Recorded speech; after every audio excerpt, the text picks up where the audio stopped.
And welcome everybody to a very, very special presentation. Before we get to all that, I am Monsieur Demouy, joined by the one, the only Palador to my left, your right, and of course we have Psychaotic next to him and Jeep Girls on the far side there. Welcome everybody. This is the North American Grand Final stream. Of course, before North American Grand Finals, we do have the North American Lower Bracket Finals. And before we get to all of that, we actually have Palador, Jeep Psycho. We have a little announcement to make. This is from the mods. And so we're just going to start with this one, folks. We're going to start this right now. We have the season 7 calendar. We have the start dates and all the numbers. And we did not write that in the document, so can we pull that up now? Thank you. There we go. January 23rd, that Monday. January 23rd is the start of the season. May, you find finals. That is a season 7 schedule. It's officially out there. We will be announcing that proper and publishing it soon. But yeah, there you go. That's a big announcement. And if you think that's exciting, you just wait, because we have an even bigger announcement scheduled for about an hour and a half from now. So be sure to tune in for that in the pre-show for the grand final games. Just a little spoiler. See, it's you know how they say 7 seasons and a movie? We're making a movie. We are indeed making a movie. He just pulled that one out, and that could not be said any better. But welcome, everybody.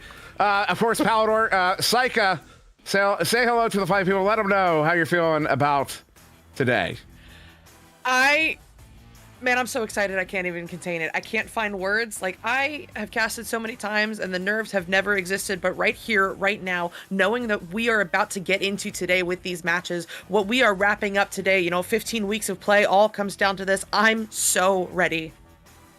And Jeep Girls, I know this is the one we have all, we've all been anticipating this day for a long time. We've been talking about it. You've seen me talking about it a lot. How are you feeling coming into this show today? You know what? I cannot wait to see what takes place this afternoon. We have some incredible games lined up. These teams are obviously the best of the best. We've watched them all season move up through the ranks, move up through, for the Neighbors example, moving up through the ladder all season. And this is going to be big. It's going to be fun, and I'm so happy to be a part of it. So happy is the right word. I could not be happier to be anywhere else. Palador, speaking of the best, that's a great segue to you, but also OCE. You casted OCE last night. We did end up getting the best of the best from the OCE region, and it was Exo Clan, that came out on top over Villain. Tell us about that. Yeah, Villain, one of those upcoming teams that came out of the Japanese region couple seasons ago, had no right to be as good as they were, as fast as they were, and a couple seasons later they find themselves in the finals, but going up against a Leviathan in Exo Clan, formerly known as a Team Leviathan, had won every championship in OCE since VRML's inception in that region, and well, in 3 rounds they managed to pull it off. Once again, new name, but same team and same dominance. Yeah, that was a phenomenal performance there from Exo Clan. And, Psycha, I did, word on the street is, actually, this is the word from Backchannel. It's not, the street thing. Anyways, the highest OCE viewership in VRML history. Did you see the numbers on this, Psycha? Did you see those numbers? I saw the numbers and I am blown away. We had 188 people watching that stream at its peak. 188 people tuned in for the OCE finals. That is something that's never been done before. The average was 156. All around, just fantastic stuff for the OCE region and their growth, through this final stream. I'm so hyped for them. Gee, did you have the opportunity to tune into that? Because I know Panda popped off, but obviously it's a team sport, and Exo really earned that victory there. Yeah, absolutely. And they faced off before the finals. They had faced off, and that sent the other team down to the lower bracket, and then they got to match off again there for the finals. So that's really, really cool, and it was nice to see, and I'm sure they enjoyed that time in the arena. And again, we can transition once more to another best of the best, because earlier today, we had Europe face off. The top two teams in Europe face off. It was Blast versus Scuffed. Blast took that one in 3. Psycha, that was an incredible matchup there. JBLB had over 100 stuns in that one. Yeah, 3 rounds. Yeah, 3 rounds is what really blows me away. Looking at this challenge bracket and tracking the progress of Blast over the course of this tournament, they had a perfect tournament. Blast did not drop a single round on their way to the crown in this finals, and that is a feat, right? Taking on the best teams in the European region and coming out with not a single round loss. I mean, that cannot be overstated. No, I mean, that really is an incredibly impressive feat there. Palador, as someone who's still playing at that particularly high level, it's the pressure involved to be able to accomplish something like that has to be substantial. High-ish level, but thank you, Dimwee. A lot of pressure for sure, and especially, I think, coming in. I mean, you look at either team. One, you have kind of the underdog of sorts and Scuffed, who are filled with comparatively, newer gen players, although a lot of, I guess, for an old Echo man like me, a lot of everyone is new gen. But point is, you got the high pressure on kind of like the young guns, and then on the opposite side as well, Boop in particular, who has been around since the very beginning. You see this jersey I'm wearing right now? This is the same jersey, literally, this is the same jersey I was wearing in Season 1 finals in Katowice, Poland in ESL 4 or 5 years ago, playing against Boop in the finals, playing against his Jax team. And battle after battle across ESL, across now VRML, we've seen him year after year come so close, finishing second so many times, almost there.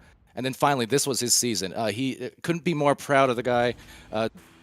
Few people, in my opinion, have earned it more than him, just with the level of dedication and willingness just to keep on going until he got that goal. So congrats to Blast and Boop.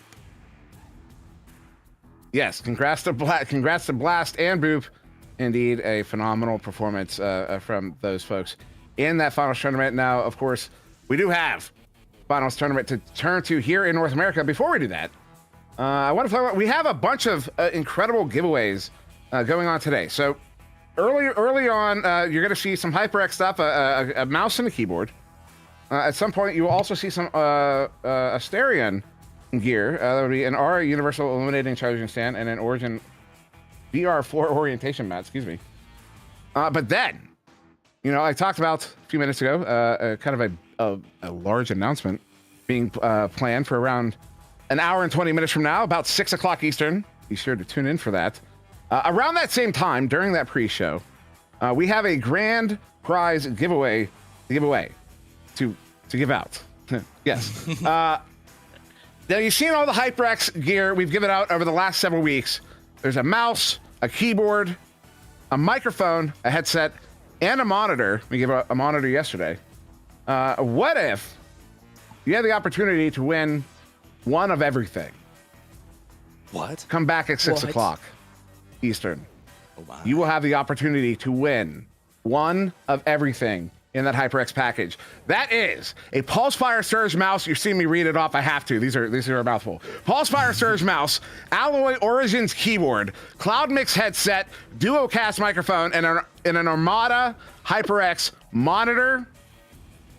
On top of the 6 o'clock announcement, be back at that time for that grand prize drawing. Now, speaking of grand things, Palador, I told you I was going to do it. We have a grand finalist already established. That is Vicious. And Vicious, they are, my goodness, Matthew, Palace, Sweet Tooth, Zach W. This team, they went 7-1. They finished the season second. They are now undefeated in this double elimination tournament here in North America.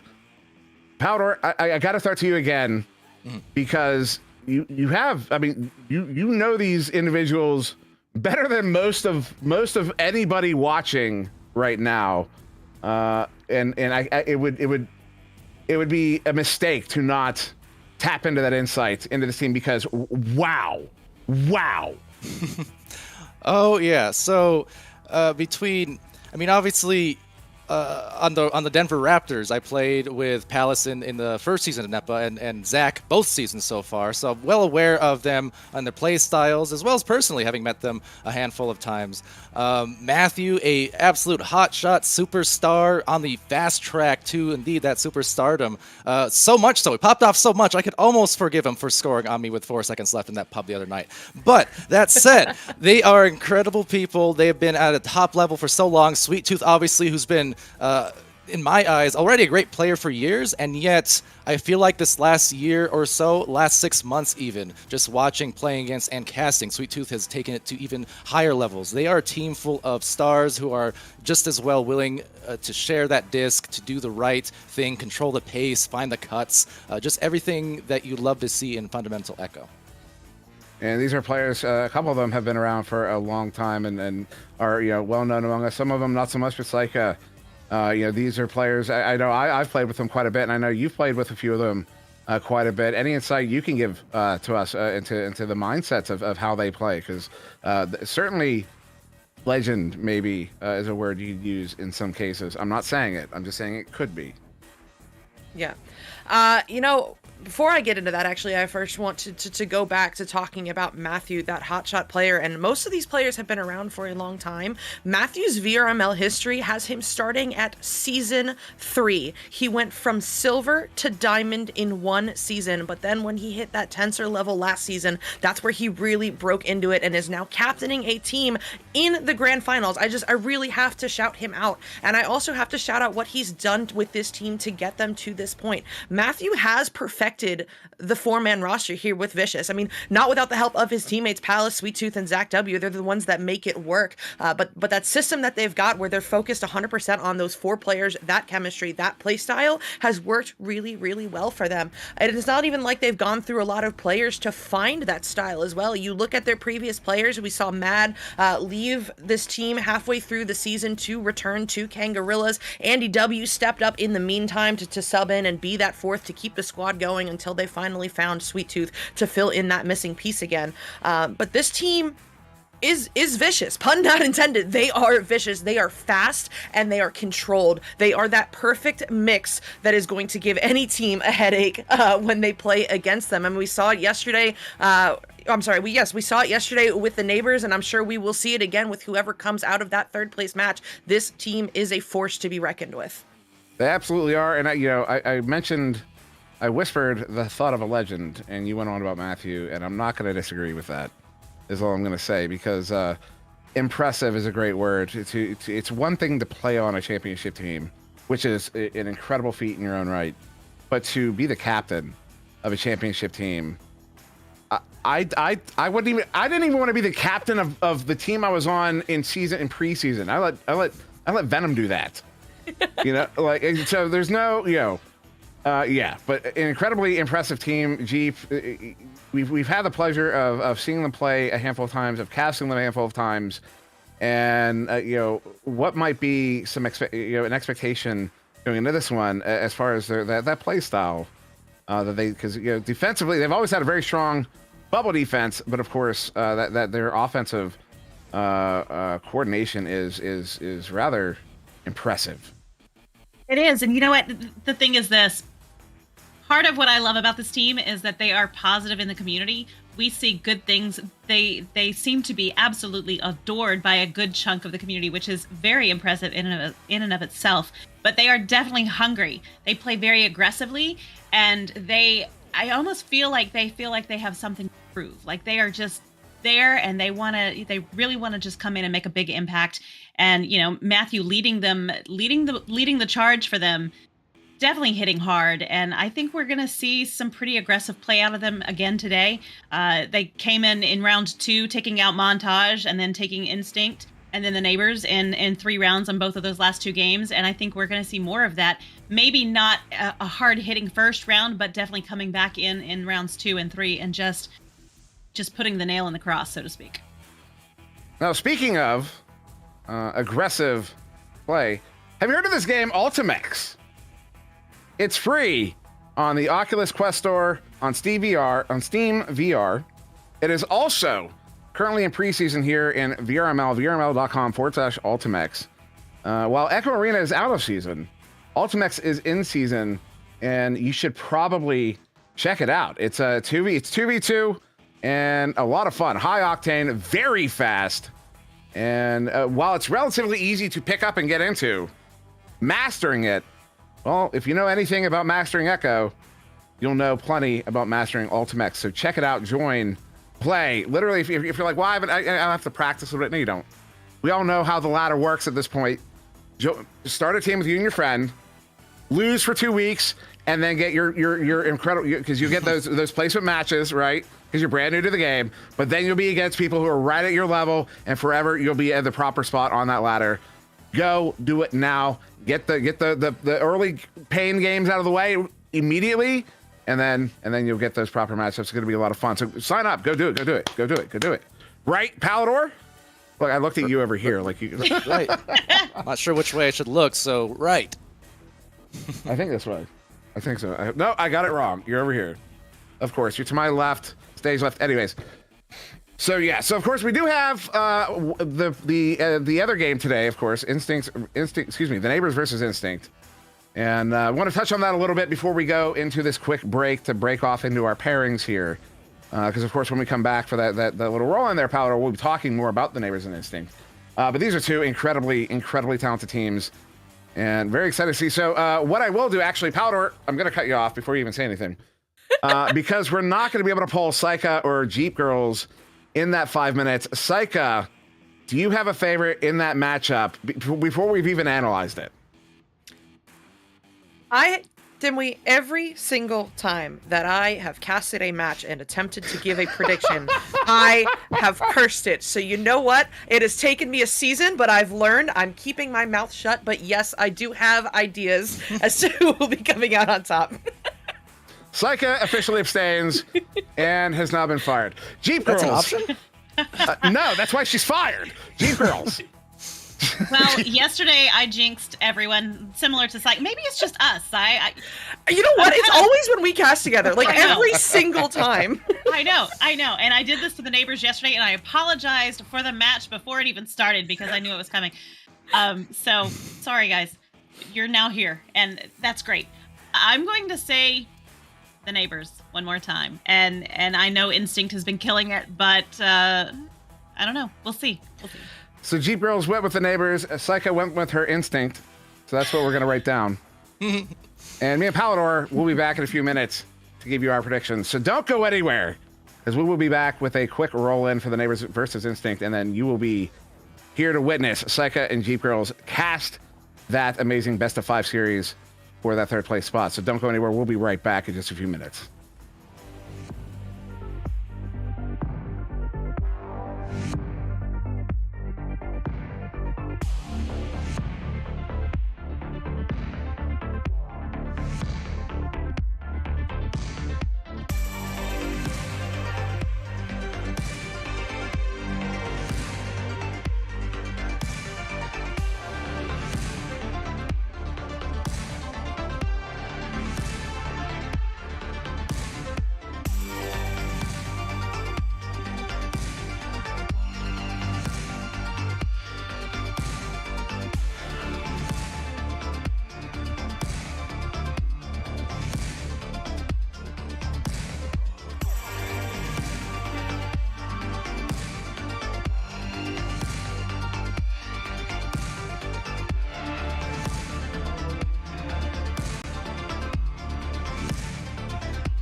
And welcome back, everybody, once again.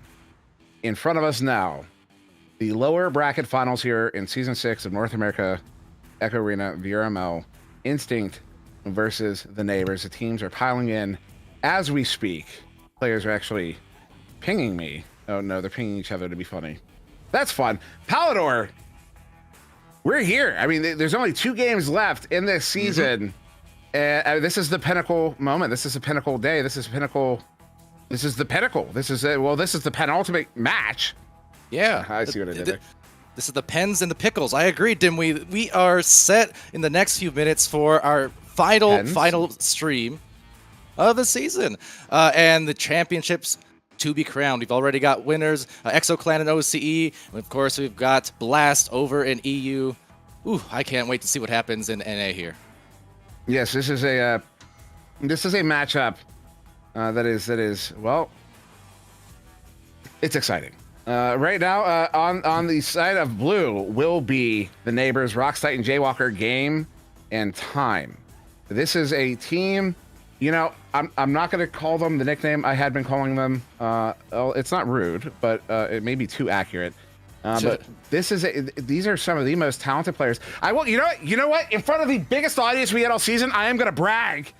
I was on a team with time for a tournament. What was it? The Winter Cup, the Snowball Cup, whatever it was. It was me and my brother, Broman, if you know, he just got married.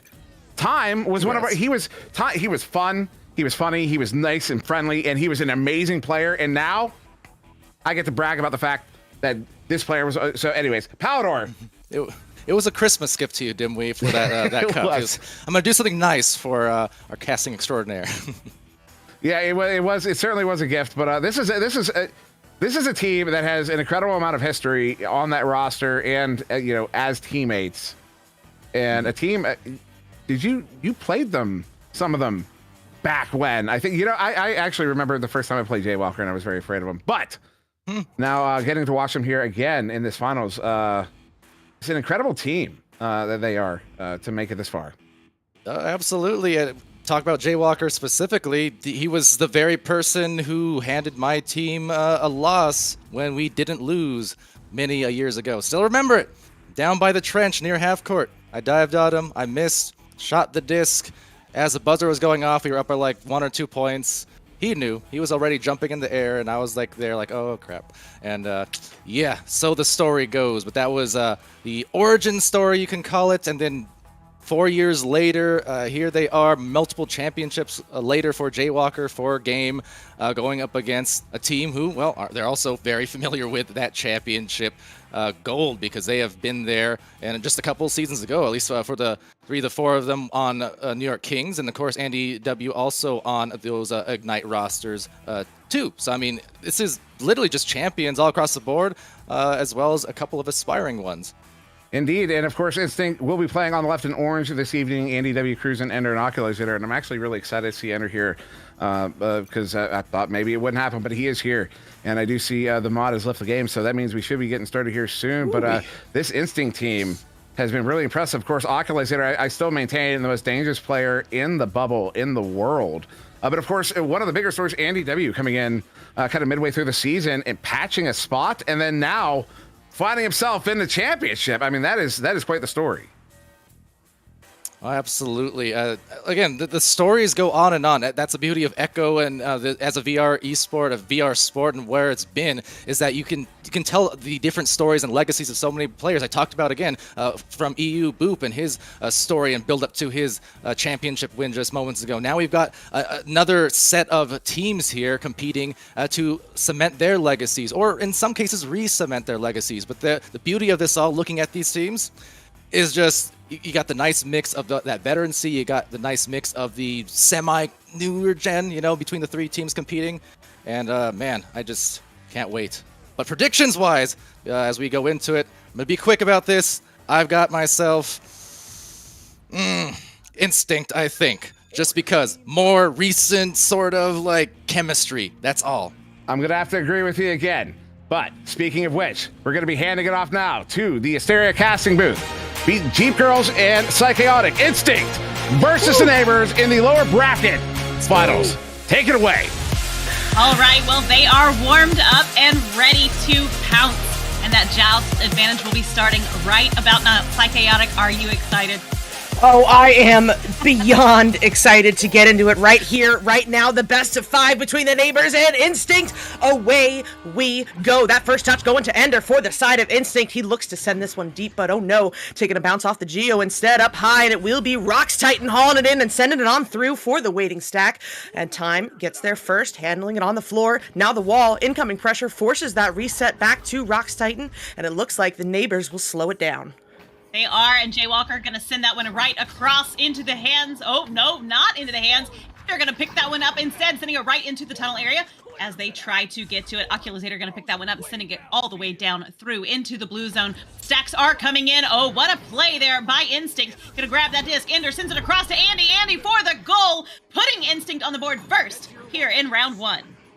You know, I didn't share my prediction going into this match, but here comes Instinct. First points on the board courtesy of Andy W means they've got the early lead, but plenty of time left on the clock.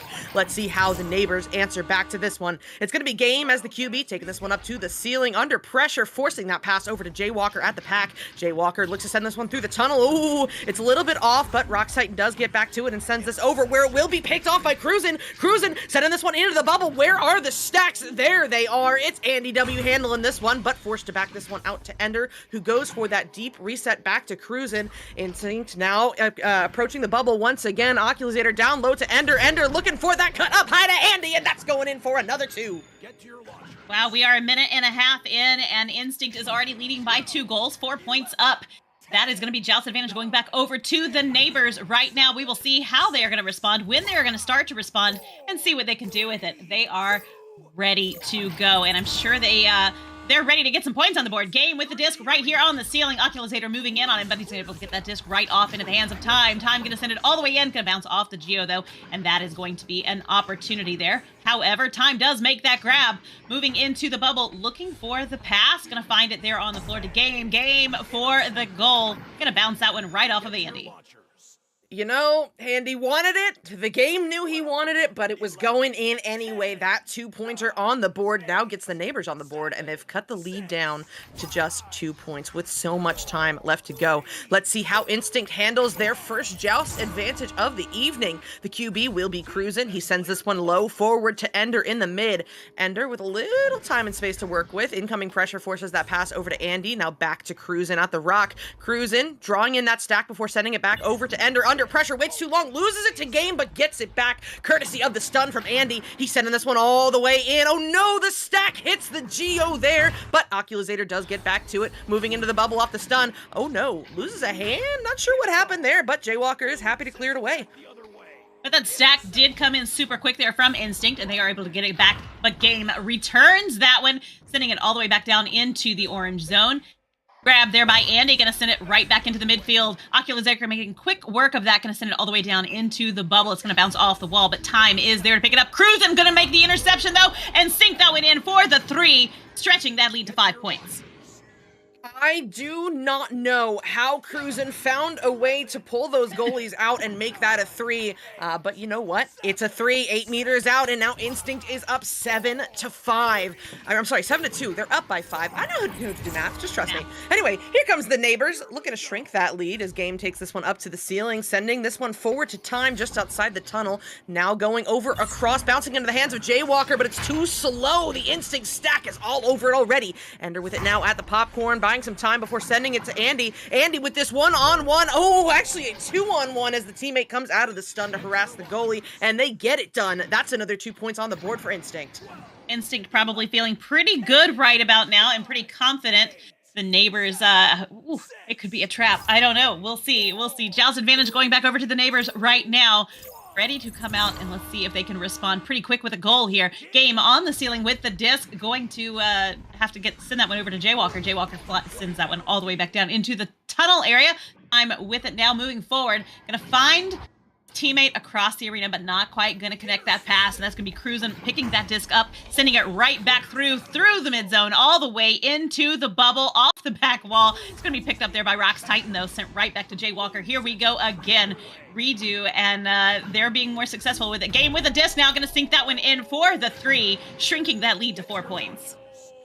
All right, return fire from the neighbors. They sink in that 3, and as you said, they have cut it down to just a 4-point difference with about half of the round remaining. This is still anyone's round here, and you know what? The first round, I feel, always means the most to set that tone for the rest of the set, especially in a best of 5. This could turn into a long battle, but now here comes Instinct. It's Ender sending this one over to Andy W at the wall, now over cross to Oculazator.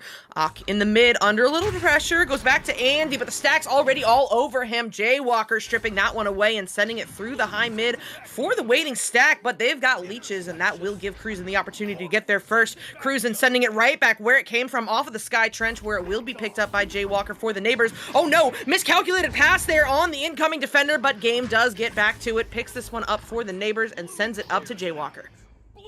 And that disc is going to be right there through the upper trench, all the way into the bubble, and is a goal by Jay Walker, shrinking that lead just to 1 point. Will this shift the momentum? Ladies and gentlemen, the neighbors are in the building. What a shot there from Jay Walker. I mean, former champion, and he knows that you need to know that.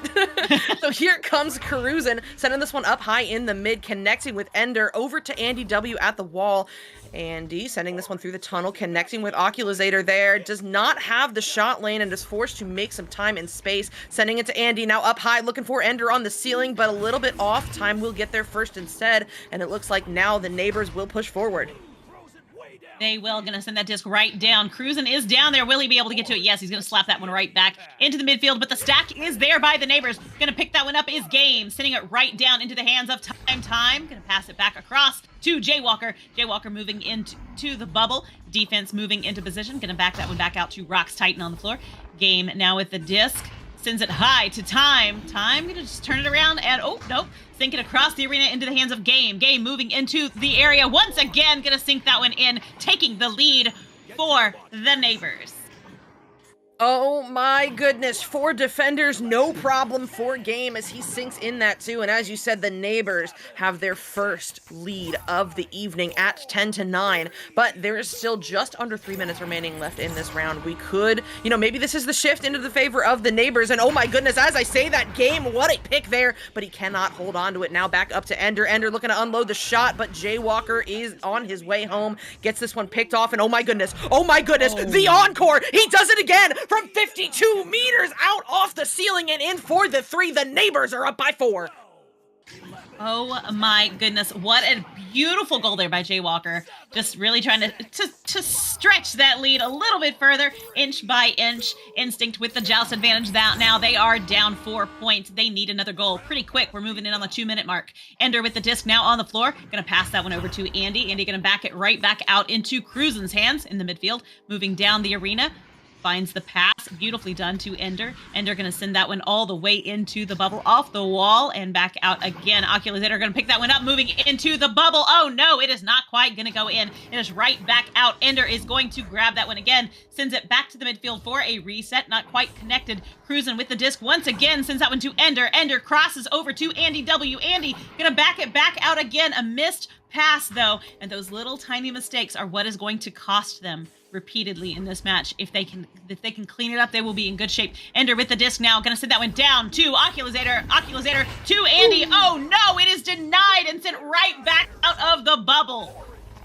Oh my goodness, but they're not done yet. And denied again, this time by Game as he gets the grab and the send through the tunnel. It is going to bounce all the way down into the instinct zone, picked up by Game, but going to lose that one to Andy W, who sends it right back where it came from through the same side tunnel. This one will bounce low in the bubble. Where are the stacks? So many stunned out names, but Andy W does get there first and puts this one in for the 2. Jeep, those were very necessary points for Instinct right there. We are running out of time, and it is only a 2-point difference.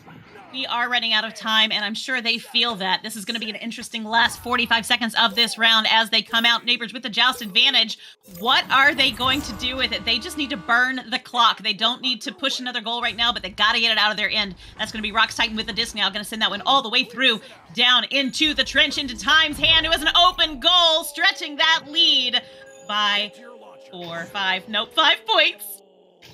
Oh my goodness, and with that 3-pointer from Time, that is the ice. I mean, it is going to be the Neighbors taking round 1, but let's see if Instinct can get some momentum points on the board, because honestly, it was 9-2 at one point, and the Neighbors went on such a run. They need some more points here to go into round 2. Andy unloading the shot, no, to Oculator, gets the enders, gotta do it now, but no, denied there. I don't know if it was Time or the ding ring, but either way, it is not going in, and Jeep, the Neighbors have taken this round 16-11.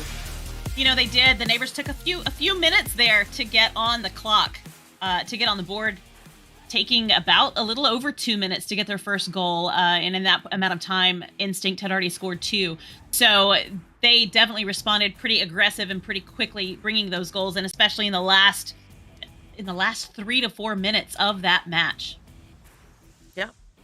Yeah, 100%. The Neighbors just, they popped off. Like I said, it was 9-2 at one point in favor of Instinct, but the Neighbors had 11 unanswered points before Instinct could figure out what was happening and get themselves on the board again. I do believe they woke up a bit there at the end of the round, but the damage in that round is already done. The Neighbors got the comeback, got round 1, and that is so valuable going into this best of 5, because this is going to be a stamina battle, right? Gee, like looking at the rest of this bracket, there could be so many more rounds to be played. Both of these teams want to get out of this match as fast as possible. They do, and being double elimination, oh boy. So if the Neighbors take it, right, and they face off with Vicious, they're going to have a lot of games to play today, a lot of rounds, a lot of Echo. I hope they are prepared. But right now we are jumping right back into this in round 2 with a neutral joust once again, and this is the best 3 of 5. So we'll see if they can maintain that play. Yep, we shall see as Time sends this one deep. Jaywalker, oh no, grabs the Geo there, but it's okay. That's what your teammates are there for, as Game gets there first and starts the Neighbors outright with that 2. Wow. So that's a much faster round starting for the Neighbors than the last one. Just to be 15 seconds in and already on the board, that's looking pretty positive for them. And I think they found their mojo, and they are rolling and ready to play. Cruising with the disc now, going to send that one up to Ender. Ender going to walk through the middle of the arena, finds Oculator. Oculator with a gorgeous open 3. Their 18-meter shot. Fantastic. Oculator, Sir Dimwee said before we got into this game that Oculator is one of the most, if not the most dangerous player in the bubble. I would like to argue he is also one of the most dangerous players out of the bubble. You cannot leave those lanes open for him, and you've got to find an eye on him. You could see that defensive stack looking for him. They just couldn't find him. He snuck up high, and points go in. But now here come the Neighbors looking to answer back. This one's going to be Time handling it, coming out of the tunnel here, working his way forward. Oh my goodness, gets through Andy, open goal, but oh no, off the ding ring, up high and into the hands of a Rox Titan, but he's denied by Ender, and oh no, Jeep, looks like we have a bit of a 3v4 on our hands. Instinct has temporarily lost a player, but maybe they don't need him. No, Jaywalker stealing that one away and sending it back through into the Instinct zone, where it will be picked up by Game. That's an open goal, and he don't miss those. That's going in for the 3, and the Neighbors are up by 2, and Instinct has their player back. They are. Cruisin' has arrived back in the arena one more time. I'm sure they missed him, because he would have made a difference there. It's never fun to do a 3v4. That is joust advantage though for Instinct. Quickly down to Oculator. Oculator sends that one down to Andy. Andy gonna find his teammate Ender there on the floor. Moving into the bubble, gonna opt to pass it back for a reset instead to Oculator. Oculator's gonna slow that one down, sending it back to Cruisin' there in the midfield. Cruisin' sends it down to Andy. Andy gonna cross it over into Ender's hands. Oh no, but Oculator made it through the bubble zone quicker than the disc did, and that is gonna result in that disc being anybody's right now. Oh, and it is back and forth in the trap area before Jaywalker, oh my goodness, looking for another one there, but then picked up by Ender just in time. Ender looking to get rid of this one and does dump that one through the tunnel, taking a good bounce down into the zone of the neighbors. Defender overshoots it. It's Oculusator with a one-on-one, doing some moves, finding some space, and ends up in the hands of Andy W. Not sure what happened there, but hey, Jaywalker gets the pickup and sends this one up to Time, who sends it all the way through for that waiting stack. Everybody gets broken apart. This one's loose on the ceiling, picked up by Game. Game looking to drive in, trying to find that lane and not able to do so as that goes off the ding ring up into the hands of Andy, and he looks for the clear. And the stacks are trying to get together, but they're not staying together. And that's going to be Ender with that disc now. Going to send that one down to Andy. Andy going to send it all the way down off the back wall and across the arena. Oculusator going to be there to swoop that one up on an open goal. Beautiful 3 there. And Instinct takes the lead. Yep, there we go. You know what? Actually, I won't say it because I will curse it. Never mind. I'll keep that one to myself, and if I'm right later, I can be like, I told you so, and I can make up whatever the heck I was about to say. Anyway, I'm kidding. You should go ahead and message me that, so I can hold you to whatever you said. Okay, you know what? Next time I hand it off, I totally will. But hey, here come the neighbors. Rox Titan looking to send that one on through. Will not connect with the intended recipient, but does find Jaywalker. Jaywalker on his way in. Incoming stack gets away from them, creating some time and space to let him get the reset off. And oh my goodness, get some lucky bounces there. Almost a self-clear, but now up into the hands of Game. Intercepted by Ender, and he will send this one through the cross-side tunnel. Oh, and that is going to be an interception somewhat, as Cruzen does grabs it again, though, sending it to Andy. Andy going to just walk into the bubble. It is a one-on-one for a minute, but denied by Time. I think he underestimated him there for a moment, thought that one was going to go in, and Time denied it. Going to send that one right back through. The stacks are coming down. Time's going to send that one in for the long 3, taking the the lead once again for the neighbors. These are teams full of precision shooters. You cannot be leaving those goal lanes open because these players will take it and make it every single time. And now the neighbors have that 8-6 lead. Let's see how Instinct answers back as we approach the halfway mark in this round. Andy W with a quick relay forward to Ender. Goal lane not open, but that pass is down low to Oculusator. However, he's under pressure, and that will force the reset back to Cruzen at the station, who is happy to take his time here. Slow it down for Instinct. Getting to the bow, now sending it up to Ender, coming down from the ceiling, looking over at Oculusator. One final cut to Andy W, and that's going in for the 2. We are tied at 8-8. I could not be happier with the results right now. Just 4 minutes and 40 seconds left on the clock. To have a tie is amazing and fantastic. I'm totally here for it. Neighbors with the Joust advantage one more time as they come out ready to take they want to take advantage of this, and they definitely want to get this second round here. Jaywalker with the disc sends that one down to Rox Titan. Rox Titan going to just turn it around, slowly making his way down the arena, not stacked with anybody, nothing going on, but nice pass there over to Time. Time to Game for the goal, and the neighbors are back on top again. What a play there by the neighbors, connecting with Game down low there, hiding under the boot and driving in for the quick 2. Good stuff, and they have their lead back. But you know that Instinct is looking to reverse that immediately with this Joust advantage. Let's see if they can do it. Cruzen as the QB wastes no time sending this one over to Andy W at the wall, but that's going to be reset right back to Cruzen at the bow. Incoming stack pressure. Lanes are closing, but he does find the pass over to Andy W, who sends this one all the way through. I think a bit off on that intended recipient there for the pass, and Time is happy to pick this one up and send it right back out. Time's really been killing it so far in the entire tournament. Been doing an amazing job. Rox Titan, though, with the disc. Going to send that one across the arena. Not quite going to make it in. And going to be right back out again. Ready to be picked up. Jaywalker slaps that one back right into the hands of Game. Game going to just turn that one right around. Keep moving forward. Passes it down to Time on the floor. It's drawing out Oculusator. Going to send that one up to Rox Titan. Rox Titan still toying with Oculusator as he sends it back across the arena to Time. Time up to Jaywalker. Jaywalker going to make the cut, but Cruzen gets in the way. Sends that one right back out of the bubble. Game picks it up again, moving into the bubble, and it is good, and they stretch that lead even further to 4 points. Man, what a read there by Cruisin' at first. I mean, jumping out at the perfect time, getting that slap away, but game all over it, puts it in drive and just decides this one's going in. So good stuff there. And it looks like we have a timeout coming through. I do not have Spark open. I don't.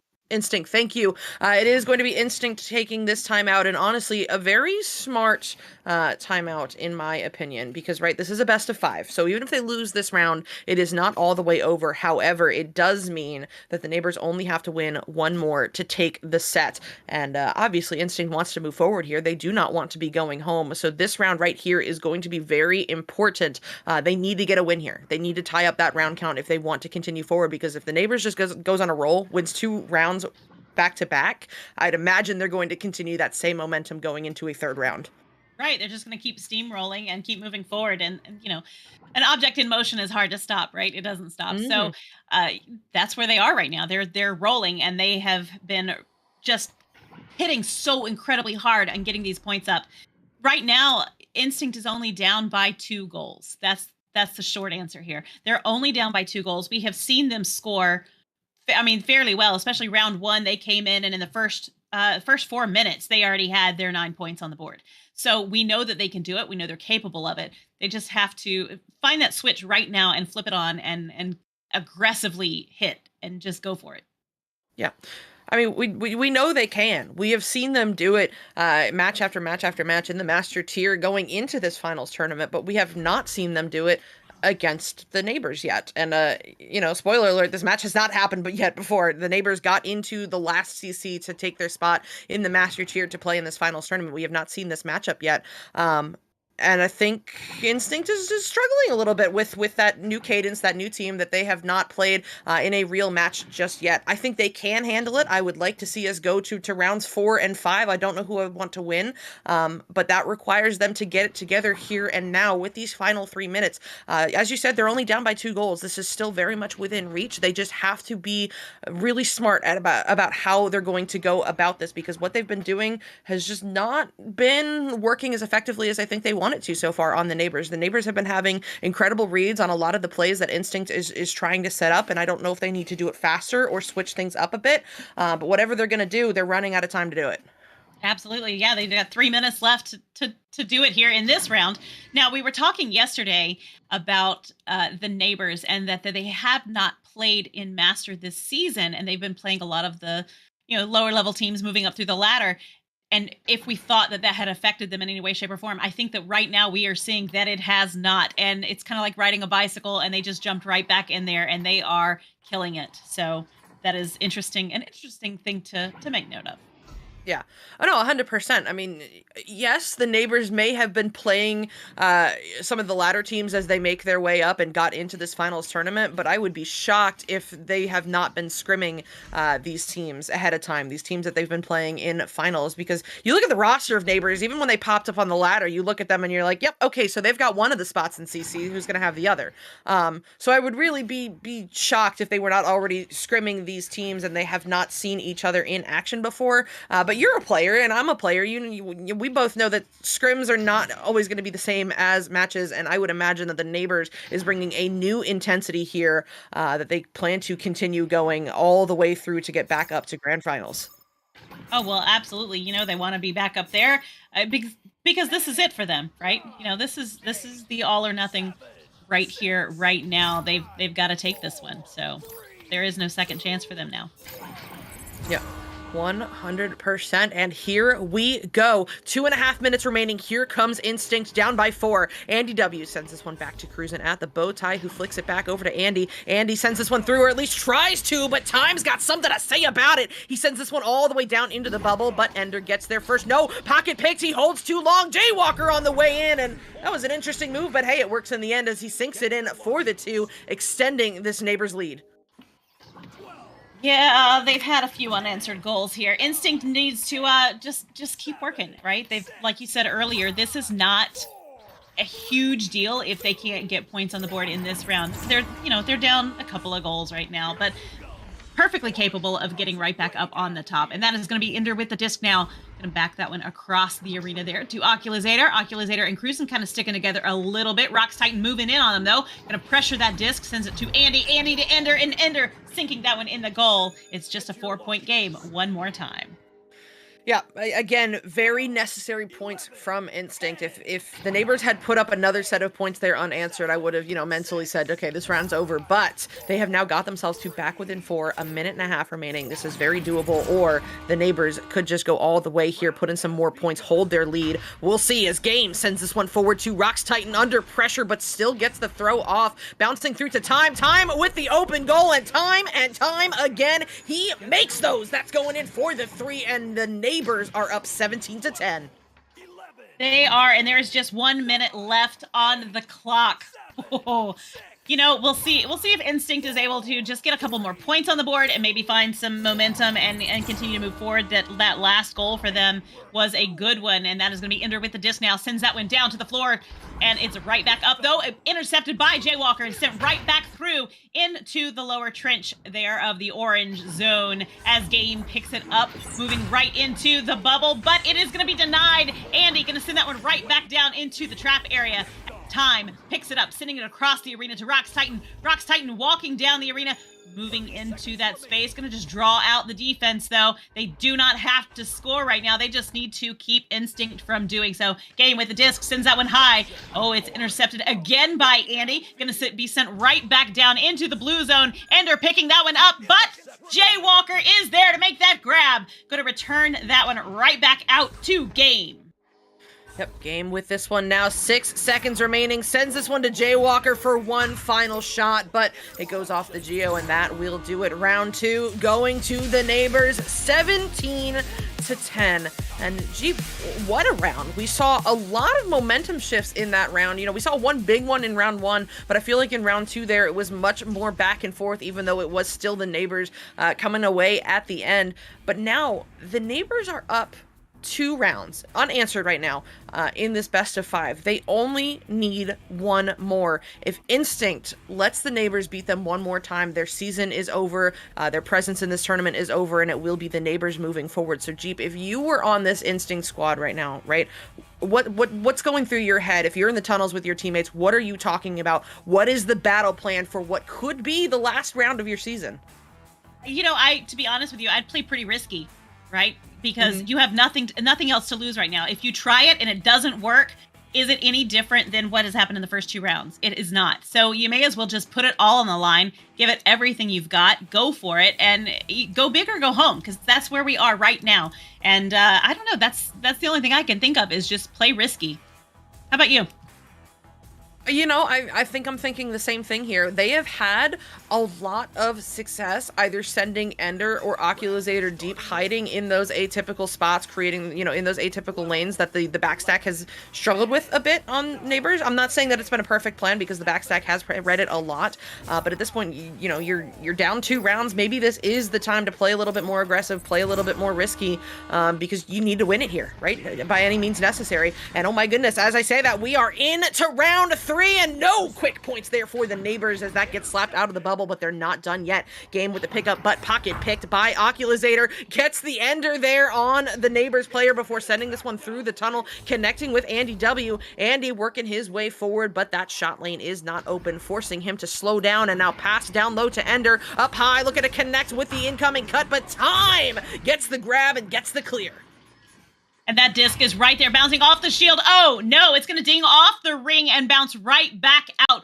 They're going to pick it up again. Game with the disc, sends it over to Time. Time moving in, and that is going to be points on the board first for the neighbors. I mean, oh my goodness, can we just talk about Time for a second right now? That's amazing. Right, the leader in the points column is Game with 14, but Time is right behind him with 11. He is 1 less assist in the assist column, and he's also leading the saves column with 3. Time has just been such an extraordinary asset to the neighbors in this match, but let's see if they can keep it going, because here comes Instinct looking to return fire. Ender under pressure, sends the reset back to Cruzen. He'll send this one forward now to Oculusator in the tunnel, but Ox sends this one down low, cross to Ender. Ender now working his way forward, looking for that table pass, and it is going to bounce up into the bubble, where it will be picked up by Oculusator, but not for long, as he is stunned out. That is going to be stolen away as Rocks Titan sends this one through. And that's going to be right there in the hands of Time. Oh, getting attacked and going to have to send that pass a little faster than expected. Oh no, another ding off the ring, and that is going to be Oculator picking that disc up right now. Going to back it down, slow it down just a little bit as the neighbors are moving in pretty quick, trying to push that play. Ender with the disc now. Slow down for a second, send it across the arena to Andy. Very nice passing play here by Instinct. Cruising with the disc. Gonna walk down the arena a little bit, passes it up high to Oculator off the ceiling, off to Andy. Oh, Andy gets stunned out by Jaywalker, stealing that disc center right back into the midfield. Stacks are coming through. That is Rox Titan sending that one in across the arena and going to pick it up one more time. Up to Time for the slam dunk, stretching that lead to 4 points here in round 3. I'm so impressed right now by Time's performance right now for the neighbors, sinking in another 2 that will extend the neighbors lead to 4. But my goodness, did you see that goal time? 1 minute and 14 seconds with no score in this game. Considering the teams involved, that is extraordinary. And oh my goodness, they're looking for quick points, but maybe will not find it there. Game initially forced the reset, but it looks like Instinct has stolen it back. Ender over to Andy W. Andy W with the open goal, and Instinct on the board with that 3-pointer, cutting the lead down to just 1. You know, if they can do a few more of those nice long threes like that and stretch that lead pretty quick, shrink that lead pretty quick, they will be in an excellent position. 7 minutes left on the clock, a little under, and that's the neighbors with the joust advantage for the first time in this third round. Game with the disc right now on the ceiling, gonna get a little pressure. But, you know what? That definitely paid off for Instinct as they send that disc right across down into the bubble zone. Going to be bouncing off of a Geo, though, and that is right there into the hands of Cruisin with the disc. Cruisin going to have to pop it down pretty quick. Ender is there to pick it up, though. Trying to get away from the neighbors. They are so aggressive. Down to Andy. Andy to Oculator. Oculator back for the reset. Back to the midfield area to Cruisin. Yep, but here they come again, pushing forward. It's Ender sending this one over to Andy, driving in, but denied by Game. What a grab there. He sends this one all the way through. Oh my goodness, almost into the goal. Gets back to it, though, after the stun and sinks that one in for the 3. Neighbors are up 7-3. Very nice response there by the neighbors. Just 30 seconds after that last goal. A minute after that last goal by Instinct. 6 minutes left on the clock. Joust advantage back on Instinct right now. They need 2 quick goals because obviously they don't have a whole lot of time. The neighbors are moving so aggressively right now that time is going by very quickly. Ender with the disc, going to send that one right down. Not quite going to connect that pass, though, and that is going to be a grab for Time. But Oculator there to steal it. Going to send that one across the arena. Oh, no, it's not connected, and they are going to have to battle to get back to that disc. Or maybe not, because Cruisin is very conveniently positioned there on the back line, scooping that one up first. And he's taking his time now before sending this one up high to Ender on the ceiling. Ender looking for that cut over to Andy. Andy now down low to Oculator, who backs this one out of the bubble under some pressure. Finds Cruisin there, back there, sends it over now to Andy at the shoulder. Andy under pressure sends it to Ender, and Ender sinks it in for the 2. Instinct has cut the lead down to just 2 points. That was a very nice play by Instinct.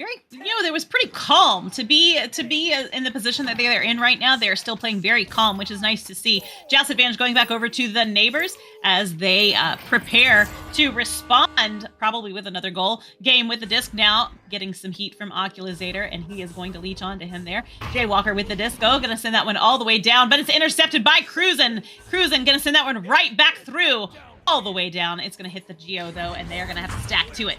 They pick that disc up. Ender with the goal, and Instinct takes the lead one more time with 4 minutes and 27 seconds left on the clock. I've been shouting out Time a lot, but my goodness, do I need to shout out Ender right there. Very quick to react, getting the leech to get there first, and taking advantage of the chaos with that open 3. Incredible stuff, and now Instinct is up 8-7. But the neighbors are looking to answer back as Game handles this one, sending it over to Rox Titan, now crossed over to Jaywalker. Jaywalker sends this one through the mid to Time. The goal is no longer open. He's pushing into the bubble regardless, doing some moves, but will get denied by Andy W. But that is not going to end up out of their zone just yet as Game picks this one up on the ceiling, sends this one into the bubble, bouncing off of the back wall right into the hands of Oculator. No, stunned out. Now it's Jaywalker sinking that one in for the 2, and now the neighbors have their lead back.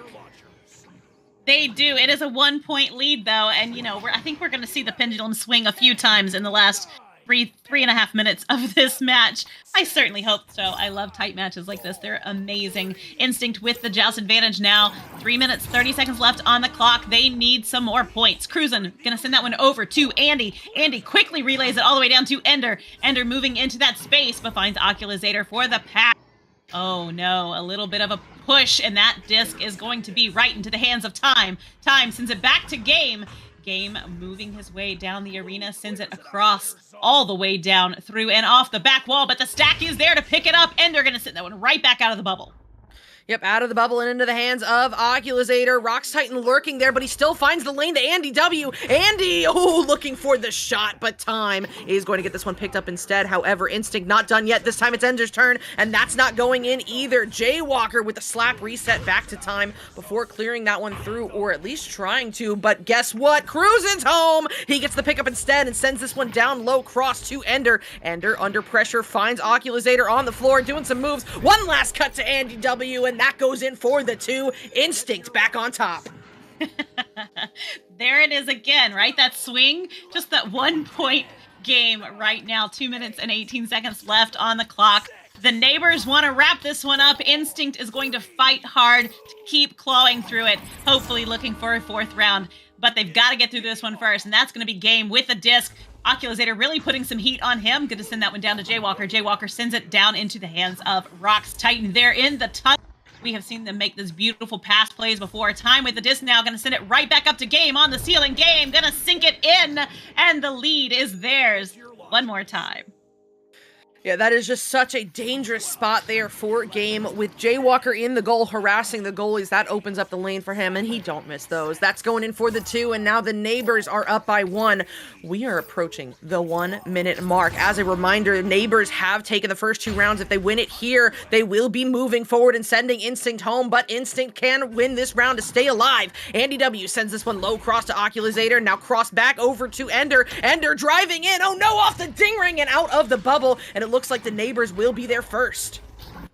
They will. They're going to send that disc all the way through. The stacks are racing. Jaywalker with an open goal, and it is good because he is not going to miss that one. And that is a 4-point lead for the neighbors with just a little bit over a minute. And we do have a timeout.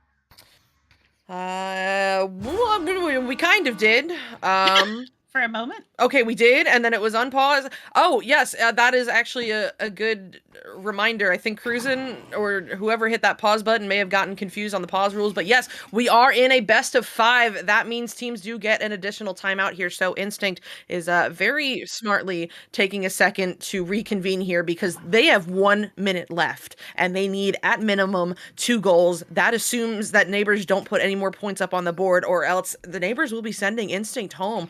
Gee, what is the plan here? I mean, they've got 1 minute left to get this together or they're done. This is an incredible amount of pressure that I do believe that Instinct can handle, but they've got to move quickly here. They do have to move very quickly. And, as for the plan, I'm not sure. They've been playing very well. Their passes have been pretty much on point. And 1 minute left. I would probably, at this point, knowing what is on the line, I would be in the tunnels crying. So I'm sure they're keeping their composure much better than I would be. But, I don't know. Aggressive. That's the only thing you can do, right? You've got to go out and say, this is it. This is all we've got left. We've got 1 minute. We've got to put it all on the line and just go for it. Yeah. I think they have to find a way to counter those neighbor stacks. I mean, so many times the neighbors have found that open lane through the mid with a stack already together and just outsped the Instinct getting back down into their own zone. And though, it's I don't want to call it clear and boost because they do that one stack and then they set up for a passing controlled play style. And I think that back and forth in that game has kind of thrown Instinct off of their game, which is okay, but they've got to find a way to counter that Instinct stack going into this final minute, or else, as we've said before, they will be going home.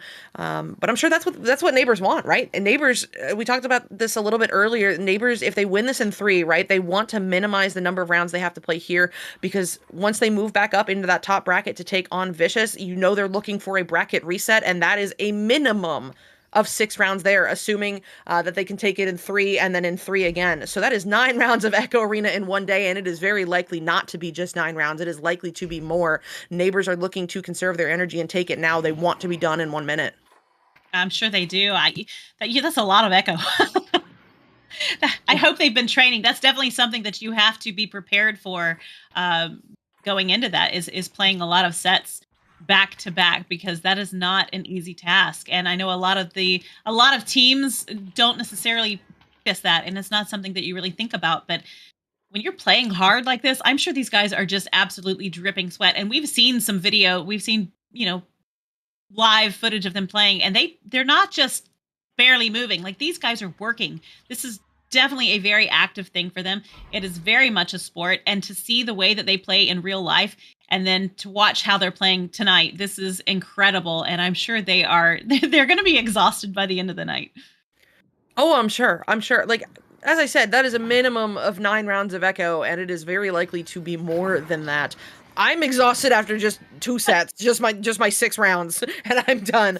This is a lot, especially when, as they get more tired, they're more likely to make more mistakes that I'm sure their opponents will then capitalize on and force even more rounds. So it is a cycle. But anyway, here we go. Before we can get to finals, we got to get through this match, and away we go into the final minute. Here comes Instinct. Cruisin sends this to Ock. Ock now back over to Cruisin. Oh no, a little bit off on the pass. Jaywalker with a monster slap, looking for that cross-side pocket. It will not quite go in, but Game will finish the job with that 2-pointer. And now with the neighbors up by 6, if there's even mathematical time, both of Instinct's goals have to be 3s.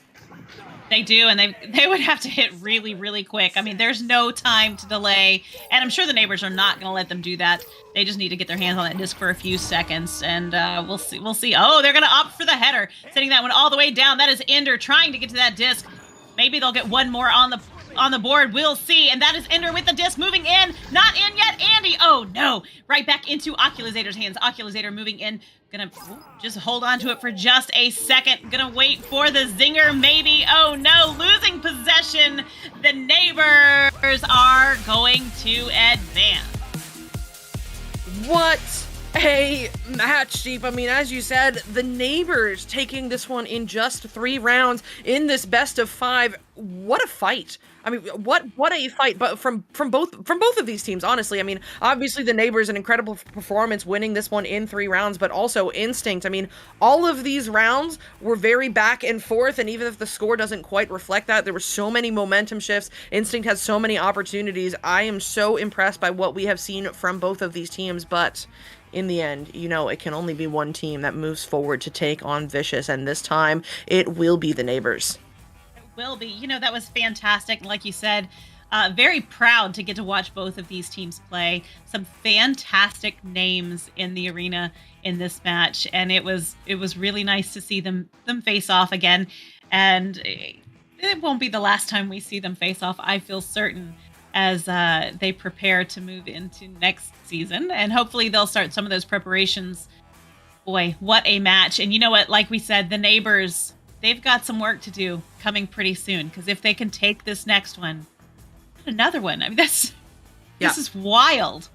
Yeah, no, like 100%. They have got some work to do, and Jeep, correct me if I'm wrong, Vicious is the team that sent them down here into the lower bracket in the first place. Like, this is not a sure bet, yes, now Neighbors goes back up and they take the title. No, they have got to face off again against the team that sent them down here, and man, was that one heck of a fight going into 3 rounds, and I'm sure now that it's a best of 5, oh man, I'm so excited for that matchup.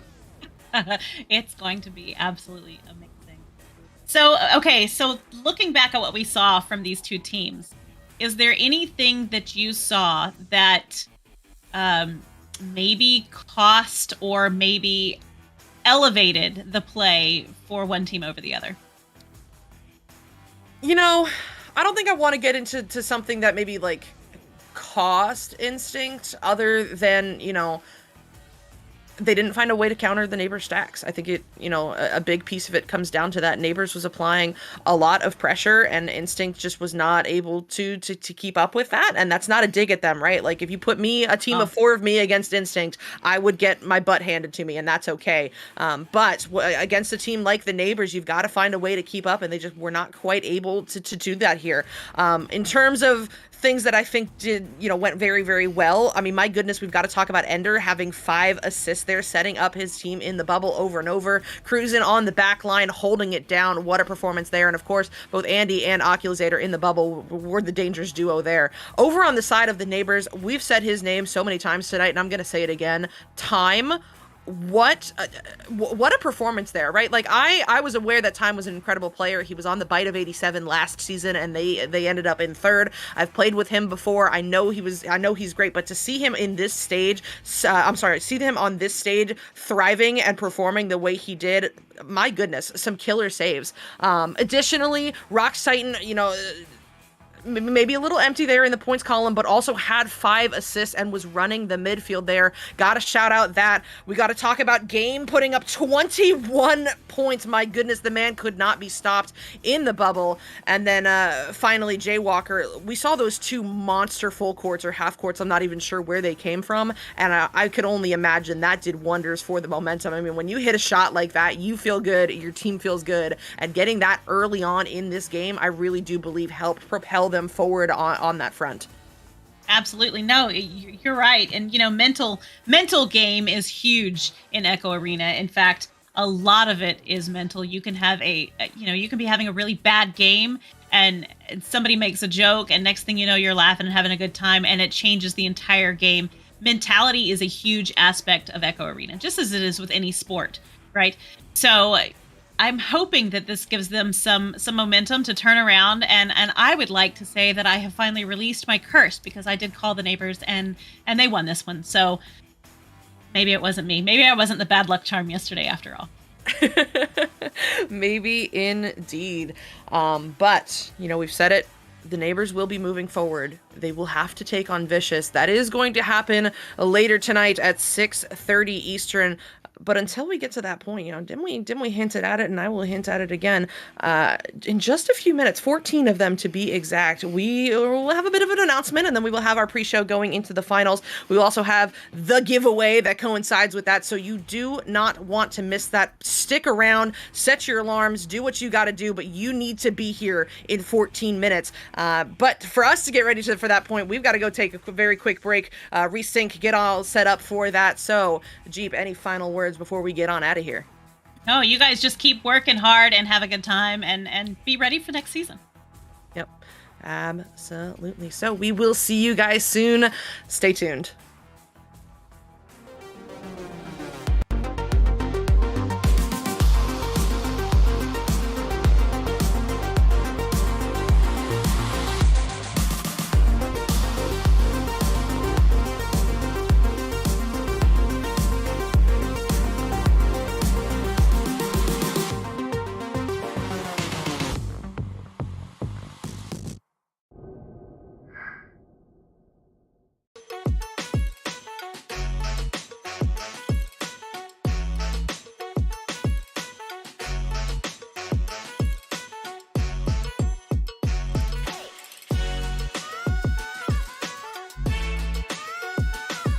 Hey, chat.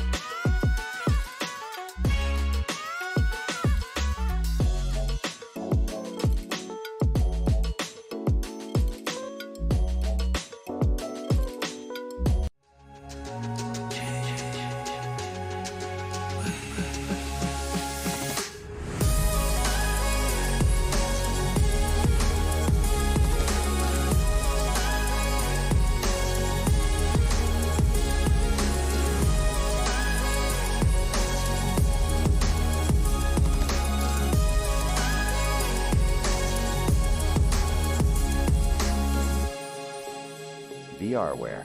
Our passion is for the future.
Yes.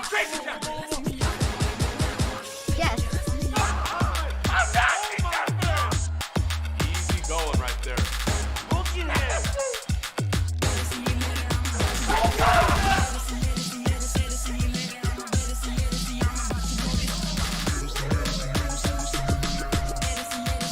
One more to go.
And welcome back, everybody. We have been teasing an announcement all day today and a little bit this weekend and even running up to this. But someone wondered if it's the big giveaway going on right now. No, that's something else going on. It's awesome giveaway. Certainly participate in that in the chat. But that is not the announcement. This is something we have been working on very hard in the background. And we are so very proud to be able to announce it to you today. So without further ado, I think that was all I was going to say. The time is now.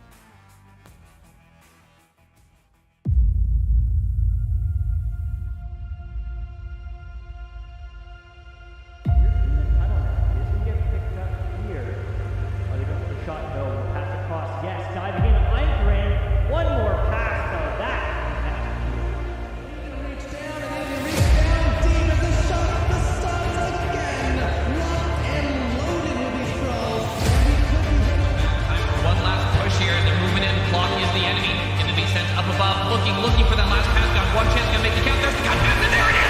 They tied it up, and we're going to overtime.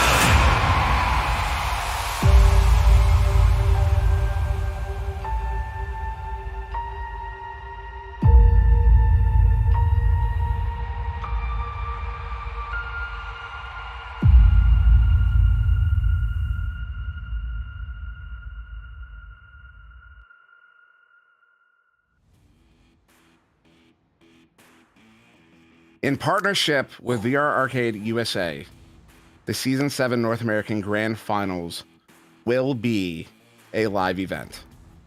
June 3rd and 4th, Saturday, Sunday, at the Colorado Convention Center in Denver, Colorado, we will be flying out and lodging 2 finalist teams to compete live in front of a live audience to be broadcast live on Twitch. Tickets are on sale now. You want to throw up that graphic? Awesome. vrml.gg/land tickets. Sorry, I'm on a delay. The centerpiece of the event will be the grand finals, but there will be plenty of other things to look forward to. More details to come. Palador, I said it to you in a DM earlier. We're finally here. Yes, sir, Dimwee, we are, and no, I'm right there with you.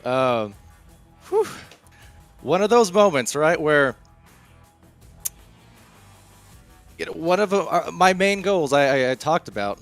I was hoping that we'd go into VRML years ago. I'm saying let's bring LANs back to Echo. Let's have these events again. This last year for me personally, I've been to 8, 9, 10 different events. Not all of them were LANs. Some of them were just meetups with Echo people in real life. But these are such amazing times with amazing people. So to be able to have one under the VRML banner is just an incredible feat, and I can't wait. I'm looking forward to Denver. Fun fact that most people would have no even reason to know is the first time I ever even interacted with Jeep Girls was at a LAN event.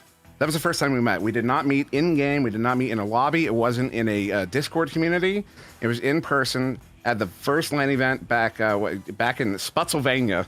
Yes. Sunny Spotsylvania. And so many events since then. But yeah, we have turned a corner here in VRML. A Jeep. Just a momentous occasion, I think, to be able to announce this and to be here to announce it. Absolutely. I'm not crying. You're crying. We're all crying. It's okay. We're all crying. No, this is amazing. And if you've never been to a LAN, this is absolutely what you want to go to, just to get to see each other in person and to hug each other's necks and to say hello and just share that love that we all have for this incredible game is worth every mile you have to travel and every penny you have to spend to get there. So.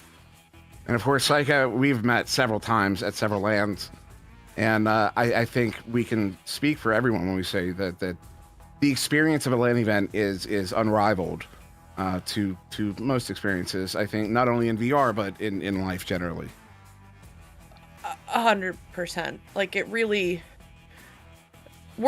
We're all Echo fans at heart. We all started this game. We all played this game. We all put so many hours into this game, into this community, building it to be what it is. And it is a whole other level of experience, of emotion, of everything, to then finally bring that last piece and see those people that you have been hanging out with for so long, see those people that have led you on this journey.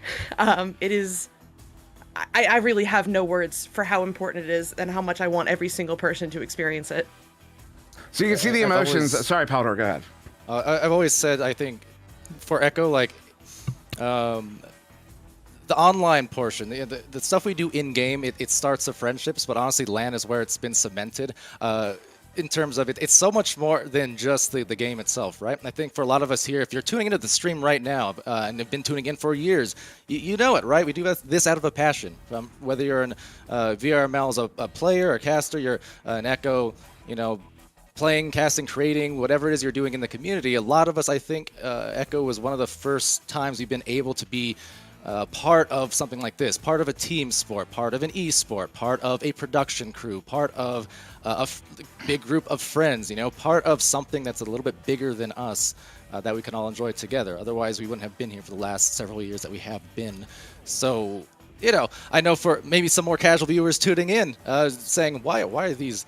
This is an emotional bunch on the host end right now. Why are they all so...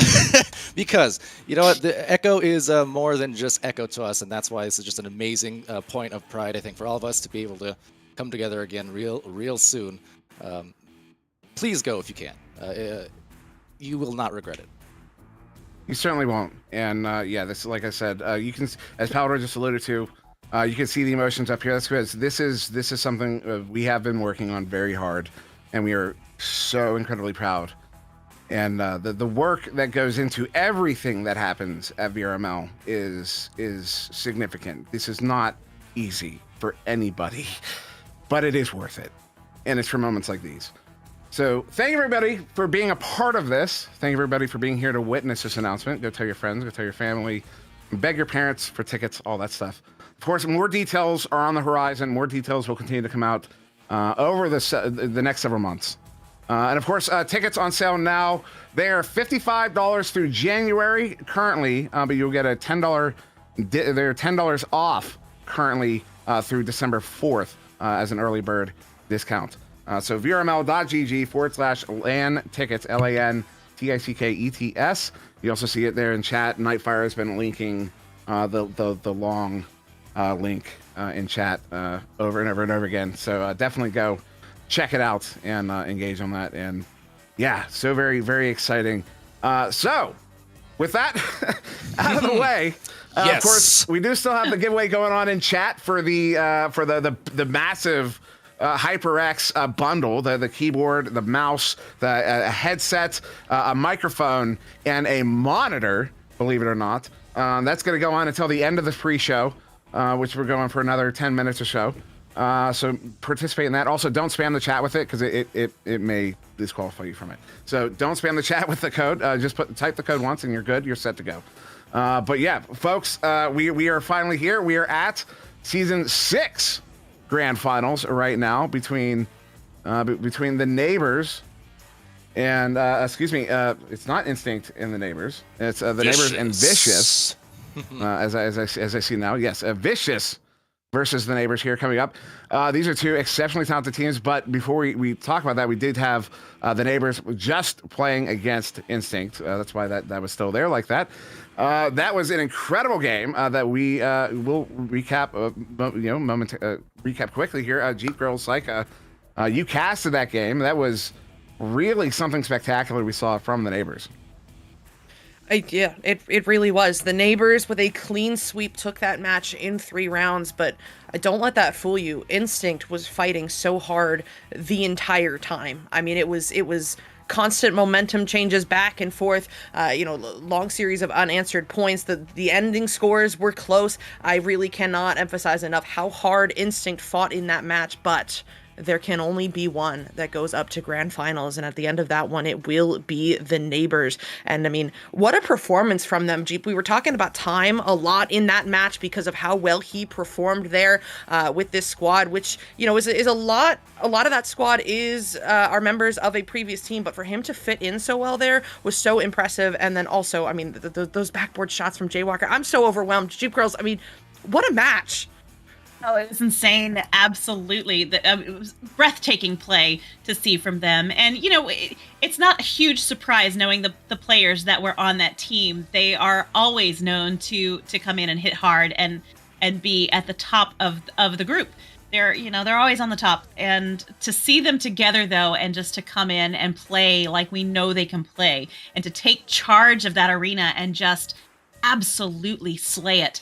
It was incredible to see. Their speed is impeccable. Their passes were spot on. Everything about them tonight just exuded confidence, and they were ready to play. And they weren't leaving without that win.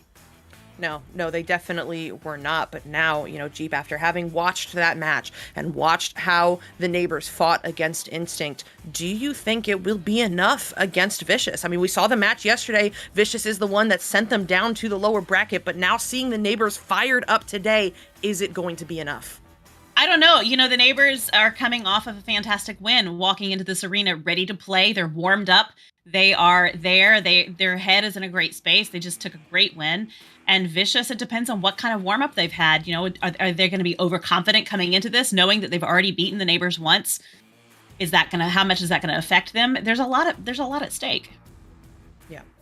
There certainly is. And me and Palador were watching that game prior in a separate VC as we were preparing for the big announcement. And we were reacting to what was going on because there were some really spectacular. The Jaywalker goals. Remember Palador, the two off the ceiling? What even was that? These are ridiculous players. Jay, in a nutshell, I told you about when I was reminiscing earlier over things that happened 4 or 5 years ago and such. I mean, those were the kind of things. Really saw the early seeds being kind of sprouted there, because that was what Jay was all about. That's what the play style that kind of got them to that point where they were willing to kind of test limits and break trends and just go for these spectacles. Like a lot of the shots and things you see now that are maybe more regular and pedestrian. I mean, someone had to do it first. And when you're looking at the rosters we have now here, there's a lot of those pioneers in these matches right now who made a lot of echoes first. Indeed, and they hope maybe going to see some. We actually saw some first in the European Championship the other day. That was the 2-point scuff, or the two. I don't know what we even call it. Palador, being someone who participated in it first, what would you call that strategy? Like if it had a title, the one that got the one that Blast was able to prevent the other day. Was it Blast? Who was it? I think it was Blast. Well, okay, so you're talking about the Vicious match yesterday. Oh, is that in NA? Oh, my my goodness. But it applies to both. I can say both. We're talking about EU. If we're talking about EU, we saw some spectacular control from EU and much of that kind of patient play style, backing it out a lot, going for those extra passes. That was kind of one thing, back in the day. And then on the Vicious side, Vicious versus Neighbors in the match yesterday. One of the most, for those who didn't see it, it's surely clipped on the main channel. This channel, I think. Ridiculous. Actually, okay, here we go. Playing it right now. Up by a few was Vicious. They try for the self-go, and look at that. Getting in there, I think, was Rocks perhaps, and then it was game right after. Ridiculous. A double save on a self-goal attempt. Unfortunately, they couldn't. And I say unfortunately in the sense that from a casting perspective, that was about to be the all-time greatest clip I've seen ever in Echo. But it was almost there. Vicious still came out with the win there, but that was almost just ridiculous. And that was even following 10 seconds, 15 seconds prior, when Neighbors had scored a 3 on a goalie to even make it a 3-point game with 20 seconds or so left.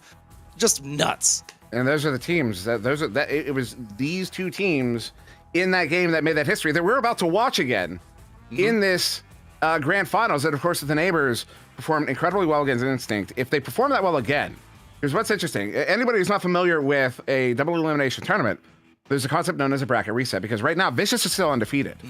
And if they get beat in this first best of 5 series, that's their one loss. You're allowed one loss in it's a double elimination tournament. So what do we have? A bracket reset. We will do it again. But that's only if Vicious loses the first best of 5 series, if the Neighbors take it. And the Neighbors feeling fairly confident after that win that Saika and Jeep we're just casting over there. It's going to be an uphill battle, I think, for Vicious, although we have seen some confidence from Vicious Saika.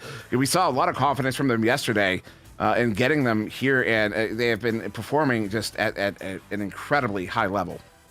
Yeah, absolutely. I mean, they finished very high in the master tier at the end of the last cycle, but I don't think that does them justice with the amount of confidence, as you said, that they exhibited yesterday. I mean, you have to play against a team like Neighbors and send them down to the lower bracket. Neighbors is 3/5 of that roster is former champions.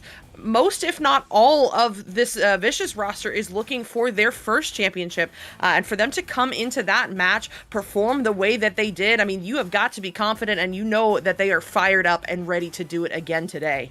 Oh, you know that they are, Jeep. This is a matchup that we I think at this point have been anticipating for a little bit now, and that anticipation is starting to build here. And I talked off stream about that, standing on the precipice before you step through the doorway, and that the anxiety that a person can feel. Now, I'm feeling it about casting the next game.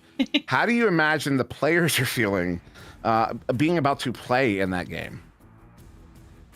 Oh, there's a side of me that would love to say that they're calm and cool and just it's just another game, but there is, at the same time, there is that part deep inside of them that is just anticipating what is going to happen, and will they be able to pull it off? Both teams are probably questioning, here we are, this is it, this is the end of the line, this is grand finals, like we are here.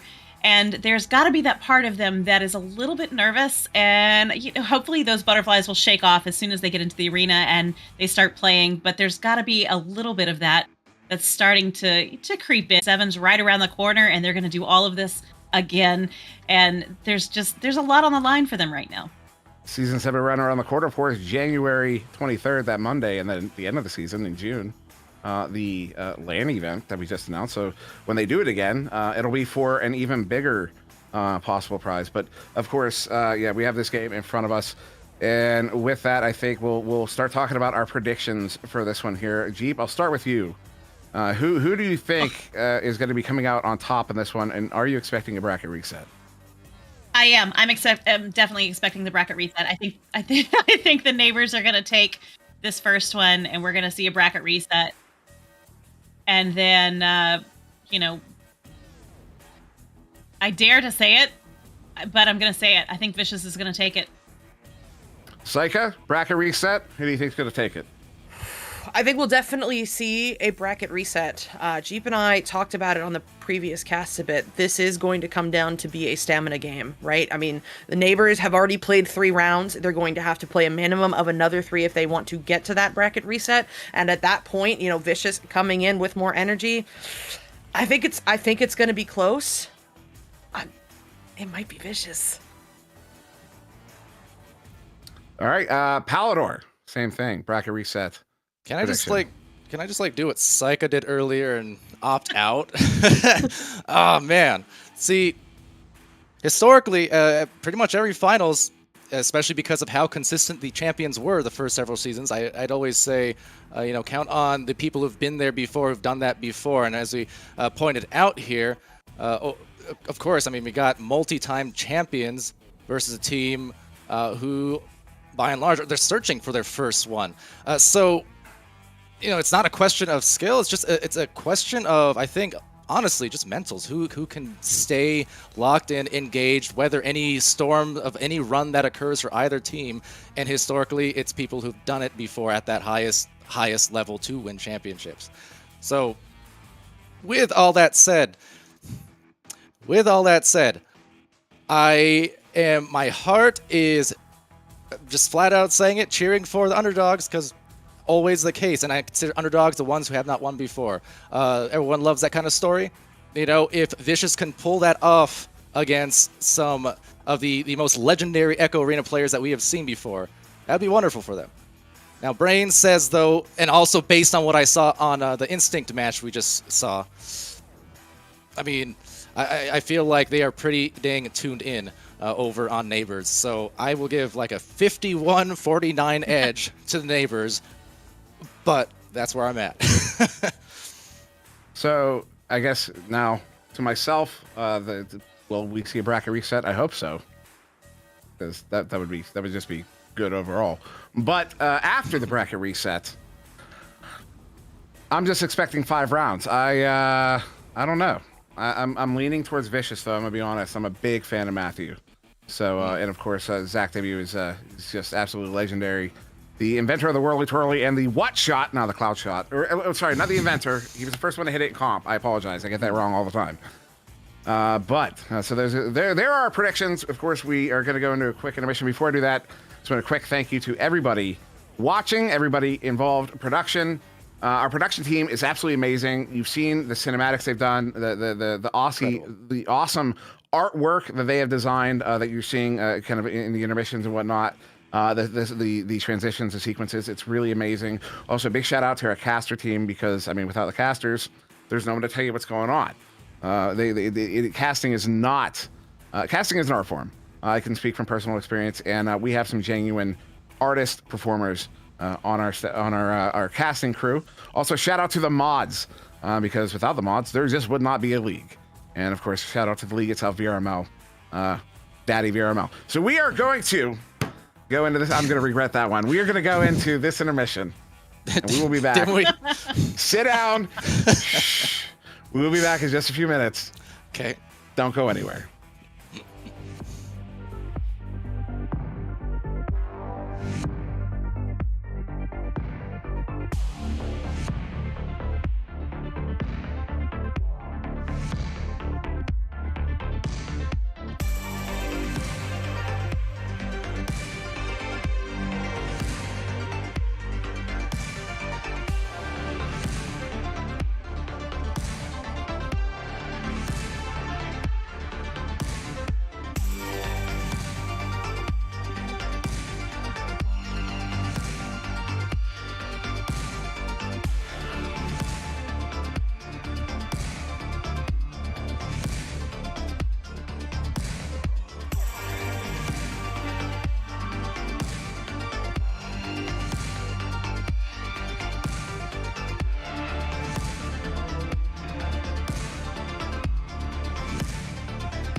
And welcome back. Guys, Jeep, my goodness, we have a lot to recap in the next 5 minutes, but I do need to start with, we do need you to enter the giveaway again. Don't ask questions why. The text is there. Just put it in the chat and don't worry about it. We'll handle it. But anyway, Jeep, we've got such a game coming up right now. I mean, Grand Finals is here after 15 weeks of regular play, 16 if you want to count the qualifier, 2 weekends of postseason, many matches and fights for these teams to get here. It's upon us. It's here. We've got Vicious versus the Neighbors. Jeep, what are your thoughts? Because I have none. I'm so overwhelmed. I have none. Like we said, what we were talking about a few minutes ago with Sir Dimwee and Palador, I'm hoping for a bracket reset out of this first match, and then we'll move forward from there. But gosh, these guys are just absolutely incredible, and you can watch them and you can learn so much from them. The stacks, the passes, the plays, the communication that has to be going on behind the scenes is remarkable, and I'm looking forward to see what they can do. How about you? Yeah. You know what? I'm here for the underdog story, and make no mistake, even though the Neighbors are the ones coming up from the lower bracket right now, Vicious, in my opinion, is definitely the underdogs. You look at this roster for the Neighbors, most of them have championships already. You look at the roster for Vicious, and no, they are all looking for their first. It is a squad of 4 staring down the Titans that are the Neighbors, and both of these teams are out for blood right now. They are. This is going to be exciting. I hope that you guys in Twitch, by the way, I hope that you guys are prepared for this. Be ready to cheer, be ready to shout, and bring us into this game. It's going to be absolutely phenomenal. And gosh, I can't believe we're here. Like, we have talked about this day for weeks and weeks and weeks, and there's been so much hype leading up to tonight. And to be here and to be on the cusp of this incredible match is breathtaking. And I'm so glad to be here. And I don't know. I'm looking forward to this match more than you can imagine. Oh, same. I think this is going to be an incredible matchup right now. I mean, we just saw the Neighbors play, and they put up one heck of a performance. We saw these players pop off. We saw those long bombs from Jaywalker. We saw the saves from Time. We saw Game driving the bubble. We saw Rox Titan running the mid. But now we've got Vicious coming out, and I hope for their sake they are ready to play the way that they did yesterday, because it is going to be one heck of a match. And you know what, Jeep? What's eating away at the back of my mind? Well, not eating. It is a good feeling to know that the next time that we see another monumental finals matchup for NA, it's going to be in person. It is, right? I can't believe it. I can't believe it. So incredibly exciting. And you know who else is bound to be excited is Sir Dimwee and Palador, as they are already over in the Asterion casting booth, ready for this match to begin. And we will be with them in just a few more seconds. Psychotic, any last words before we start this match for these teams? I just want a great match. As soon as we get on out of here, I'm getting into bed with my laptop, getting some popcorn, and it is going to be a good time. That sounds pretty good. And this is definitely going to be a match you have to watch. So if you guys are not around, at least pull it up on the Twitch and check it out. Whew. Here we go. Are you guys ready? I hope you are, as I certainly am. We are here for the Neighbors as they take on Vicious. Casting booth, take it away. And welcome everybody to the Grand Finals. In North America, we have on the left in orange, the Neighbors, Game, Rox Titan, Jaywalker, and Time. On the right in blue, Vicious, Palace, Matthew, Sweet Tooth, Zach W, Palador. Here we go. All right, Sir Dim, we cannot wait, and we don't have to because the launch is out. It's the first grab by Game for the Neighbors. Down the floor, down the line, and already they get their first 2. That was so fast. Game to Jaywalker, 7 seconds in, 2 points on the board. The Neighbors have struck first here in this game, this Grand Finals matchup. Also, congratulations to the winner of that HyperX bundle. Make sure you reach out to Nightfire to claim that prize, as Vicious now on this Joust advantage. And that is a quick pass here. Zach to be on the near side. Zach down the floor, just grazing by the cloud, but boosting through for recovery is Matthew. Matthew with a 2 attempt, and with some contempt, it flies right out of there as Game secures and sends down the line. Interception, though, by Zach, playing those lanes great, and now maybe an open shot, but a little too late, and the stun's coming in hot before Game sends it out.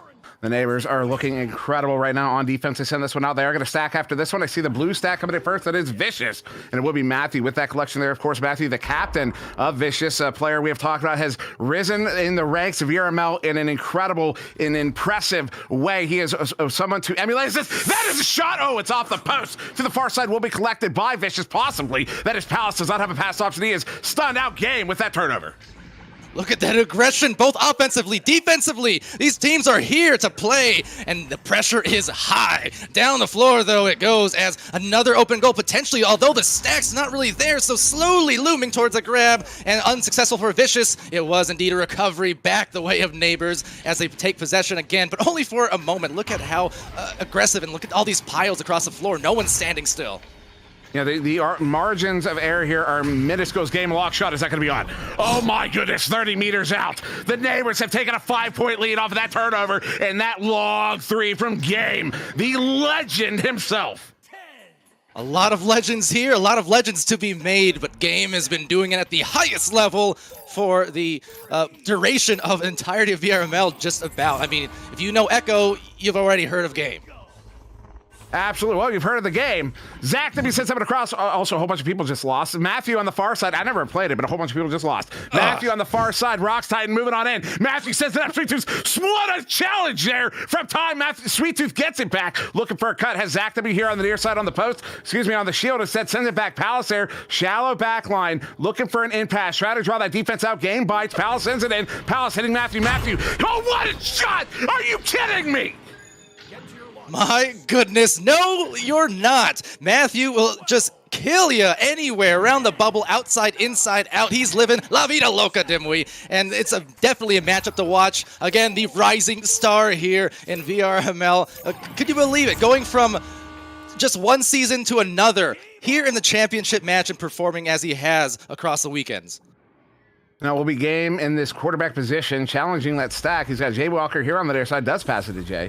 And Jay has a pass option up in front, number 14, that is Rock's Titan teammate. Far side, that is Time. He sends it to Time. Time now moving in on the edge of the bubble. They have a 3v2 developing, unless that stack gets in. Shut off the backboard. Sweet Tooth gets a beautiful save. We'll send that one out. Vicious unable to get the recovery, though. It will be back in the hands of the neighbors. Jay Walker resetting to Game there on the back line, moving on in. Palace pressures. Game sends it to Time. Time. Corner. Pocket. Hits it. 5-point lead. Beautiful shot by Time. That's another player to watch out for, because Time, as much as anyone perhaps, as I've witnessed him across the last several months, across 2022, definitely has turned it up to several new levels. It's been an absolute force of nature, but it's curious to see how he performs in his first time in a finals like this. There's Matthew again on the far side, challenged 1v1 against Game. That imagine being in that situation 1v1 against Game. But now Zach here on the near side is going to send that one up. That is a low side shot. I don't know if that's a shot or an attempt to dump it in for a rebound. Oh my goodness. Matthew open goal. Hits it for the 3. They're back within 2. Just like that. Oh, and you saw the pumping himself up there, celebrating after the goal, but the shot itself was so smooth, so easy, does it, looking like there's no pressure on the shoulders of someone who should be weighed down. Most people in his position probably would be, especially in the first 5 minutes of a grand finals, of a finals, and yet there he is, just a casual steal, casual goal. In Game again here, quarterback position.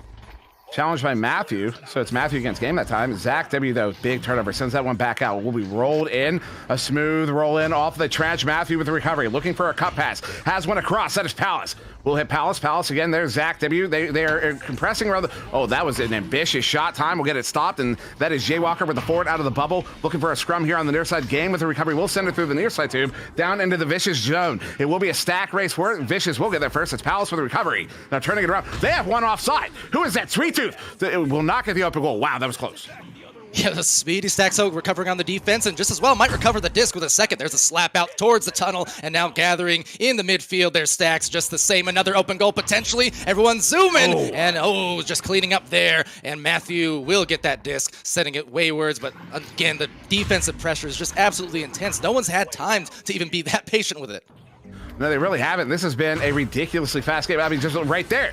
Matthew had it, but only for a fraction of a second. That stack was on top of him immediately. And that's what we talk about. We're talking about the margins at this level. There's no time. You can't hold on to the disc for a second, as that's a shot attempt there from Palace. Ultimately, a dump in will be collected once again by the neighbors. But that's what we're talking about. You don't have time to hold it for a second. You don't have time to walk it up the field. You have to send it. Oh, my goodness. Well, it's game time, apparently, Dimwee, and that is an open goal finally capitalized on. For once, one of the stacks not able to get back into the bubble. Kind of a rarity so far as we've seen the speed here unfold. That was a beautiful, beautiful goal there. As Vicious coming out now on this Joust advantage. Palace sending it near side, coming in a relay, left side relay there for Vicious. They send them it up. Sweet Tooth takes that relay pass.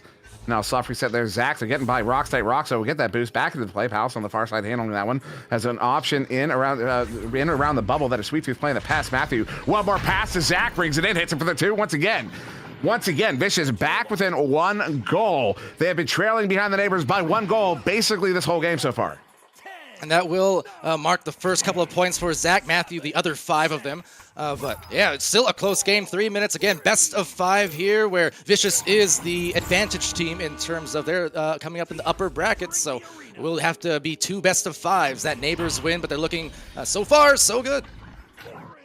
Now, Game will send this one up here. Time on the far side, looking at a 1v1. Zach W wants to challenge. Time will get that 1v1, puts it in for the 2. That is now a 5-point lead once again to the neighbors. They have been repeatedly kind of creeping back up to this 5-point lead. I don't think they've gotten away from the 5-point lead. We haven't seen them grow any further than 5 points away from Vicious, who are hot on the tails of the neighbors. But the neighbors do maintain this 2-goal lead as now Vicious comes out. The Vicious comes out on the Joust advantage. Palace here to the near side. Zach walking it up. Once again, it's a left side relay. You see that is Sweet Tooth moving up in that left side relay position. Instead, they will opt to send that one to Matthew on the far side, moving on in, encroaching around the bubble. Sweet Tooth with possession will look for reset. Palace to recover, but recovers beautifully. Send that one back in, edge of the bubble. Zach W moving on in. One more pass there. Sweet Tooth will slam it in for the 2, and they're back within 3.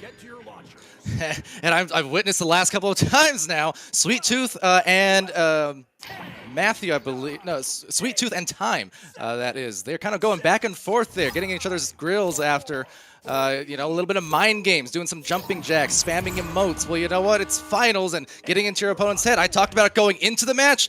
A lot of it's not even about skill at this point because all these players are so good. It's really going to be about how they manage the mentals alongside that skill that they already have.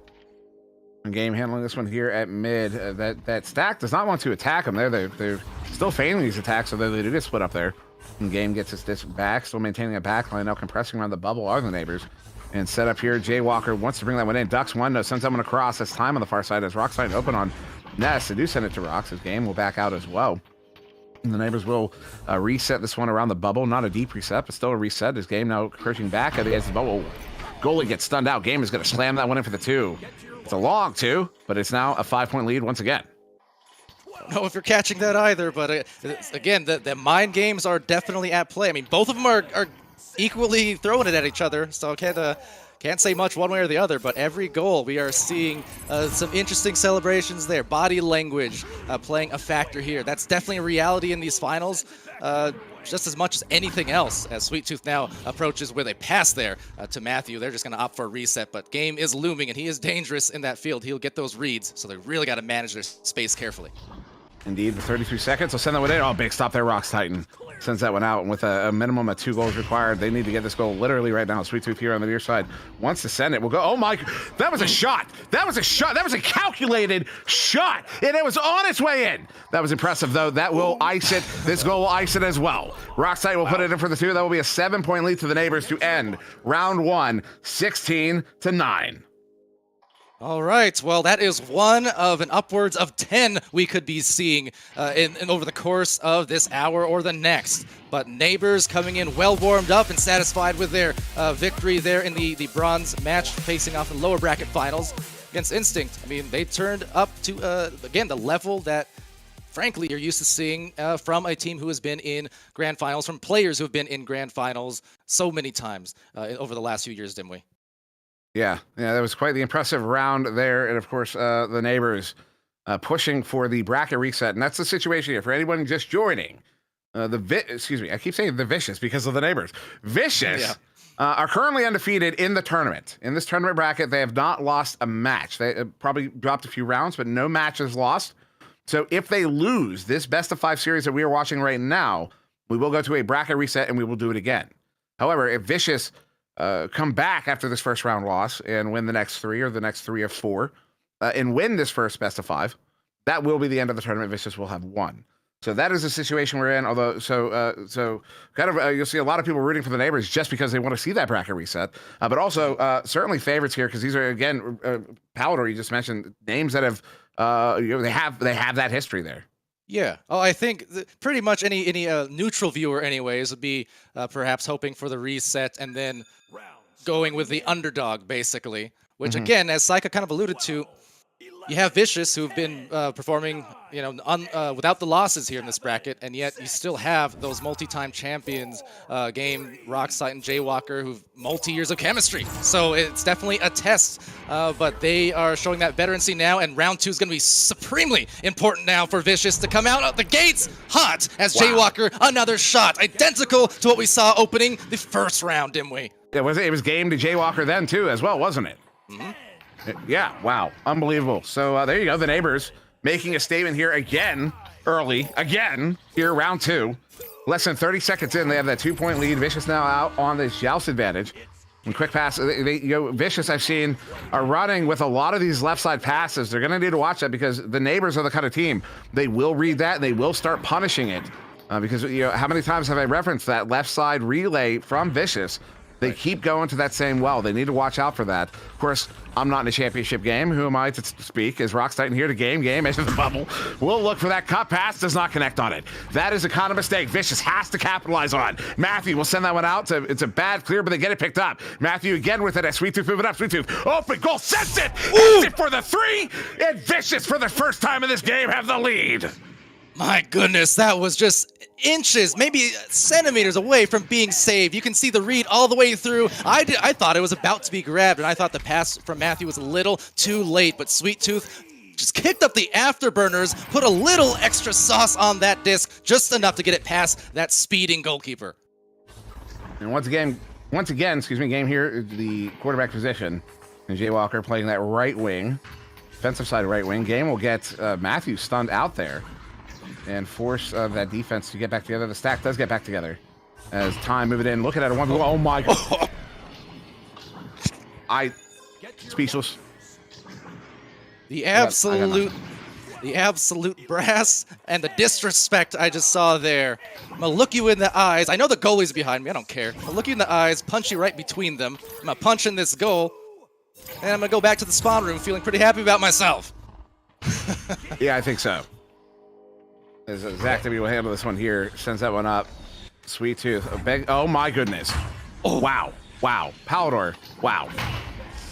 Man, every single one of those could potentially come back to bite you, those open goals, because there's not necessarily a lot of opportunities. We see one there that's just closed off and swinging around into the carousel. Oh, but doesn't sell. Sweet Tooth just as well with the great clamps, defensively putting a cork in it and saying, no, you can't come in my house, neighbors. I'm going to go over to yours. No. And Sweet Tooth the pass, Matthew the shot, and that is a sweet play coast to coast.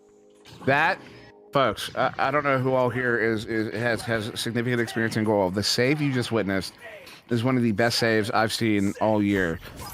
I was asked once, there's that goalie video out there. We won't have, it's not a plug. There's that goalie video out there. So I was asked, what do you do? Once the player actually gets to you, and I say, you've already lost the race there. You've already lost. The player should not have gotten to you. Yeah. The player got to him there. Sweet Tooth, the player got to Sweet Tooth, and Sweet Tooth still made that save. And then they turn that around. What an amazing turnaround there. The Rocksite now neighbors have this possession, though down by 2. Vicious are going to maintain this lead. Jaywalker, edge of the bubble, does not have a pass in. Actually, Rock behind goes to Game. Game hits it for the 2. We have a tie game, 6-6.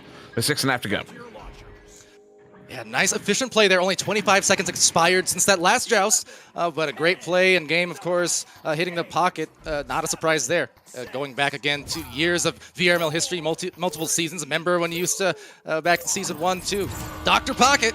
But that's just a constant now. It's didn't have to even get a degree. He's just very well practiced in those pockets. And a quick pass up here. Oh, wow. Jay Walker does get in that lane. Sweet Tooth was looking for another open 3 there. As that one gets sent out, Game's not able to get it. Instead, it will be a turnover Palace for Vicious, but then Game does get it back. Game looking for a cloud shot at a grand championship game. Of course he would, as this one will be scooped there by Sweet Tooth. Sends it out to the back line of his Game once again with it. Matthew encroaching on Game. Game will juke around Matthew as he sends this one up time. Ooh, bottom pocket there as he gets stunned out. That was a beautiful goal. And the Neighbors are back in the lead 8-6. A beautiful goal there. We saw one right pocket from Game, and then the very next play, 30 seconds later, another one from Time right on the bottom. Just keeping the goalies guessing on where that's going to go, dinging on the way in. It's the most beautiful sound, as long as it does hit the bottom of the net there. Oh yeah, that's the most. So that ding simultaneously exists as the most beautiful and the ugliest sound in the game. Yeah. Because when it dings on the way in, oh, it's gorgeous. When it dings on the way out, it's ugly. Jay Walker sends that one out. Zach W gets it picked off. Sends it right back in. That's Matthew. They were looking at an open goal again. The defense got back. There's time though off of that bad pass recovery. We'll get it sent out. Stack race for this one. Defense got. Oh no, that's a headbutt into their own bubble here. They're gonna have to recover. They do. Was that intentional? Was that intentional? I would almost doubt it because it almost went in, didn't we? So I would almost doubt it, but I don't doubt the stacks of any team with Sweet Tooth on. I don't know. Like, to redirect, I don't know. That's some 5-dimensional chess, if so. Jay Walker, edge of the bubble, also very dangerous, as you point out. So, how do they make that cut? Wow, time! 4-point lead, Neighbors. All right, and now we're at the juncture with only, 4.5 minutes left. And I mean, it's still a lot of time, but you can see that visible shift in momentum. And this is very, very important juncture now in round 2 for Vicious. Yes, they have that bracket reset advantage. They don't want to lean on it at all. So they really need to put on a little bit of a run here. They don't want to eat another goal. They absolutely don't, though. Vicious is looking to set up. Oh, what a pass! Oh! What a pass! What a play! This is Echo Arena. Man, oh man. Look, I'm admiring this sweep. Didn't even need to adjust for the grab. That was a very, very fast boosting Zach. And what a ridiculous lead from Matthew to make that reality. That was absolutely ridiculous. Chat is freaking out right now, and rightfully so, because wow. That was one of the best plays you're going to see all year. Rockside will walk this one in. Layup. That's you know who that reminded me of? Rocks? Dash. Oh. Well, also Rocks, yeah, but like I was gonna say Rocks is pretty. That movement right in front of the goal there was really that. People ask no, actually nobody asked because we all know athleticism in Echo Arena. Yes. Well, indeed. Shout out to Dash, of course, too, who's very well acquainted with these championship players here, Jay, Rocks, and Game. As a shot goes and makes it a game. Palace right down the middle and was able to find it before the defense could accommodate. Palace now getting it done. Obviously, one of those players, again, I'm well familiar with having played with him on the Denver Raptors, for instance, and I know he's glad to be fitting whatever role he needs. Open shot, sure he'll take it. Pass, sure. Defending, sure. He's pretty much an everything kind of guy. Oh, he absolutely is. He's been one of the better players I've played with for a very long time, and there are stories. Jay Walker here on the near side will send that one across. Time, edge of the bubble, walking up. That was a little bit off the mark. Rockside not able to together. We'll have to recover. What a slap off the wall. That was well communicated. That was well played. Together one back to Jay Walker on the back line. It's stuff like that. That sets apart the top tier. Says Sweet Tooth will get this one recovered in their own bubble, sends it out near side too. They have a good stack to pick it up. That goal is open at the moment. There is no stack. That goal is open. Send it. Oh, they got it covered. It took too long to get that disc recovered. Palace now, far side there, gets stunned out. Game will get this one. Wow. That is unfortunate there. The Neighbors are it's unfortunate for Vicious as the Neighbors regain possession.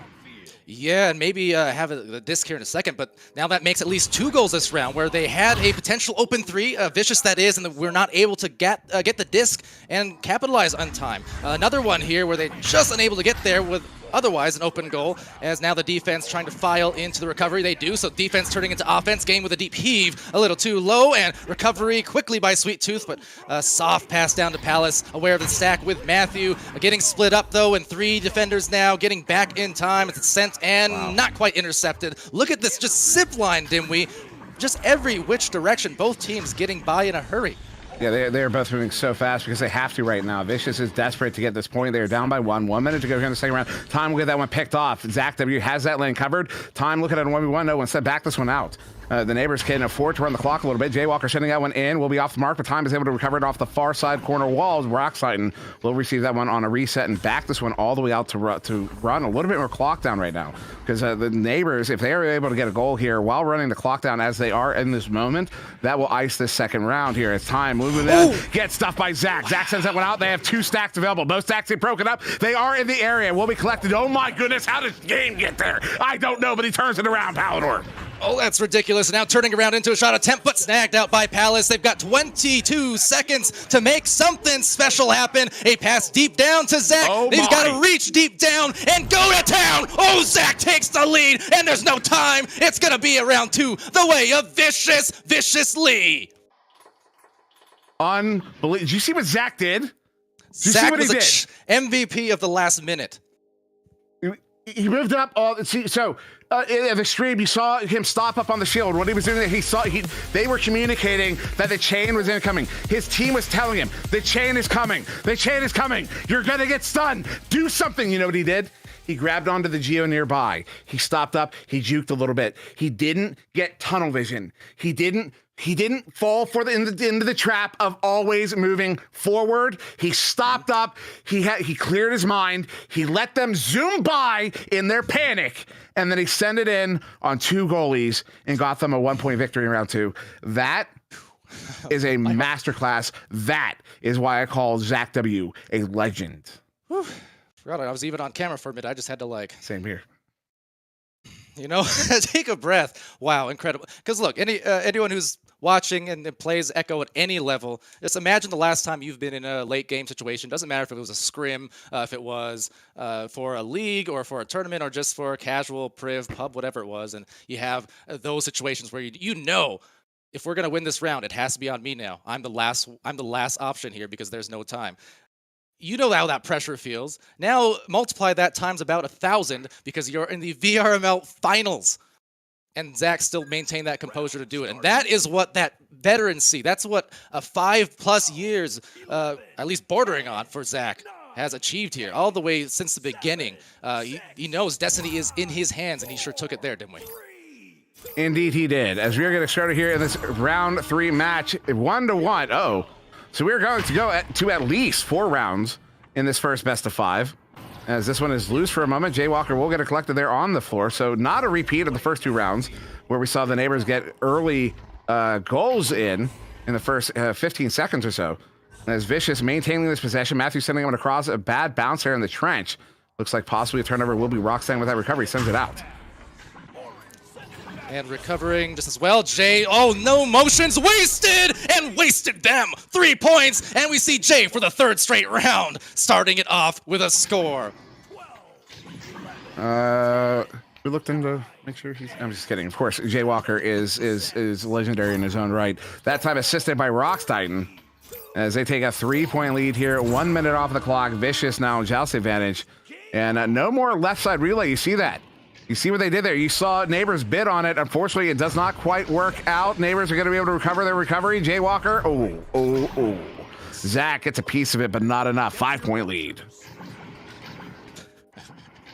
Not going to repeat what I just saw on that one, but hey, as long as both teams are doing whatever. Anyways, like I said, mental games, and honestly, knowing the history between a lot of these players, I mean, it's once you're on the floor, I mean, these players respect each other's skills, but once you're on the floor, it's no love lost, It was pretty apparent in the replay. This one on the far side goes right by the goal, and a game there on the far side. You know what? I can't be critical. I would have played the same way. Rockstitan on the far side. Time moving on in. Oh my goodness. Oh my goodness. Again off the backboard. Yeah, they're really going to that well so far, and it's doing very well for them. The last 3, all 3 scores here in the 3rd round. Starting off with that J3 and then just a couple there off that same spot in the top of the backboard. So really one of those things that now, again, Vicious is in a position where they're coming off that win, but it's a new round and we can see that tide shifting dramatically as another one sails right back into their own zone, unable to get this out of midfield. Ooh, Palace, good send out there. They have a stack to recover on it. Rockstein gets a nice slap. Gets that one away from the bubble, though. Will be recovered by Sweet 2. Sweet 2 sending it right back in. Matthew sees the open goal, wants to get that one in, trying to get under the defense. That is too many bodies. How does that not go in? That's off of a head. Will be collected by Zach. Zach looking for Sweet 2. There it is. They push it in for the 2. Vicious are finally able to find the net here in the third round. They get 2 on the board. They're still down by 5. I think, and just to address what you said, how did that first one not go in? It's like you said, there's too many bodies. None of them got the disc with their hands, but I mean, that was still 4 or 5 heads that could have bounced off, and it certainly got 1. But Zach just cool, calm, collected it, and cashed that check for their first 2. Hopefully calms them down here for Vicious. Game challenging. He stunned them out too now. 1v2. Still incredibly effective. Jaywalker now. Sends that one across. Ugly bouncer will be collected by Game. Ooh, looking at a 1v4. Shot goes wide, however. As Jaywalker will recover that one on the back line. Ooh, sends this one back in time. Hits it for another 2. That is a 7-point lead to the neighbors here in round 3. Very good pass as well. Nothing too fancy or complicated about it, but it was still hitting time as he was kind of fading into the barrier for that catch or towards that area. Just a really good job to, again, get the disc and paint those pockets, which Time has done on more than one opportunity so far in these last 30 minutes. Yeah, this has been quite the impressive. Oh, no. Oh, Matthew has to recover on that one. We'll slap it forward, trying to get that one to Sweet 2. Sweet 2, will they be able to get the recovery? Does. 3v3 developing here. Sent back out here. Palace able to recover. Palace moving on in. Ooh, the send there goes wide. Will be collected by Jaywalker for the neighbors. Jaywalker sending this one out through the near side tube. Good clear. Will be another stack race for it. Both stacks coming out here. Matthew does not realize time was on him. Oh my goodness. That's a turnover. Game will get this one. Game sending this one up. If this is a goal, that is going to be so punishing. Jaywalker moving on around here. Oh, the sealable slam. Rocks Titan 9-point lead. Oh, shout out to Sealable Bag right now. Rock's getting that bag for the 11th points, and we're only halfway through this round. A much different approach. We've seen as equally aggressive, but just more efficient in scoring. They're getting it done quickly now. And Vicious in a position where they just need to break some of that ice a little bit and get some smoother offense. A lot of their bubble offense, Dimwee, they've been lacking that extra pass that we've seen from them at times. That's been getting them success. Sweet 2. Uh-oh, Palace. Stunned out. What a stop there. They did have Matthew behind the goal, but no pass. Zach W will get this one sent back in, though, for Vicious. Edge of the bubble there. Matthew looking for an option. Really wants to take that shot. Does it again. That's his shot. You notice that. That's what he keeps looking for. That's what he just hit again. Beautiful shot. They're back within 7. It was a good shot. I would still tentatively say, though, because, again, we saw on at least 2 junctures in the last 30 seconds there where there certainly was passing options for a potential cut front to back to front, but they're just not going for it. So they'll take the 2 points gladly, but I think for the overall projection of their game here, they're going to need to find their chemistry again in terms of those passes, and because it's not going to work out, I think, long-term to rely on too many 1v1s.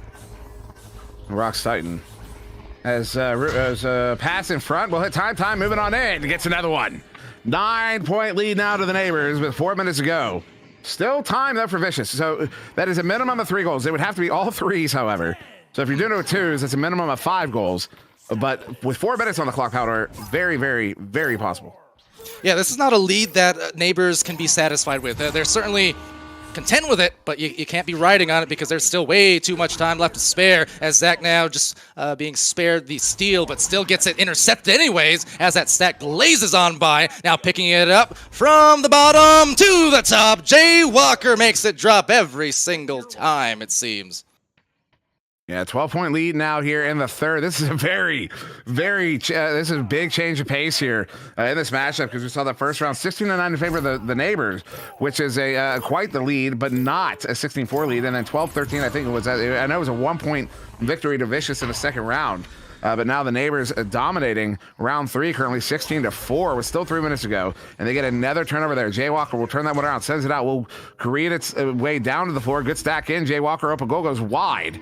Time was in the area, did not get the grab. This one is loose on the floor there. Rocks Titan recovers it. Game now looking to bring this one in. Edge of the bubble, sends it, hits it for the 2. Goalie was screened. 14-point lead with less than 3 to go.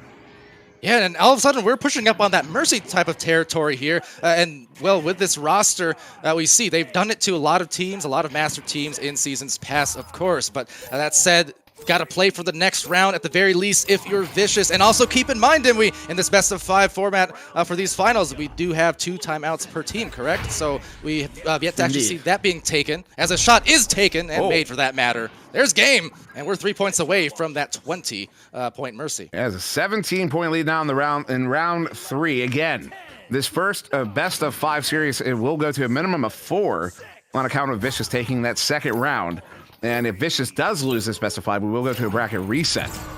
So it will be Vicious now, this Joust advantage here, looking to, at the very least, stop the bleeding and shift momentum in their favor for round 4 at least. Although there is still technically time.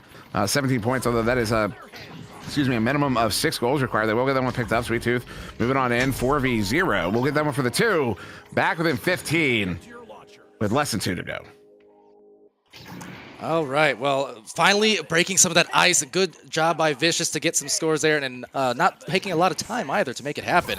And yeah, Neighbors, this is why I say they are dangerous, and this is why, even though, to be fair, I did give Instinct the slight advantage. I thought they were going to take it back in that bronze match. But what I've seen, as we get back-to-back goals, now Zach coming in, what I've seen from Neighbors, it's really alarmingly like that you know, the Ignite, the Joker of old that we've seen, where it's just when it comes to finals time, Dimwee, it's like you get that feeling in the pit of your stomach, oh, like they're about to do it again.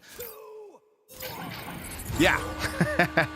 13-point lead. So 1 minute to go. That's a minimum of, so yeah, it looks like round 3 likely in the hands here of the Neighbors as they maintain this possession here with only a minute to go. Time sends out, oh, beautiful 3 there. They're back up 16 points here. And yes, that should spell round 3 for the Neighbors.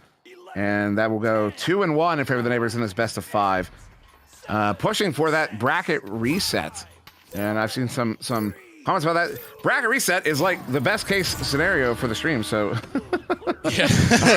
Yeah, look, if you wonder, like, again, on any given point, my biases are always just towards the minute-to-minute underdog, essentially. Coming in here, we obviously had a 1-on-1 series, but man, oh man, did Neighbors pull away in this round with 20 seconds left. I mean, bracket reset, they're 1 round away from making that happen, potentially. Wow. So Vicious really needs to collect themselves. Meanwhile, Neighbors, they've got to feel pretty dang happy now.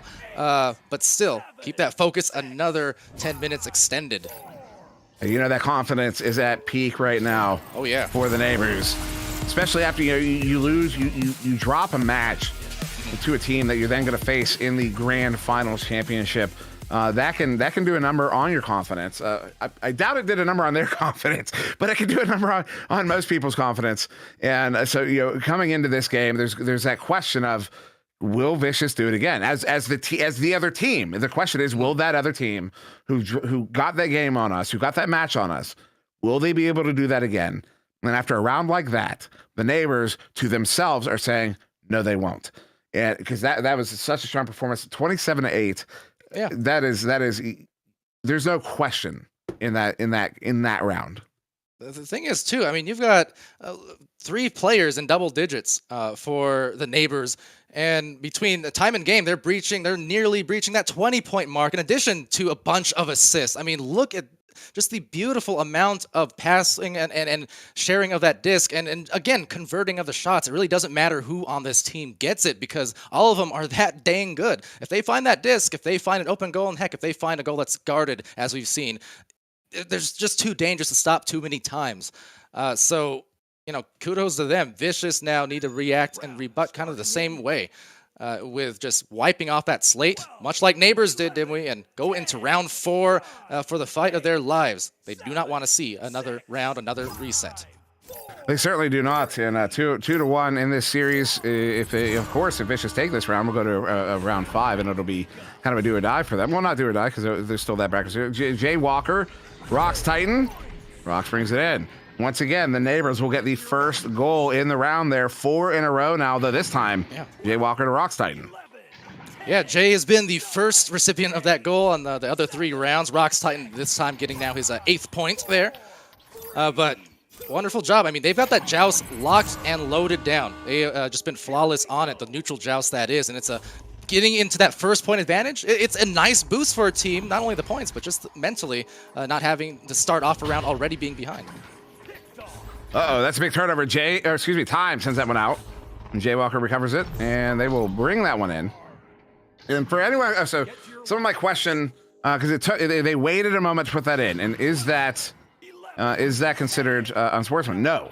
If you are not being challenged, generally speaking, at a baseline, if you're not being challenged when you're about to score, if you are in the lead and you want to run that clock a little bit, waiting until the other team forces you to put it in is not the worst decision to make, in my opinion. I think you're correct. I was just wow. Correcting course, of course. Jay Walker with the encore, and it's always it's a gimme. It's a layup. It's a layup for Jay. Bounce shot, it's in. Wow. Beautiful goal. 7-point lead now to the neighbors. They maintain this dominance that we saw there in the 3rd round. The Vicious are going to have to clean up basically the mid play at this point. Although they have a stack, they're waiting on the far side. Looks like, I believe they were looking for a boost and clear. They're a clear and boost, excuse me. But the stack got broken up for one reason or another. And it will be another, Zach gets that one picked off. That goal is open, sends it. Will be collected by Matthew. That was looking low.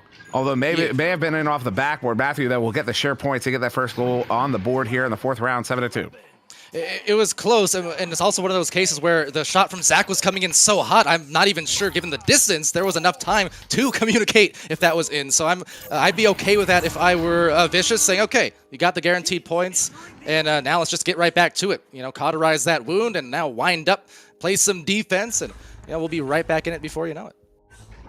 Game playing around with that stack there. We'll get that pass off. Time on the far side. Time now going to have to contend with that stack. Stack actually feigned that first attack. Then when they were looking for that second pass, got broken up.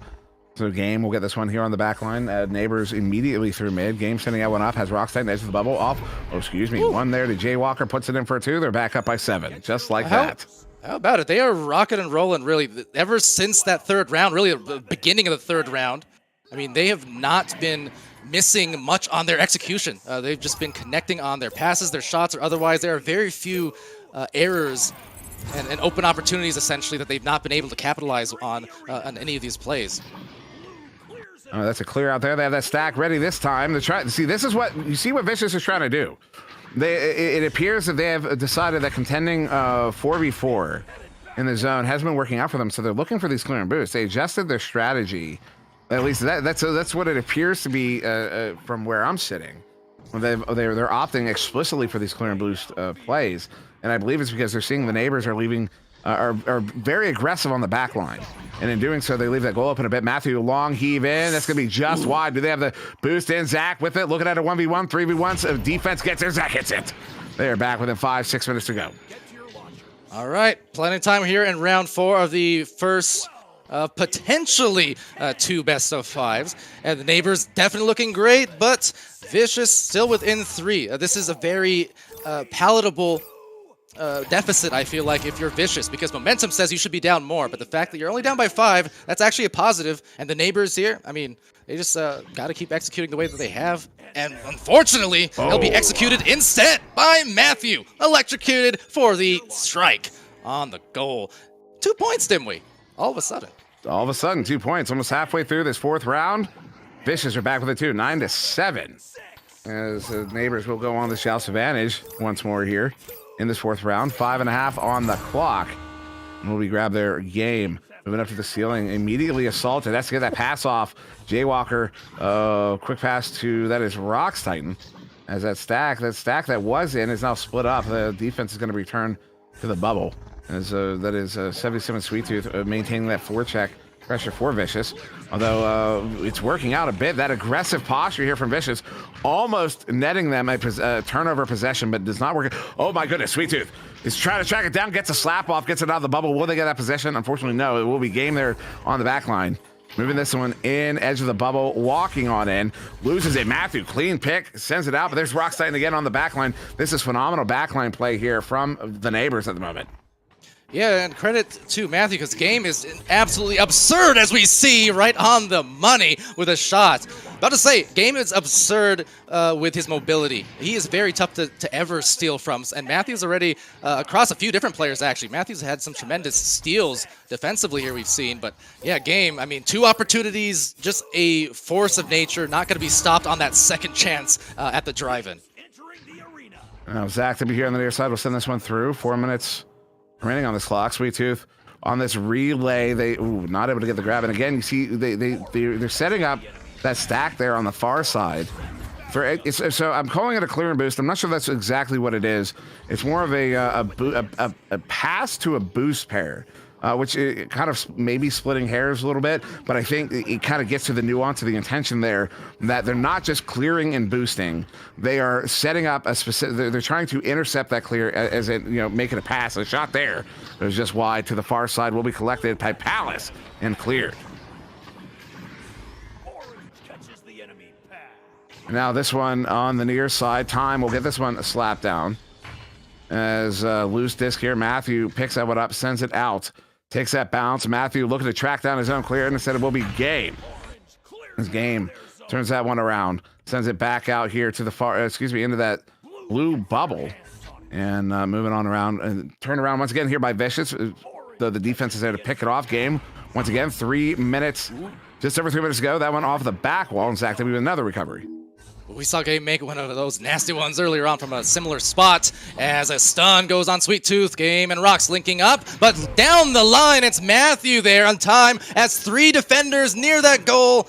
Oh, but they still got it to go, and this does keep them alive in the meantime. Vicious definitely hanging in there in what feels like, again, just kind of eye test-wise, momentum feels more heavily in favor than the score indicates towards neighbors. So Vicious is still making moves here. Game again. The stack feigns the attack that time. Vicious back within 2 currently. 2.5 minutes to go in this 4th round. And Game back across Jaywalker, the 2 of them. A lot of give and goes to contend with that stack, and it has been working out for them, although that pass is going to be off the mark. Matthew able to pick this one up. He tries to invert on the ceiling. Palace, good recovery. Sends that one through mid. They're going to have to stack after this one. They do have a stack together. It's getting away. They do get away cleanly. Open goal. Hits it. Matthew for the 3. Vicious have taken the lead here in the 4th round. 12-11. And how about that in his finals debut? Matthew has 20 points now across the 4 rounds to match Game's 20 points on the other end and also match his 6 assists. Matthew really showing up here and willing the team with a couple of late goals back into a lead as he goes flying by, Palace flying by rather, and now their stacks need to link up as the neighbors trying to get control of the disc, and they do. Jaywalker nicely and Rocks now linking up with him. This one will be collected by Palace here on the other side. Palace sending this one back to mid. Sweet Tooth not able to get the hand on it. Game not able to get there either. Good slap through by Vicious down to the orange bubble. It will be Rocks Titan with that recovery here for the neighbors. Rocks turning that one around. We'll take an ugly, sorry. Good bounce into the hands of Game, excuse me. Time there on the far side. Looking at an open goal. Not for long. So holds up on that long 3 attempt there from the far side tube. A shot I'm sure he could make. His Game now with it here near the trench, excuse me. Jaywalker moving on in, jukes by 1. Matthew contending. Matthew maintaining that coverage. What a play there. That is defense if you've ever looked for it. Palace turns that one around, clears it. Like I said, anything you want, anything you need, he'll give it, especially a shot here will do it. Get him into the goal. No, it's a 1-point lead rather with less than a minute left, Dimwee, but Palace is in the right place, right time. Neighbors now trying to get on the defense. Some great aggression there from Game and Rocks Titan, but unable to find their stacks, and Zach actually able to receive, sending it to Sweet. Oh no, off the dome of time. Dome indeed, as it goes right down the right side of that floor, but does not get a clear 1-point game, 30 seconds, Dimwee. Not out of the zone, off the lip. A Game will get that one picked up, sends it up, and then it hands to Matthew. Palace trying to stop that chain, not able to. Matthew sends this one up. Zach W stunned out. Disc is loose. 25 seconds. The next goal will likely win this round as Time sends that one out. Jaywalker uncontested, puts it in. The neighbors in the final 20 seconds will take round 4, and will take this best of 3 series in 4. Oh, how about it? A heartbreaker there for Vicious. Heartbreaker for Vicious, but Neighbors with the absolute momentum now going into the rest of the finals here, because They ate one game-winning goal towards the end of, round 2. Then they just came back, and they came back again, and now did the same thing to Vicious at the end of round 4. What a triumph for them. They are making strides here, and like I said, that feeling in the pit of your stomach from the people who've been there before these grand finals. Oh boy, pressure is high. Oh boy, indeed. So just to fill everybody in on how this is going to play out. So we did just land on the bracket reset. We will be doing the best of 5 series one more time. This time, all the marbles. The winner of this best of 5 will be the North American Grand Finals champions. Now, anybody who's been paying attention to the scheduling of this event knows that that bracket reset is scheduled for 7:30, 15 minutes from now. We are going to hold to that schedule. That's how this works. So the teams, because they finished in 4 and got that bracket reset prior to that 7:30 time, do get a little bit of a break. So we have about 15 minutes here before that next match is scheduled to start. Of course, I am also simultaneously informing production as I inform the everybody watching right now, but that's a great way to do things. But Palador, Yeah. what a match we saw there. I mean, that was a phenomenal performance from both these teams. Vicious almost coming back there in that 4th round like they did in the 2nd. And what was the score there? 13-12? That was the score of the 2nd round as well. You saw 13-12 the other way around. They really brought it to the neighbors there. Oh, absolutely. I mean, you saw that veteran experience coming in for the neighbors. You saw Vicious there, still competing hard. I was super impressed with, again, Matthew, what he was able to do. And likewise on the opposite side with Time. Because, again, those are, I think, the 2 factors when you talk about just rising players in the very recent term, in the highest pressure situations. You know, I mean, the likes of Zach and Palace, they've certainly been there before at that highest level, you know, the finals, weekends, and on the cusp of championships. And you know, Sweet Tooth as well. You know, I'll throw right in that same kind of mix. But those are kind of the players I'm looking to pay attention to, really is, you know, what about the ones who have not been like at the tippy top for either very long or ever at all in terms of final situations, because they are going to be the absolute X factors, I think, especially now in this 2nd set. They absolutely are. And yeah, this was a beautiful, beautiful performance. I will take a moment because we have so many people watching right now, and we are so excited. Well, obviously, you know what? Because I said excited, I got to mention the LAN. We did announce a LAN earlier for anybody who happened to not be watching then and for some reason hasn't heard. June 2nd and 3rd. Sorry, June 3rd and 4th. Saturday, Sunday. It's been a long couple weeks here. In Denver, Colorado, at the Colorado Convention Center, 2 teams in North America will be flown out and lodged to compete in the Season 7 North American Grand Finals for a live audience. It's really going to be something special. But also, I have to. I said the word exciting. I had to bring that up again to let everybody know. If you're curious, if you're like, oh, I haven't heard about it, I think there's an announcement. If not, there will be soon. Anyways, of course in the Discord server, Ultimex has started their preseason here in VRML. It's a new game. It's a free game. Steam VR and the Meta Quest platform. Download it, play it, and join the VRML League because it's awesome. It's a great game. It's high octane, super fast, and what I love about Ultimex Palador is that like Echo Arena, it has a very kind of a very deep, nuanced kind of a skill path. But to get into it is rather simple, rather easy. It's literally a matter of throwing your fists around, hitting the ball, goes in the net. Check it out. Sign up, play. It's going to be so much fun. My eyes are starting to dry out. I've been looking at this light for so long. Oh my goodness! But don't go into the light, did we? Not yet, anyways. Wait another. Not yet. We have at least another hour. There's be another bracket reset, and we still have about 10 more minutes. Anybody curious? When are they going to play again? About 10 more minutes. We will get back into it. We are allowing the teams to take a quick break here. Since they were able to finish this bracket reset in fewer than 5 rounds. That's kind of what's interesting. Anybody who's worked with tournaments, you see that there are inbuilt rewards and advantages for performing well. This is one of them. That's kind of how that works. So we will go to a bracket reset. It is another best of 5 series. Again, the winner of this next best of 5 is the winner of the season. There's no more bracket reset. There's no more eliminations. Every single team in this tournament has lost at least once. Most have lost twice. And the final 2 teams that are however many in one are about to face off again. Palador.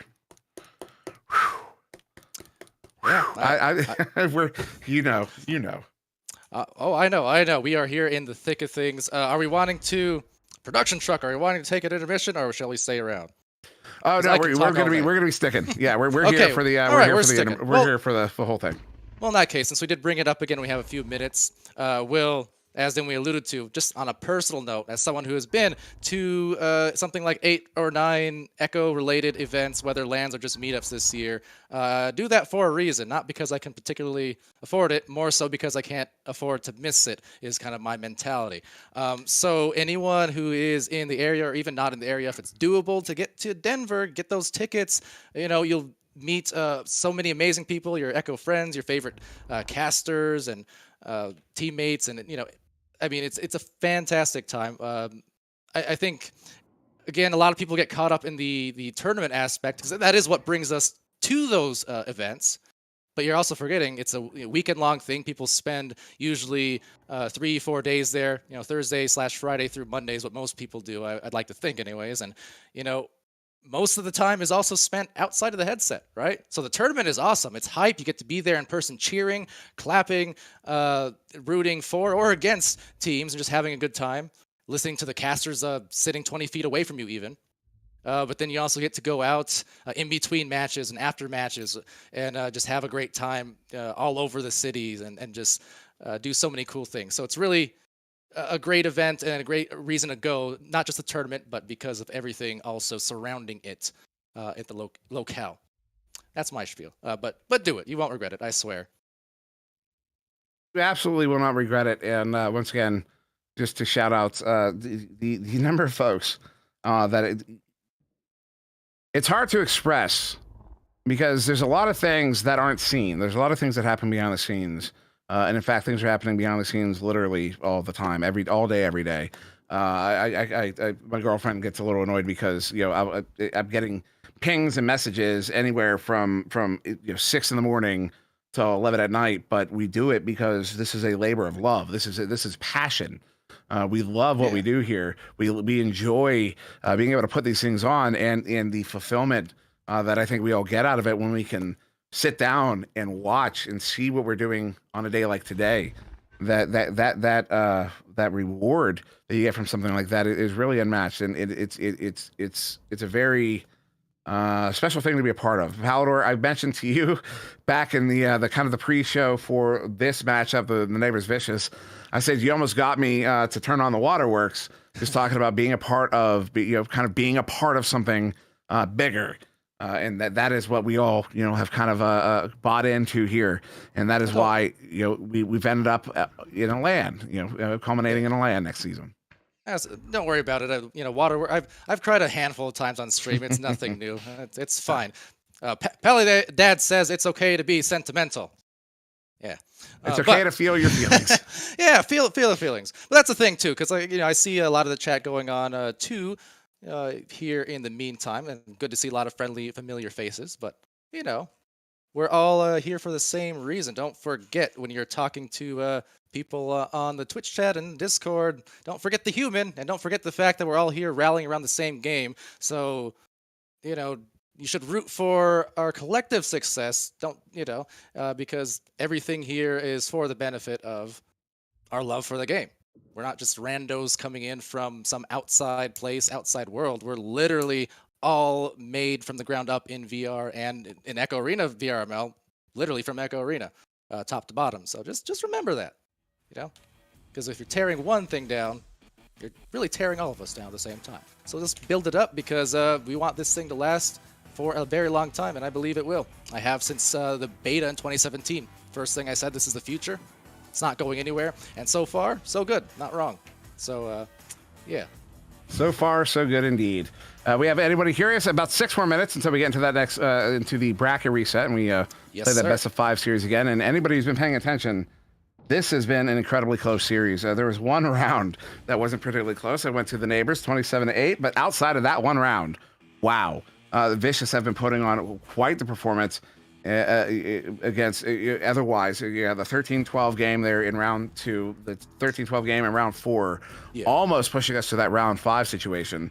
But instead, we go to this bracket reset, and teams are taking advantage of this momentary break that we have here. And just to remind everybody, 7:30, 5 minutes from now is when that starts. But I expect this matchup to stay just as close as it has been.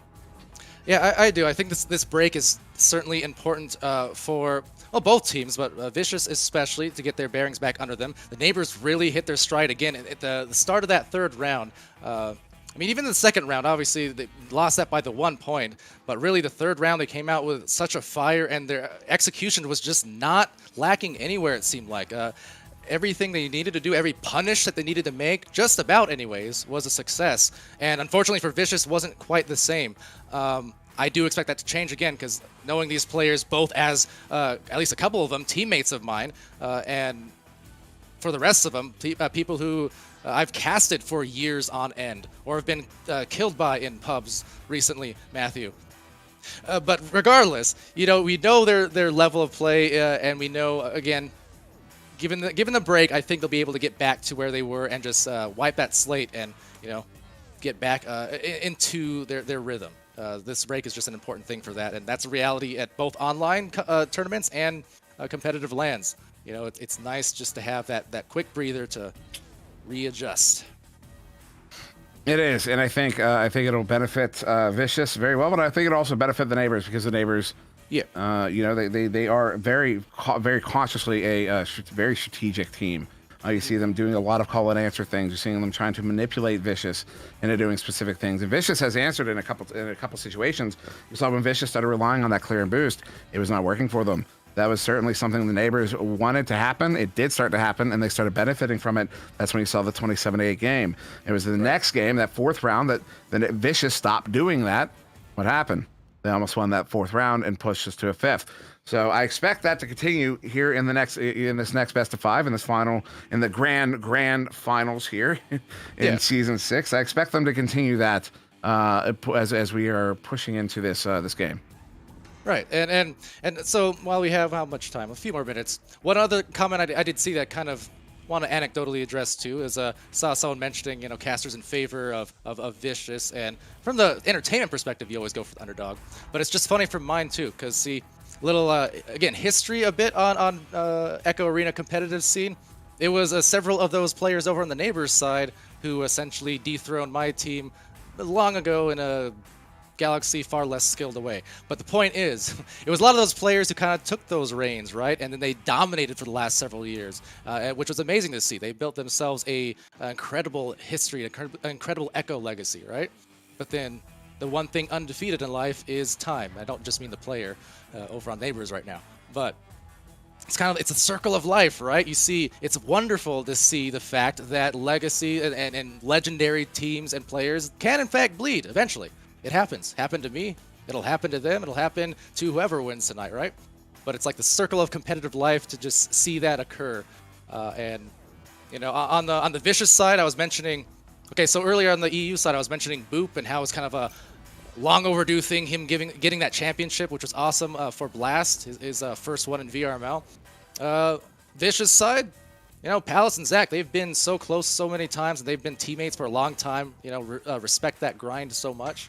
And so, part of me, of course, would like to see that, just from a practical perspective, a unbiased perspective almost, right? Where it's like, yes, I would like to see the underdog win, just like when everyone wanted to see me lose. It's no offense. It's just a circle of life. Yeah, that's all. That's really all it is. There's no. Yeah. It is. Yeah. So it was always funny when people were saying, I really was cheering for your team to lose, Pally, but I do love you. Give me a hug, You love to hear it. Yeah. But it made some of the salt that people tossed a little bit more bearable. I was about to promo November 20th. What's happening November 20th, didn't we? Everybody's wondering, because somebody asked what's happening on November 20th the other day, a few weeks ago, because I've had it as my status on Discord for a little bit. Somebody DM me, what's happening on November 20th? And of course I had that in there because we were making that announcement on November 20th. But also, grand finals for all 3 regions was happening on November 20th. That was why it was in my bio. But what's interesting is, folks were kind of sniffing out that something was going on but I think we did. It appears we did a fair enough job of keeping it really close to the chest because big surprise. Yeah. So that's really exciting. It took until like 2 minutes before the announcement for I think one person to guess it in the chat. Yeah, So, that was the other thing. Yeah. not bad. Yeah, so really exciting stuff, and I presume we are good to go on time here. I've not heard a word yet. Pros. Yeah, we're approaching. Okay, thank you. So All right, yes, so we are minutes. approaching just about a minute away here, Palador. Whew. Okay, well, all I can say is very, very, very important first 2 minutes. You got to set that tone, set that pace. If it's one of those cases where neighbors come out and they score, 4 to 6 points uncontested again to open up that match, that'd be a very bad sign for Vicious. Likewise, Vicious, if they can actually get started with some good defense or offense first, and just get on that ahead of the curve, right? Start from a position where they're not playing from behind, with still 9 minutes left in the game. That is so important for them, I think, in the next minute. Yeah, no, it'll be vitally important for that. Also, the neighbors also are going to be looking to repeat what they had been doing all last game, getting that first goal, which, of course, you're saying Vicious cannot be allowing. So, we are going to go into this very, very quickly here as teams are beginning to get readied up. So, once again, on the left, we have in this final grand finals matchup, time, game, Rocks Titan, Jaywalker for the neighbors, Vicious on the right and blue, Palace, Sweet Tooth, Zach W, Matthew, as we get back in here in the season 6 North American Grand Finals here on VR Master League on Twitch. Thank you everybody for joining us as we go in to this bracket reset. I'm Matsuda Mui. This is Palador. Rolling in now. We have the neighbors and Vicious. And it sounds like we have a false start. They said, psych. It wouldn't be a season finals without one last troll on Dimwee, right? And was that just a prod? Was that a pause on our end? Okay. All right, so a momentary pause. This is what we call in the business the build-up. This is the drum roll. It's calm thunder, or not the calm thunder. The thunder in the calm before the storm. We're building up to it. Looks like the neighbors pause for. Okay, so yeah, so just to clarify, so how this has all been running is teams are supplied with a 2-minute warning. After that 2-minute warning, the game has to start, and if they need to delay any further, that normal timeout rules apply. So it appears the neighbors have taken their first timeout of the game at the start of the game. Presumably, they encountered some technical issue or something else of that nature, and are now having to delay the start of the game for about 5 minutes. So we apologize for that, but that is within the rules. They're allowed to do that, and of course, things happen. That is the nature of online play. So bear with us for just a few more minutes. But I don't imagine you're sick of our faces just yet, right, Palador? They're not sick of us yet. Sorry, that pause was too long. Yeah, didn't we? I had to really think about it. I'm sorry, it was all me, not you. Anyway, no, it's one of those cases where I think just some last season or late season Dimwee trolls, as the case may be. It's always fun. But on that note, I do want to, while we have a second, too, want to actually give a shout out to you, Dimwee, because you've given $1 million to everyone else. But part of the reason why, I'm even casting here for the finals was, Dimwee kind of reaching out and checking with me and just seeing if that was even a thing that, wanted to happen and such, and push me to get back in here. So I'm excited to be back on the booth on that note for this final stream, and that is thanks to Dimwee, who has killed it this season, by the way. All over the board, literally and figuratively, I guess, in VRML. Thank you. I appreciate that. No, yeah, reached out to a few casters in the off season to make because one thing I really wanted to see was those pops, and we saw when Palador. I don't know if how many folks watching now were here during the game in the North American stream yesterday, where Palador appeared. He was not announced ahead of time. There was no public schedule put out. I mean, the schedule was for the casters fully, but the casters knew the whole time. But no, it wasn't the kind of thing that was widely circulated. So we were able to make that a surprise. And you saw the pop. Palador popped up. Go look back. Go watch back at that first when that round first started. That game first started. Chat pops off, and that was kind of the big point of that because people love Palador. But you know what? We ended up with a similar thing going on in Europe, bringing Locky in for the grand finals there. Did you see the pop and chat for Lockie too? I mean, that was a reason for it, because people really, there's a lot of history in this casting booth. Not to mention Pamwell joining for the finals again the last couple weekends and such. Like, amazing thing. That's what I'm saying, right? Like all this stuff over the last few years that we've built as a community. I mean, Lockie, me, Pamwell. I mean, like, we're just players, right? I mean, but it's great to have that sense of like, it's like Echo's like a home. So it's kind of cool to be able to come back and it's like, hey, missed you too, Yeah. It does, that's how it feels. So we are 3.5 minutes into this timeout, so we have about a little over a minute remaining, presuming they take the full timeout here. In case anyone's curious, the official diagnosis, by the way, is J controller borked. that is your technical update on the situation right now. J I hadn't seen the update, but I'm glad we got one.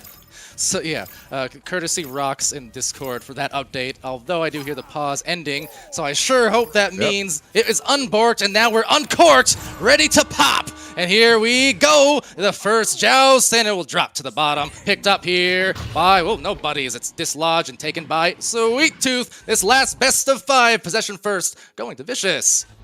And Matthew with it here on the near side sends that one far side. Palace, yes, we are aware of the graphical bug there. That is out of our hands. Sweet Tooth brings that one in for the 2, at least momentarily. Sweet Tooth puts that one in for the 2. And that is for the first time in this game, this matchup, Palador, Vicious got the first goal. They did. That's already a stark change, and that's exactly what I touched on just 5-10 minutes ago, right? Coming out of the gates of this first joust, establishing that first point, that first dominance. So amazing job there, as I think we will maybe get a reset here on our spec end to get rid of this little inconvenience for you guys. I don't believe the players can see anything wrong, so don't worry about it. But we're going to continue here as it's Sweet Tooth now with possession on the Vicious side of the floor. There's Palace not with it here, so that's a good turnover here for Vicious. Vicious got that first goal here in the first minute, and now got that turnover after the neighbor, got that initial joust advantage. Zach Debbie sending this one in. Ooh, ugly bounce there. We'll send it right back into the hands of Zach Debbie. Actually, a beautiful bounce. Zach, the Sweet Tooth brings it in for the 2. And they have a 4-point lead now, a minute and a half in. Vicious. Alrighty, so 4-0. That's exactly the way we wanted to start. Again, a very brief reset. We'll keep our faces on cam high and give you the play-by-play as we get the spectator back in the game here. Joust now coming out, possession to game on QB, passing it to the Pac-Man. Block, Jaywalker there, uncontested momentarily by the stack as they back it out to their friendly nest for the neighbors. Neighbors back to their own pack and into the tunnel as we get right back into the game, I believe. There you go. No time lost, no plays missed. Now game sending it here, near side, walk side and move it in, 2v1. Oh, shot off of the post. Vicious have to capitalize on that. Instead, it'll be a slap back in. Rock Titan able to play it off the wall, stunned out. Disc is loose again. Jaywalker with that recovery. Looks right now the neighbors are both teams are kind of a little off balance, but the neighbors are able to keep their balance just enough to get those points. They have the 2 on the board. Finally, the first goal here in the first round of this bracket reset situation. 2.5 minutes in, they're on the board. And really, it's just an extension of why we even say the timeouts, of which both teams do have 2 of them in these best of 5s to expend during the matches. Why they're so important. We see that break between the 2 sets here. It's definitely changed the tone of the match. Definitely has. As Palace bringing it on in. Oh, stuck it in. That would have been beautiful. But it will be a turnover. Game gets there first. A beautiful stop. His game now with it has Rockside on the near side. That Stack looking for something. Stack actually gets broken up. That's a long heave. Open goal. Ooh, off of the inside of the post there. Jaywalker. That almost went in itself. Unbelievable game. One more. Third time's a charm. They get it. Time for the 2. They've tied it up 4-4. There you go. Some uncharacteristic misses at first, but then they regather the disc for the neighbors, found time all alone, and the defense for Vicious getting a little scrambled there, not communicating who rotated back into the goal, and everyone kind of found themselves on the opposite side of that play that developed. Now Vicious, Chelsea advantage once again. Zach W here near side, challenged by Game, sends it across. Good stack by Vicious, pick that one up. That's that play they've been running with for a little bit here. Does not work out. Jaywalker gets a recovery. Jaywalker sending it up off of the Pac-Man there on the far side. Matthew instead with a good recovery, turning it right back around here for Vicious. Trying to get it through mid there, unable to turn back around. Rock Titan with it once again, though Vicious has returned on defense as Rocks will return that one back to mid. Their time moving on back up. Another reset for the neighbors. Another offensive attack in this tie game. 4-4 with 4 minutes off of the clock. 6 to go here in the first round. Time back across here. Rocks Titan looking for an impasse. Has one above, one across, and one just behind. Goes behind their game. Game now moving on in. Has 2v1. You see what happened there? 2 defenders had to cover game and left that lane open for that pass to set up. That's a beautiful goal. 6-4. And let me tell you something, time has been impressing. Once more, talk about those X Factors in finals for the first time. Well, time indeed, timeless it seems. 4 points to his name in this new set. Already had around the area of 20 points or so in the last one. Very close to that at least, so really performing well. And he's been hitting all the pockets as well each time. Absolutely has. This Sweet Tooth back here to Zach W. Zach W pushing it on up. And Matthew, edge of the bubble. Matthew has a Palace cutting in. Palace will get stunned out. Matthew trying to 1v3 against the neighbors. Matthew is able to put that one in for the 2. They have tied it up 6-6. One hand a little dangerous, but on the other hand, knowing Matthew, maybe not. Look at that replay. Thing is, he approached the backboard almost in a very kind of gradual way. It wasn't super aggressive, but then at that last second, kind of instinctually just had that jerky play where, boom, boom, and then juked them out of their shoes for an open goal. Jay Walker handling this one near side again. That stack attacking aggressively here. That's a big turnover. Sweet Tooth gets that one picked off, sends it for the 3. That is a pick 3 for Vicious. They are in the lead, 9-6. Sweet Tooth, the sweet truth. Indeed, a vicious shot. Halfway through this round, a little bit under now, with the 3-point lead. I mean, that is certainly momentum compared to where they were at this juncture just a set and a round ago. I mean, they're looking indeed a lot more cohesive, and they're, importantly, making those open opportunities. Oh, no, another turnover. Sweet Tooth looking for a bounce shot. That one hits the lip of the trench there. Does not work out. Jaywalker sends that one up. Time stunned out. Discus loose. Time gets it right back. Nice headbutt. That's why those headbutts are so important. Even if you're only getting a few inches on the, when headbutting the disc. As Rockstein edge of the bubble, moving on in. Pocket picked again. Matthew this time. Matthew clears that one out. Stack race for it. Looks like the neighbor stack is going to get there first. It does. Game with the recovery. Sweet Tooth pressuring game. His game now juking on the ceiling. We'll send that one up into the hands of Rockstein. Rockstein forwarding it through. They have a stack together. Chase this one down. Takes an ugly bounce to the floor, but that goal is still open. The goal is still open. They have actually not anymore. Defense will get a recover. Palace turns that one around. 3.5 minutes to go here, and this 3-point lead to Vicious in the first round of this bracket reset. Rockstein with the recovery here at mid. Turning it around again for the neighbors. And Neighbors on the approach now. Rocks from the sky. Has some options, but well covered except for that lower cross. Will be time recovering the stun as well. Great timing on that one before the pass over and into game's midst. Oh, reliable Dr. Pocket. Sorry, Dimwee, but he got the points, and it's a 1-point game. 1-point game indeed. Vicious will hold on to the lead after that goal. They're 9-8. The neighbors getting a 2 on that one. With just under 3 minutes to go, Vicious are going to have to hold on to this lead as tightly as they can. As they come out, Joust advantage, quick pass here near side again. They send it, first pass to Zach W. Headbutt there, Stack gets it away. That was Game, Headbutt that one away from Zach. Good shield there from Sweet Tooth, but then loses it to Game. Game looking at a 1v1 against Zach. Zach in the lane, cannot get the grab. Game, beautiful shot for the 3. 9 meters out, 18 meters a second. And the neighbors have taken the lead 11-9. Oh, I'm equally surprised and unsurprised he took that. There was a sliver of a window. It wasn't large, though. I mean, look at that. That basically gave Zach a haircut there on that shot attempt. That was how close it was. Unbelievable how good Game is at punishing those narrowly open opportunities like he does consistently. When Jaywalker Game gets another 1v1, a 2v1 now against Zach again. Zach gets his hands up. It was Rockstein got in there for the screen, which forced Zach to accidentally grab the player instead of the disc, and gave Game the time and the room to get that one in for a 2, and that is a 4-point lead now to the neighbors. And just like that, whereas the start was very, very nice for Vicious. At this point, the neighbors have gotten their mojo back, so they've got to get it going. Oh, and they will get it going. Game that is. He calls it and nails it as he does. Like I said, all reliable Dimwee. They're suddenly up 16-9, and there is the TO, the time out, with only a minute 30 remaining, though, in this first round of the reset. Yeah, no surprise. I'm not surprised by that timeout. That is of all situations, That is the one to take a timeout when the other team is running up the score. You're only down by 7 points, which is a minimum of 3 goals. There's 2 twos and a 3. 2 twos and a 3, yes. Which is possible. That's a totally plausible scenario here with a minute and a half. Let me rephrase. That is a totally possible scenario with a minute and a half. Plausible. I mean, I don't know. Is it Palador? Is it? The Neighbors are a very strong team, and I would say that I would have the same question the other way around. Yeah, possible. Yes, plausible.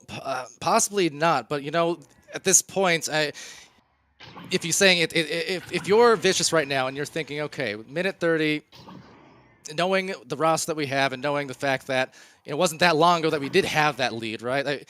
They can still perhaps dig something up here because, again, dropping a first round in this reset, it's huge. You don't have that backup plan anymore of the bracket reset. So honestly, you get 2 timeouts in these best of 5s now for these finals. So if there is a chance to still salvage something, Vicious, I mean, they need to do it. And so I think they weighed the risk reward and decided, okay, there's a chance we could salvage something, but they will indeed need to be pretty brisk about it, like you mentioned.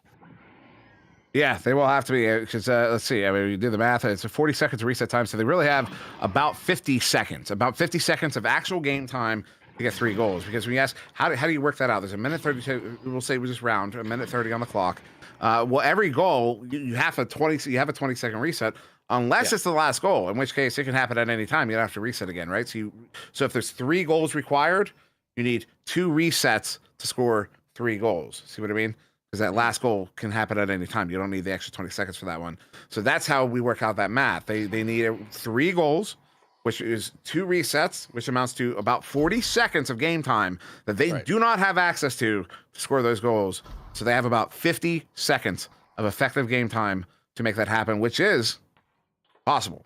Possible. And don't forget, too, these are the 2 teams that just 24 hours ago we saw go down to the wire where the Neighbors were down by a few goals, right? In that last minute extended, right? And then they came back with a few goals of their own, even a 3 on a goalie to make it a close game, came right down to the last few seconds, had that insane, again, just mind-blowing play of the double save on the self-goal attempts from Vicious to secure, run the clock and secure their win.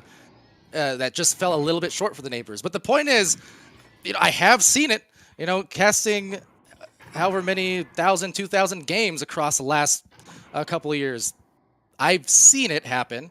It's just very, very difficult at the level that these players are at. I mean, it's equally as possible as it is difficult, if that makes sense. It's a, immovable force, unstoppable object, that kind of thing.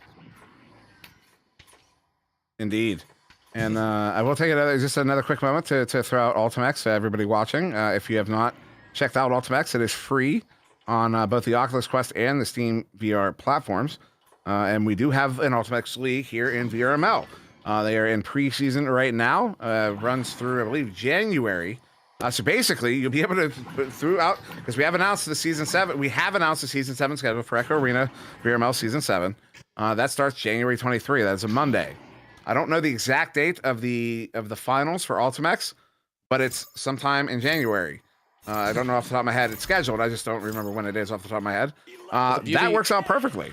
Does it not? Beauty VRML, across all our different games, I mean, you can do competitive VR sports year-round pretty much, didn't we? So we do indeed have one. All right, here. Timeout. Expended. And now Palace with the disc. Off they go. Important plays, didn't we? They need to act quickly. They need to act very quickly. Matthew sending it in. A bounce there. Jaywalker reads it perfectly. Oh, my goodness. Oh, jeez. Oh, jeez. Wow. Oh. Murder on aisle mid. My goodness. Wow. What a shot. And what Certainly not a mid shot. 10-point lead now to the Neighbors. Wow. That is Jay. How many of those half-court plus shots has he hit today? That's the thing. Look, you talk about back-breaking plays. 3. Just crazy. Wow. Unbelievable. So 10-point lead. Beautiful shot. Oh, it goes wide. Just wide. 35 seconds. Round 1 firmly in the hands of the Neighbors. With just about 30 seconds. Jaywalker will send that one in. Takes a bounce Scoop there. Zach W sends it back to mid. Palace with a good recovery. Palace lining it up. Palace sends it off the barrier. Will be collected by Matthew. Open goal off the barrier again. Gets his third time as a charm. Matthew puts it in for the 3, although he had a teammate in the goal ready for the headbutt steal. Credit steal. But that will end round 1, a 19-12 in favor of the neighbors. Vicious did mount a kind of a push there at the end, and that's the sort of momentum they may be able to carry over into the next round. But the neighbors did take round 1 here in the grand finals. I don't know about the whole issue earlier on about J Controller borked. Was not borked on that play. That was the most important shot perhaps of that round, because that definitely sealed it for them. That take from midcourt, that beautiful lineup on just a perfect male slot. That was the one that totally blew apart any comeback efforts for Vicious. Jaywalker showing why he's been at the top of the mountain so many times here over the course of competitive play in Echo. So wonderful job. It's back to Vicious now, and Dimwee, I mean, what are you thinking here has to change? Because neighbors are currently they're so laser focused, and Vicious is just kind of struggling to find those fundamentals again. I feel like. You know, he's kind of, I don't know if popping off is the right word, considering who we're talking about, but you know who's really dominating on offense right now? Game, 12 points. Time has 4. Jaywalker has 3 on that same team. 7 to Sweet Tooth, 5 to Matthew. Game, 12 points. The only player with double-digit points, and that's only after 1 round. So I think Vicious is going to, because Matthew has been taking game on a lot of 1v1. Vicious might have to just figure something out when it comes to game. Because then, but the problem, of course, once they figure out game, Time, Jaywalker, Rockstein, all of them are capable of filling that spot. Right. So I don't know what the answer is here for Vicious, but they're going to have to find an answer as we get started here in round 2. They get the headbutt there, sending it in, takes a bounce. They have the stack, so they're going to get the opportunity. Matthew on the floor looking at a 1v3.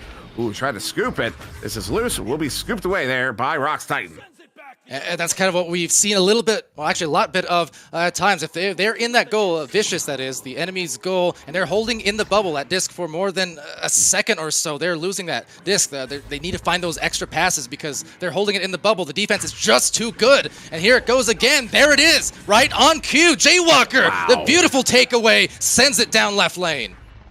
Yeah, not that borked, huh? Rox Titan here, sending it to the near side. The controller. That's the reference. Sweet Tooth loses it. Palace gets it back, sends it through. Bouncing off the ceiling, down to the floor. Jaywalker will get there first. Jaywalker's having an incredible minute of play here so far. Time will turn this one around. Game turned it around. Time sends it out. Time. Shot goes low. Will be another turnover here. Sweet Tooth with it, though. Hits a headbutt there from that stack. Defensive stack to try to pick it up. Palace ultimately getting there first. Palace resetting there to Sweet Tooth, who will try to turn this one around now for Vicious. Smart decision there on the reset, but they still need the other end of that puzzle. The stacks, they got it. They got it. Oh. What an unusual bounce, but you know what? Points are points. As Matthew himself shrugs it off. That was a funny interaction there. Well, that's also the first goal. It's like, I know. Yeah. Wait, hold on. Wait a second. You realize what just happened? What's that? 2 rounds in a row now here in the rack of reset. Vicious get the first goal. Yeah, hey, that's a change.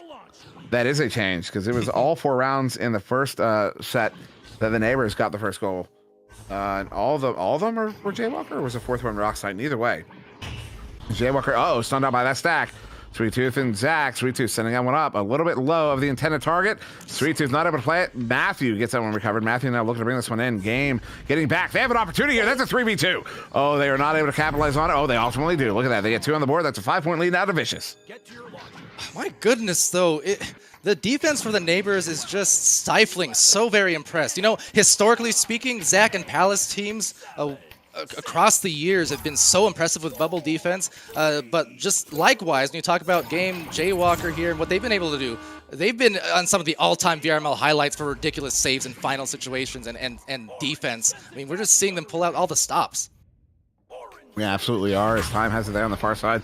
Was thinking, it looked like he was thinking about going 1v3, but immediately got stunned out there. What a bounce, what a read. Zach W goes wide. We'll get it back. That is Sweet Tooth shot there. Time gets in at the last moment. That right there, that is why if you're ever going to the goal at the last moment, you're racing a shot or possibly. Zach W looking to send it, stunned out before he gets a shot off. Good recovery there by Matthew. When you're going to the goal, make sure you hold that, pre-hold that grab button just in case, because you might make a save without looking. Sweet Tooth picks it off, stunned out, loses it. Game turns it around once again. 3 minutes off the clock, still 5-point lead to Vicious. And again, clip and replay that for people wanting to study at home. Ridiculously good defense on every cut pass, and just the reads were so on point. They knew when to go for the receiver. They knew when to dive on the QB. They are swarming them right now. The Neighbors defense, that is, as they go for that long shot. Finds a home. Yes, sir. Won't you be my neighbor? Wow. So the Neighbors were able to get that one in for the 3 there, back within 2. Here's Vicious. How long was that? Minute 5. They were scoreless there. Vicious got the first 2 goals. Then a minute 5 later, Neighbors get one of their own. 5-3, Vicious with the lead. Coming out on the Shouts advantage. Palace sitting in near side. Zach W. Under. Oh my goodness, game. Oh my goodness, game. Oh my goodness, game. Oh, and he's feeling it now. Even Game, who's a lot of the time very, at least from the exterior, not big on the in-game celebrations, unless I'm just blind. But that time, I saw a little bit. I saw a little bit of a jump and kind of pumping himself up a bit there. And that is when you know, oh man, that shark smells some blood in the water. That is a terrifying thing to see Game make some back-to-back goals, because now he's going to be in a groove as Sweet Tooth tries to find a groove. And ding, off of that post, but a self-rebound will have another opportunity. Palace, there you go. Nice and soft over Rocks trying to dive on the disc. There's now a 1-point lead back to Vicious, 7-6 here, as we approach the halfway mark of the second round. And by the way, everybody, did you hear there's a land in June? Gonna be grand finals, top the teams. Anyways, 7-6, season 7, 7-6 game. And on this one, 5 minutes on the clock. Jaywalker juking around, getting away from that stack, though gives it away. Sweet Tooth. Sweet Tooth now walking that one up. We'll send this one down in the hands of Palace. Palace, edge of the bubble. Sweet Tooth goes to the edge of the bubble as well. So we'll back that one up. Matthew, back to Palace. A little give and go here to get away from that stack. That chain very aggressive. Oh, all right then. 3-point lead. Vicious. What a goal. And there you go, Dimwee. That is what they've been missing for a lot of these junctures throughout this grueling series, admittedly. Again, grand finals cannot take away or express how much it takes out of you endurance-wise, mentally, physically, otherwise. But those fundamental plays, the resets, and then the cycling of the disc to find the open man. And they got around the defense a couple times because of it now and find themselves in a 3-point lead. Not able to get that one out. Matthew picks it up, though. We'll clear it all the way out. Matthew look together. No, it'll actually be, was that Zach? Oh! I think it was Zach W on the far side sending it in. Jaywalker got a hand on it, but not enough. 5-point lead once again to Vicious here with 4 minutes to go. Right back into it, and you see even there, so dangerous. It looks like an open goal, but not even a split second later, that was very nearly saved. At the very least, turned into a 2-pointer, courtesy of Jaywalker instead of the potential 3. But Game now finding themselves with a few minutes left, and finding themselves in a hot minute, stunned. It's Sweet Tooth with another one to Zach, and the attack. Oh, they are back. Vicious in control. Vicious now with their biggest lead of this. Of either grand final series, of the first or the second one here. Here in the second round, less than 3 minutes to go, 3.5 to go. 13-6, a 7-point lead to Vicious. As the Neighbors, after getting that bracket reset, are in possession once again. Actually, the bracket reset was a little bit ago. Time walking this one up. Rock Titan, beautiful shield there on Zach. Rock Titan, edge of the bubble, will reset into the hands of Jaywalker here. 3 minutes ago in this second round. And Vicious looking to make this at least a 4-rounder once again, at least. This Game moves in the edge of the bubble. So what a goal. Goalie was stunned out. Game saw it. There was good communication. Hits it for the 3. They're back within 4. Exactly what I mean. If you're another player, if anyone who's ever faced off against Game, especially when he's just in one of those modes, which is most often, you just think to yourself, what can I do? What do I do? What can you do? Pray.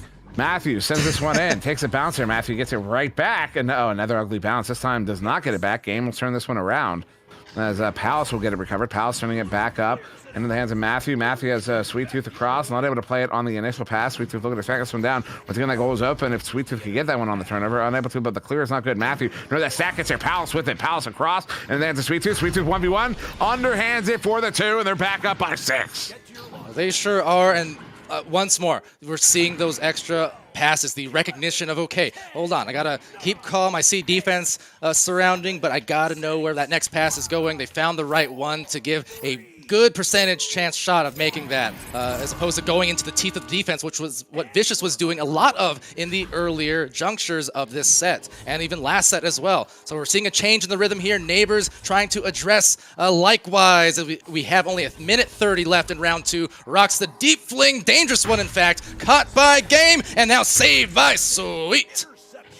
Beautiful save there by Sweet too, sending that one out, but Game, oh wow.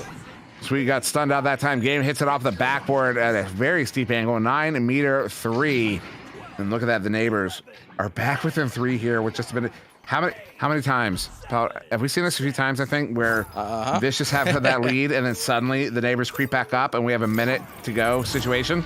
That's what I'm saying. With these Ignite/Joker players, historically, you literally just cannot ever count out a comeback until there's literally no math left to enable it. It's incredible. That said, Sweet Tooth, it would be an incredible win here in this round if they can get it. Now they need to make sure if they lose that disc, they get back and don't allow a 3. Don't allow a tie. Make them score twice to beat you. Get into the goal. And Matthew was able to do that with success, as possession will, unfortunately for them, go back to Neighbors now, sensing that danger and sensing the blood in the water. I imagine they're going to look for Game here. And Jay Walker here on the near side has Rox sitting on the floor, Game on the far side, both on the frames. Rox was sneaking one in there. I think so. There's Jay Walker was sneaking one in. Rox was near the goal. Jay Walker gets it back. That's a big opportunity. Oh, the defense does return, but wow, shot off the post. They're looking for the 3 right now. That one's wide as well. Time has it. They send it out again. Jay Walker, 5 seconds, sends it across. Game, not able to play it. They get it cleared. And Vicious have taken round 2, 15-12. Oh man, I was tensed up in my seat. I can't even, Dimwee. What a heart-pumping finish that was. My goodness. And we're just casting the pressure to pull out that victory, and such an important one, because now we are all evened up here in the grand finals. Yes, we are. 1-1 in a best-of-5 series. Just unbelievable. So, yeah, just a shout out to everybody. Anybody who may have not engaged too much with Echo Arena, this is a sport. This is a sport that we love dearly, and if you would like to check it out, it is free on on the Meta Quest Store and the Oculus platform forever for free. Check it out. Also, speaking of free games, Altox, free on both the Meta Quest and the Steam VR platform, and also a league in VRML. Just started a few weeks ago. I think they're in going to be in week 4. I'm kind of guessing there. I'm not sure. It's right around week 4, starting tomorrow. And they will be running all the way through January. So right about the time Echo Arena starts back up in VRML. So check that out. But yeah, what a second round there. Vicious, Powder. What an important victory for Vicious in that one. Also 24 points a game currently. Oh yeah, he's doing game things, which is to say the things that have made him, well, who he is in the Echo Arena scene, which is to say, the game. The game, indeed, and a whole lot of people just lost as well, again. I wasn't going to go there twice, but you did it, and now you can be the villain instead of me. I don't even get it. Jay Walker, looking for a long one. How many of those has he hit today? He misses that one, though. Sweet Tooth will get that one recovered. Turns that one back around and through the near side, too, but there's, Jay Walker able to pick that one up. 20 seconds off the clock as Matthew sends that one far side. What a bounce there. Gets that one in. Pals may have the advantage in that race, but got stunned out immediately. Rocksite gets it back with Game on his back. Sends that one. Game with a good boost in. Uncontested currently. Will not miss from 4 meters out. Good for the 2. And that will be the first goal here of round 3. And that's the first time in this bracket reset, this best of 5 here, that the neighbors got the first goal in the round. Yeah, so maybe a little bit of a change of pace. Only thing on that play, maybe they'd wish they could take back, just hindsight-wise. They almost definitely had time to back it out for a 3 as well. Those stacks were completely stranded there in the back line. They had 3 players in the bubble, so they could have got an extra point squeeze. But, just a little picky things there that don't even occur to perhaps 90% of the player base. That said, they are on point. They are on base. At least they're in Vicious's. And that's 4 straight points there. Jay Walker this time. Yeah, 4 straight. 8.5, just over 8.5 remaining here in the third round. Of course, only a minute and a half off the clock. The neighbors making a statement here in the third round. They don't want to repeat of round 2. That was one they had to come back in, and weren't able to complete it there. It's Matthew there on the far side.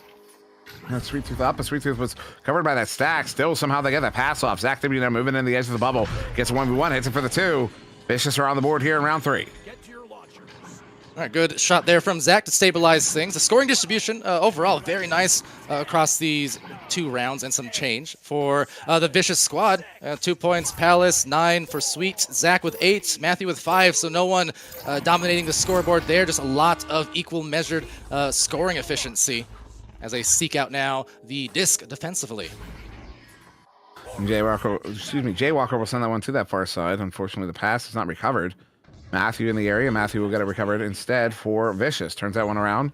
Vicious currently down by 2. Matthew with it. Open goal. Sends it off the cone on the backboard. That was very close, but not quite. Game turns that one around now for the neighbors. Gives it up. That's time at mid.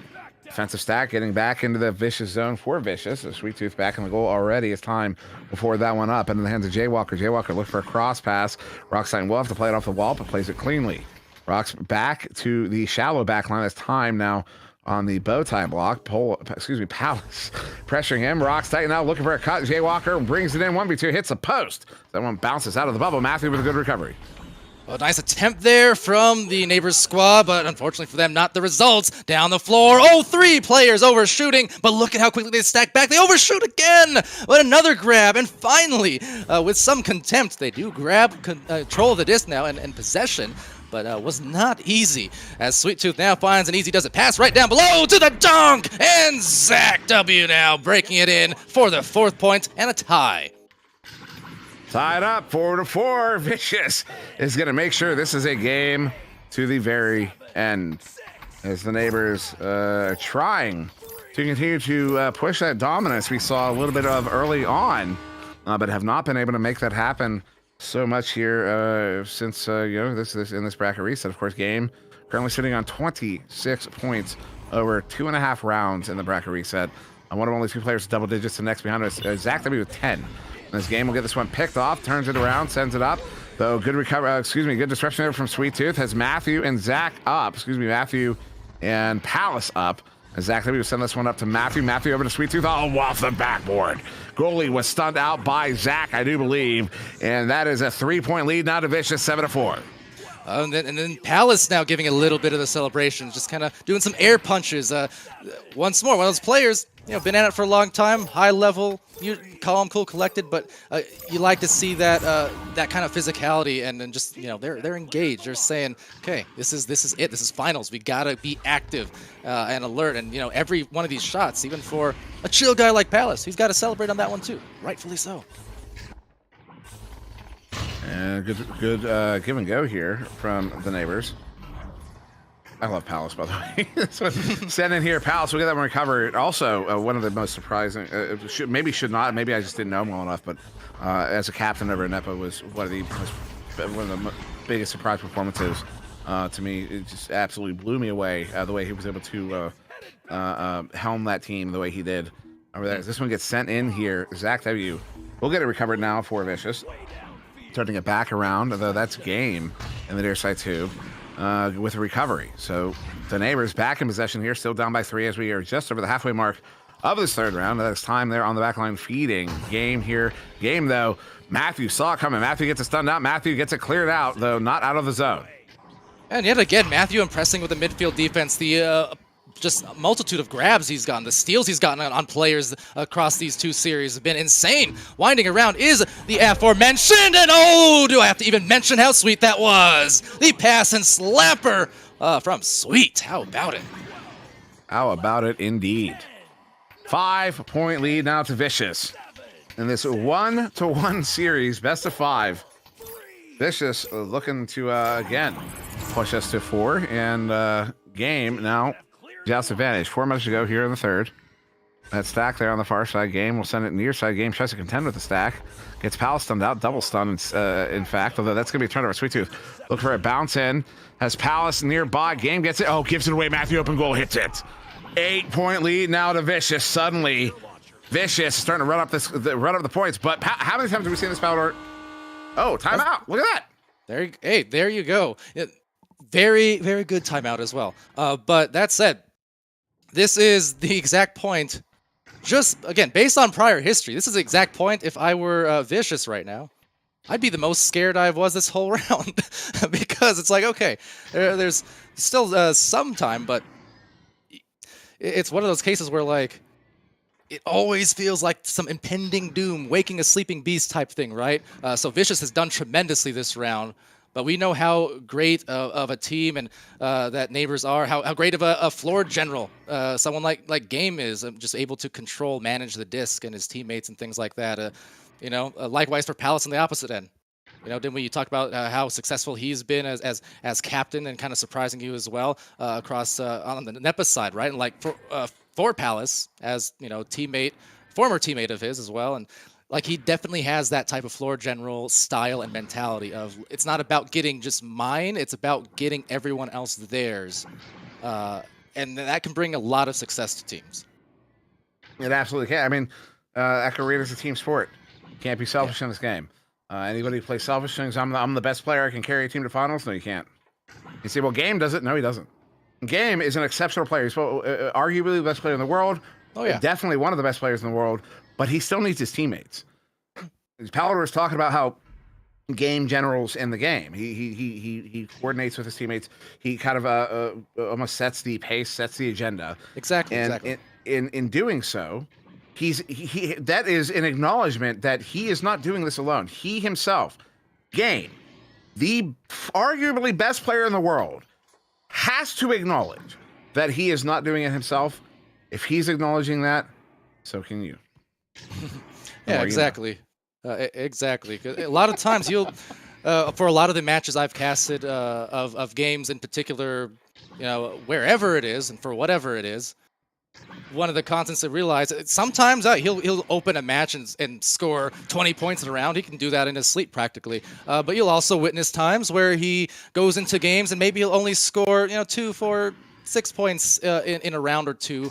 But then you look at the rest of his stats and you see that he's already got 5, 6, 7 assists. And then in the later rounds when it's a clutch period or the bottom of a third round or a fourth quarter or whatever it is, all of a sudden where he had 4 points minutes ago and how'd he get 25 all of a sudden? That's literally happened multiple times over the duration of history. And those are the kind of players that in any sport, right? That's how you know they're kind of the next tier of the highest tier, if that even makes sense, right? They're that rare kind of specimen. There's a handful of them in Echo who just have that tangible effect on everyone around them and the pace of the whole match as it goes, scoring, assisting, etc., etc. So yeah, beautiful stuff. Beautiful stuff indeed, and it looks like the timeout has ended. Teams have on pause. You hear it counting down in the background there. So yeah, it's 12-4 here in the third round. 3.5 minutes to go yet. Still an 8-point lead to Vicious as the Neighbors are coming out on the Joust advantage. Palador. Okay, so also important juncture, obviously, in this last best of 5 here for the North American champions. A quick launch out there, perfect pass, perfection on the finish, time, and they wasted none of it. 7 seconds on that Joust. That was very quick, very quick. 18 meters out, beautiful goal. 5-point lead, though, still to Vicious. So 3 minutes ago, Vicious looking to hold on to this lead to push it to a 2-1 in their favor instead of the other way around like it was last game. This Palace, a quick pass there to the far side. Matthew stunned out immediately by that stack. They read that play. Game sends it one up, an ugly send in. Game gets it back. Good send up to Jay Walker. What a cut. That was a masterful play. They're back within 3. In no time at all. We had 7 seconds, I believe, on that first joust at the timeout, and then 11-second goal on this one. So in a snap of a finger, practically with 2.5 left, it is right back into the Neighbors' favor in terms of momentum. They're down 3, but boy, was that just a quick response at the timeout, and that's why they are so important to take. They absolutely are. Oh, that's so Vicious was looking to track that one down with that stack. The stack did not quite get it. Oh, what a shield there from Matthew. Matthew now looking at Palace. Goes to Palace. Palace now cutting in. Ooh, shot goes wide as he gets stunned out. This one's loose there on the far side. It will be Game with a good recovery. Game now. Turning this one around for the neighbors. 2 minutes on the clock. 3-point lead to Vicious. That is Sweet Tooth for Vicious, getting that one picked off and turning it around. So Palace is there. Palace lock shot. Palace just wide. Has 3 teammates in the area. They're not able to get it recovered. They leave Zach in the bubble. The bubble. Disc is still loose, however. And it will be the neighbors with the recovery. Time there at mid. Looking to line this one up.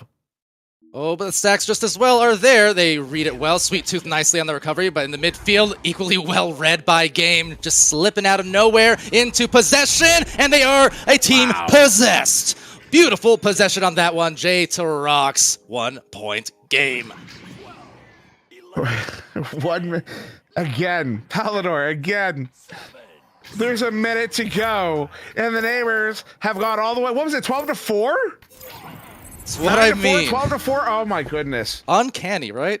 Uncanny indeed. Exactly. He sends that one up. That pass got to be careening around. However, that pass is loose. And it will be a turnover, at least for a moment. Time sends that one up. Disc is loose again. Sweet Tooth gets there. Sweet Tooth does not have the open goal he may have been looking for. Zach to be on the back line sends it right back up. Sweet Tooth is there. Possibly no. Will be Game instead off that stack with Rocks Titan. Game sends that one out. Jaywalker on the far side, stacked with Time. Jaywalker now sends it, not to Time, over to Game. Game, edge of the bubble. Game moving on in, sends it to Rocks. Rocks challenged by the goalie, gets it in for the 2. And with that, with us about 30 seconds remaining on the clock, the neighbors have taken the lead here in round 3. Wow, and Rocks with another goal there to put them up by 1. What a comeback this has been since that timeout. Everything changed. They say war never changes. No, it changed, at least in the last minute or 2. What a return, but we still have 20 seconds to burn, and perfection is the name of this game now because they need it if they want to get back in the lead and control. But control is lost. All hope is lost, and dropping it, it's Jay Walker saying this one is ours. Wow. Wow. Wow. 12-4, and then a 12-point swing. 12 unanswered points there from the neighbors to take round 3, 16-12. They will take that 2-1 advantage here, and now the neighbors are just 1 victory away. Let's just highlight how the neighbors who got into this finals to the final Challenger Cup, and then made their way all the way up from that bottom, was it the number 8 seed, the number 9 seed, and are now 1 round away from being crowned the North American Season 6 champions. Yeah. Wow. Ridiculous, didn't we? What? Like, this is why we were saying, right? It's just, I've seen Stranger Things, right? That nothing about that. Series. Yeah, exactly. I mean, gameplay's upside down. He's in the upside down. He is mental. He's a monster, in fact. No! But the point is, unless that math is out, unless there's no mathematical possibility of a comeback, you can literally never, ever, ever count out these Joker/Ignite players now on neighbors. It's happened so much. There's so many teams and casters who've got trauma from it practically. It's uncanny. And to be able to secure that, as it sounds like we do have a timeout here before this round starts, perhaps. That was such a pivotal round to win, didn't we? Because now whichever team won that was put themselves in position to be, well, just 1 away from victory. And now that's an awful lot of added pressure onto the side of Vicious here going into this 4th.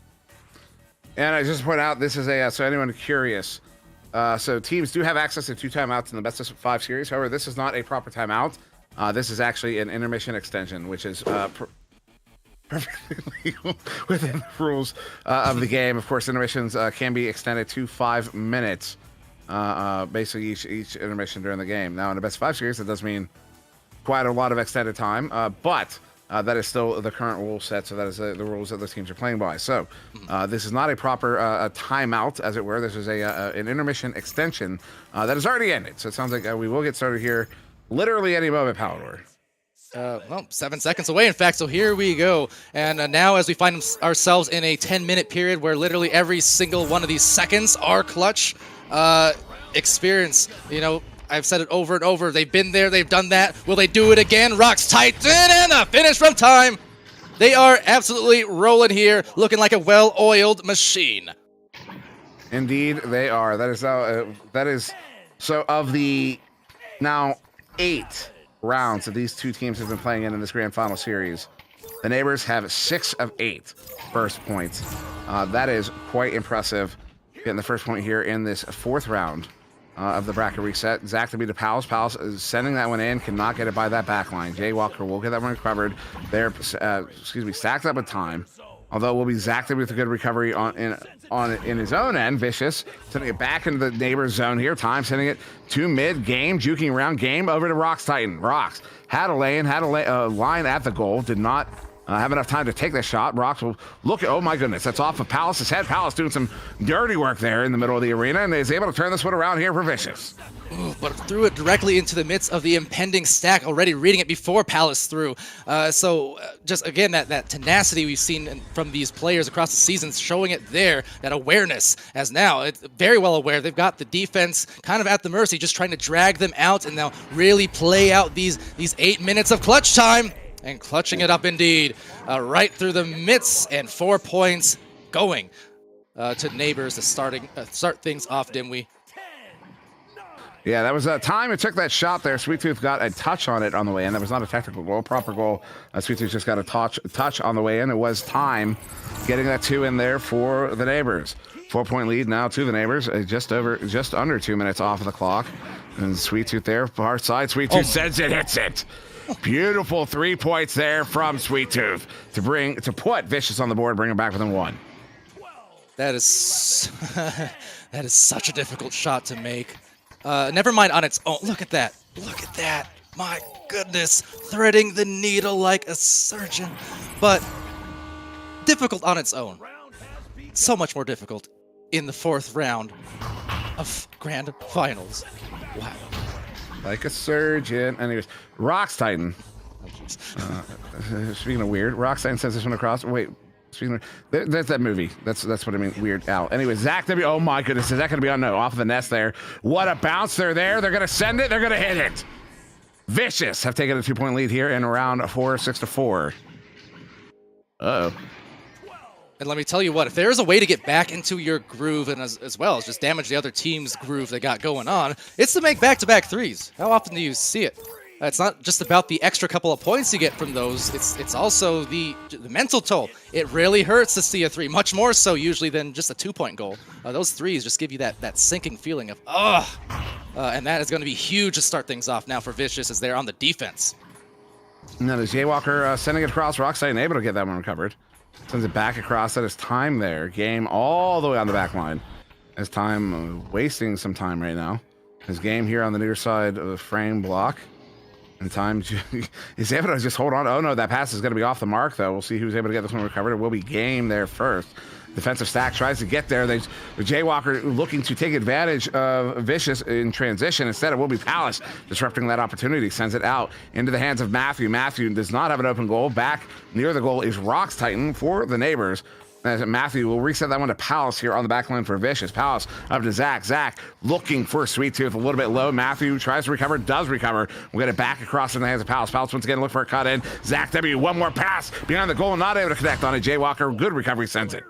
Well, there's that swarming defense we've seen from Neighbors as they fold down the floor in a hurry. But just as well getting there first is Matthew. Some nice splittage of the stacks over there in the midfield. So this will give some time for kind of a 2-on-2 to play out on the floor here of the Blues side as Zach now receives the disc from that sideline. 2 in the goal, 1 on the pass, and right below as the defense files in, they're going to back this out and try to set up something a little bit more favorable. Matthew sending this one back in here. Zach W on the near side. You see an interesting, very aggressive defensive setup here from the Neighbors. They have that stack roaming around, basically a 2-1-1 as a way to look at it. Zach over to Palace. Palace behind the goal, looking for Sweet Tooth. Sweet Tooth will get this goal. One slap at the goal of Time. Gets that one saved and sent out there through that far side tube as we approach the halfway mark of the 4th round. Still a 2-point lead to Vicious, who will get this one recovered in their own bubble. And Palace is able to clear it again. Good job as well. Once again, they did split the stacks just long enough to enable the long shot. Matthew, that's 3. They're up 5. And give me one, he says to his teammates as they now feel alive. Alive indeed. 5-point lead now as we get over that halfway mark of the 4th round. Vicious really want to push this all the way. Would that not be? Anyways, game handling this one. Sends it thin to your side. Excuse me, Jay Walker. They want to attack that stack. That stack has all the time in the world. They have a 5-point lead right now. Jay Walker walking it up. We'll send this one back to game. The stack gets disrupted, though not stunned out. Palace now pressuring game in the 1v1. Game will send this one up into the hands of Rockside. Open goal. Ooh. Back within 2 are the neighbors. That's the way to do it. Rocks Titan taking advantage of that open goal. 7 points for him, and just a great job to recognize the gap in the defense. A little miscommunication again, and they punished as they do. The neighbors right back within reach. Still some time left, and reminder, if the neighbors win this one, they are the champions. So Vicious, it is all on them in terms of the pressure and the necessity to win right here, right now. And Matthew's setting this one up. Sweet Tooth is open goal. They answer with one of their own. They're back up by 5. Wow, that was quick. You can see the neighbors are starting to play very aggressively here. They're starting to feel that pressure. They want to end this one now. They don't want to go to that 5th round because this is, this is a round. If you lose this round, that is a reminder that you can lose. That is a reminder to the king that they can bleed, right? They don't want that. They want to end this now. They're down by 5 right now. Game soft pass here to Jay. The stack is not broken up. Beautiful shields. Ooh. They get it stunned out. Matthew with the recovery. Matthew sends it. Matthew hits it. They're up by 8. Matthew, the Devastator here, captaining his squad to a mighty round 4. Still some time, and like I said, until it's out, we'll see. But my, oh my, is this a time to show up or what? For the rookie to the grand finals in that sense. Never been here, and yet he already looks like a vet. Jay Walker sending this one through. Pressure immediately on that pass. A big send across there to time. Time of Rocks Titan moving in a 2v2. 3v2 game is there. Game hits it for the 2. Oh my goodness. How activated did he just look on that goal? Vicious need to watch out right now. You talk about veteranship, talk about game. 28 points, 5 assists, a save, and 5 steals. Absolutely turning up the heat now, the lead scorer across all players currently. And just, again, if that veteranship, well, there it is, riding the ship. And they're going to capture the 2 points. They're within 4. That's another pair, as we've seen. How many times, didn't we? Another pair of quick goals late to suddenly cut a deficit to a much more palatable situation. Unbelievable. Unbelievable indeed. 2 minutes remaining on the clock. 4-point lead, 15-11. Vicious coming out once again. Joust advantage. They need to maintain control here. Very aggressive from the neighbors. Zach W sending this one up. Will be collected by time. Sweet Tooth disrupts it. Jay Walker gets it back. Jay Walker over to time. Ooh, Matthew almost gets that one intercepted. Time sends this one up. It's looking a little bit high, a little bit wide. Will be collected by Rockside. Puts it in for the 2. They are back for the 2 with 1:40 on the clock. Oh my goodness, what is a timeout situation here? Does anyone have any is my question, because this is ridiculous and this momentum has shifted again like a wave, just absolutely cascading upon Vicious, and almost a repeat of what we saw in earlier rounds. They need a score here. Make no mistake. Make no mistake indeed as Matthew backs this one out. Over to Palace. That stack looking to attack here. Zach will send this one up. It's off the mark. They get it recovered. Zach gets it back. They're moving into the offensive zone. Zach up to Matthew. Oh no, will be Jay Walker with that disruption. 1 minute to go. Palador, 1 minute to go. This one's on the far side. Zach W has it. Sends it near side. It's off the mark. That disc is loose. I'm seeing an orange player in the area. Will be time with that recovery. 55 seconds. That is Jay Walker with it. Jay Walker moving on up. Says Zach W stops it. Zach W sends it. It goes wide. Matthew's in to recover. What a stop by time. Out of the bubble. 45 seconds, Palador. I'm dying, and so are these players right now, putting it all on the line, all on the floor. They need to get down there in a hurry. That's an open goal, and the stack's now impending. First to the recovery by a second. No, it's time. Oh my God, it's Matthew. Matthew just secured the disc, sends it down. 30 seconds left, and only the 2-point lead will be taken back by neighbors on possession. This is it. 23 seconds. Game setting its one up. If the neighbors can score here, oh my goodness, that's just one. They're going to get this one collected. They set it in and stopped on the edge of the goal. This one out of the level, 14 seconds. If Vicious stop this, we will go to round 5. That disc is loose down the floor. Rocks Titan looking to send it. Rocks Titan up the game. Game gets the open goal. He hits it. The neighbors are North American champions. Oh my goodness!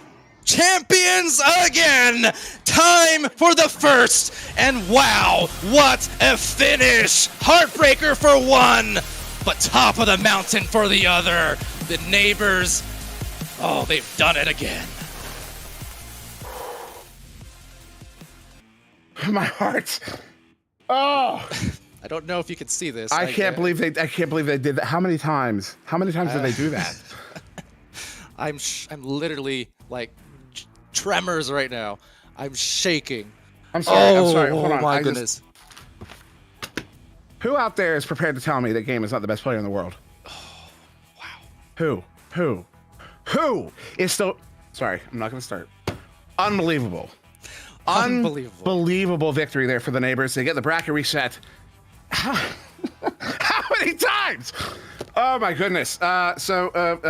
Sphinx, if you could, if somebody else could ping the teams about the interview, because we definitely want to do an interview to get a couple. We're talking about 2 players. We'll see how many we can. We'll see.